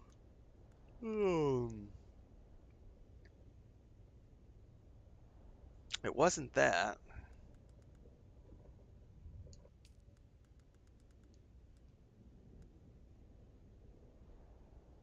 Wasn't that. What the heck was it? Thermoelectric cooler for the compact. Oh, you know what it was? I know what it was. I know what it was. I know exactly what it was. It was this, my cutter ray. I remember what it was now. It was the tier 5 cutter ray that I wanted to make today, and I couldn't make it because I didn't have the coolers, but now I can. I just need 40 duraluminum. So I can actually make my tier 5 cutter, which will allow me to actually harvest shit. So that was 40 of those. Oh, well, we're going to do that right now. We're going to craft 50 of those bad boys, and I'll be able to make my cutter.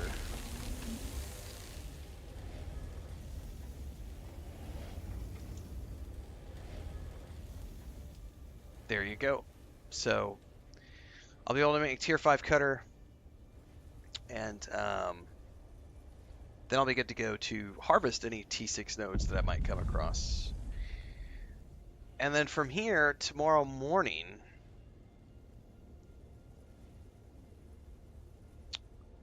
we are going to make the spice refinery, which will be just harvesting a boatload of I'm going to have to go get some more crystals, I think. I think everything, Brutal Boris, if I'm not mistaken, I could be wrong on this. I think everything inside of a PvE Imperial testing station is on a 45-minute spawn timer, and everything inside of a PvP shipwreck or etc. are on a 20-minute.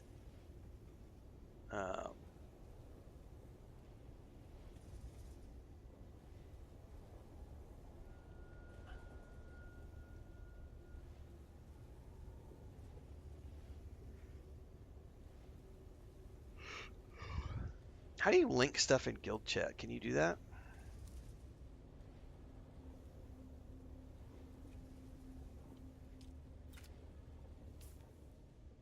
I don't think there's a way to link those in chat, is there?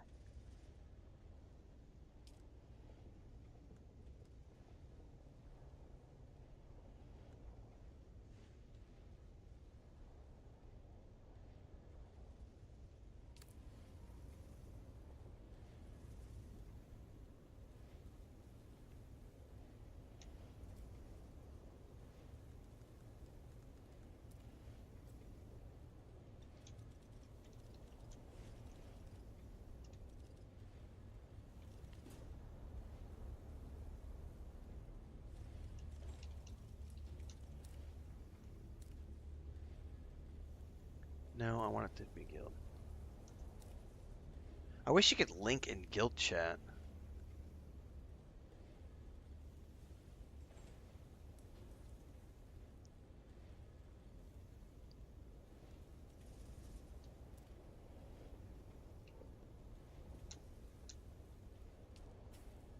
Yeah, I don't see any way to like link items in guild chat to like, hey guys, this is what I dropped. It's a Vulcan gun.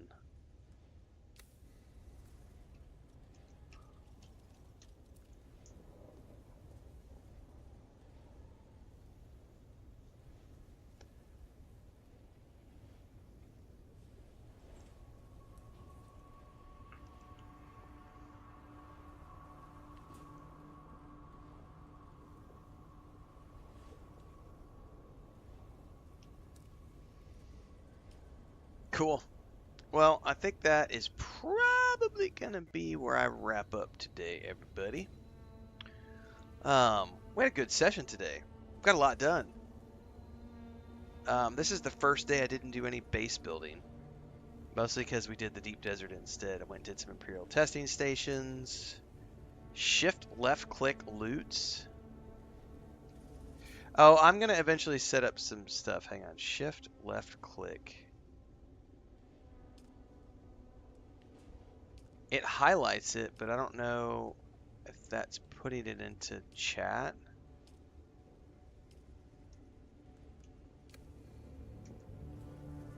Like, I don't know how to put it in chat, though. Brutal Boris. Because I can't open up the inventory window at the same time as the chat window, so I don't know how to...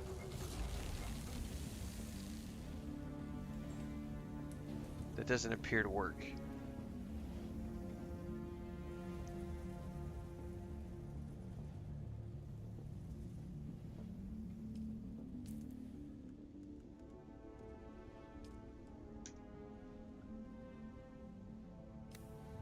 Yeah, I don't know how that works. I might have to Google that one. Long term, yes, I'm gonna try to get a some storage chests up on the top floor, and we should definitely get a chest for um. Hang on. In Dune, JK says, to link an item in chat, hold down Control key and then left click the item in inventory, which will add a link to the item in the chat window. Then type your message and send it. Hang on. That does not sound intuitive at all. So I'm gonna Control click, then left click the item in your inventory. But then how do you open the chat? Yeah, that didn't. Chat open first. Well, okay, that's great, but I can't open the inventory, JK. Like, the chat window's open, I can't open the inventory. Like, it won't let me hit the I button to open up the inventory or anything. Like,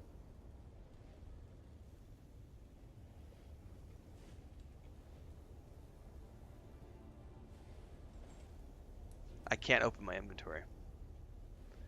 Oh, you have to put it in storage? What a pain in the ass. Hang on, let's go try this. Like, I want to figure this out. Like,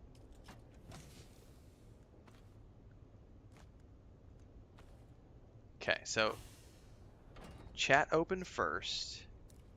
I still can't open up the fucking chest. So let's open up the chest. No, I don't see that working. Because here's the thing. I open up chat. I have no interaction with the chest.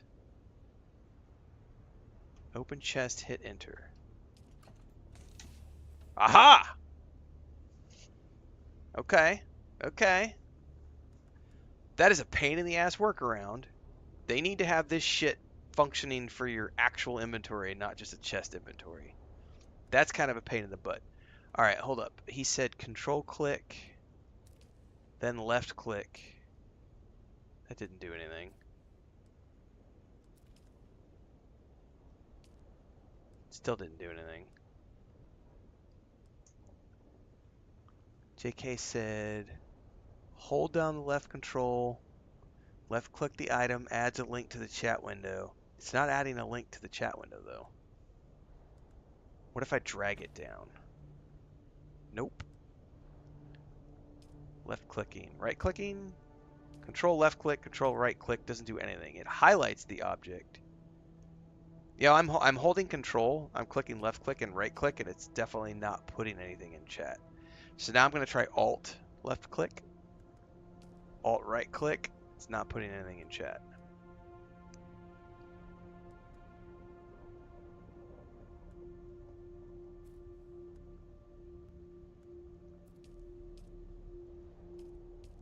Mm-mm.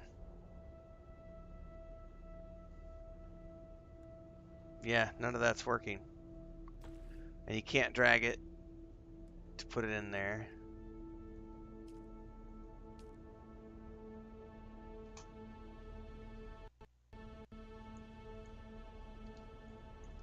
How to link an item in chat in Dune Awakening. Yeah, nothing's working. Yeah. I can't see that any of those work.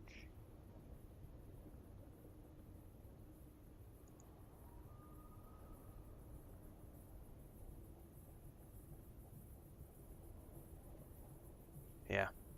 Shift. That's another good one. I hadn't thought about shift. Shift click? Nope. Shift click also does not work. Shift left click, shift right click, nothing. Ah! I don't think you can. I don't think there's any way to do that. Well, that's unfortunate.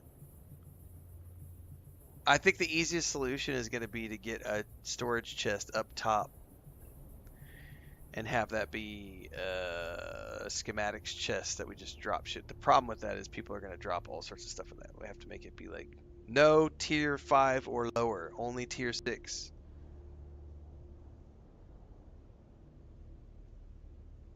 Because then we turn into the situation with like every other MMO where people start putting tier 1 stuff in the chest, and then there's chest management. I don't want to deal with chest management. All right, I'm done. I gotta go take a nap. I'll be back tomorrow morning with Death Stranding 2. I might, depends on how I feel tonight. There's an off chance I might come back tonight and do a Death Stranding 2 stream in the evening, late afternoon, evening. But depends on what Chris wants to do. Depends on the weather.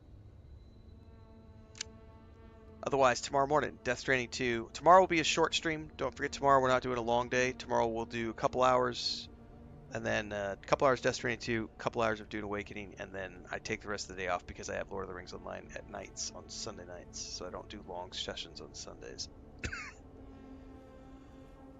We had a whole bunch of gifted subs on YouTube and Twitch today, so thanks to everybody for being so generous and for supporting the streams and for tuning in and being here every single day.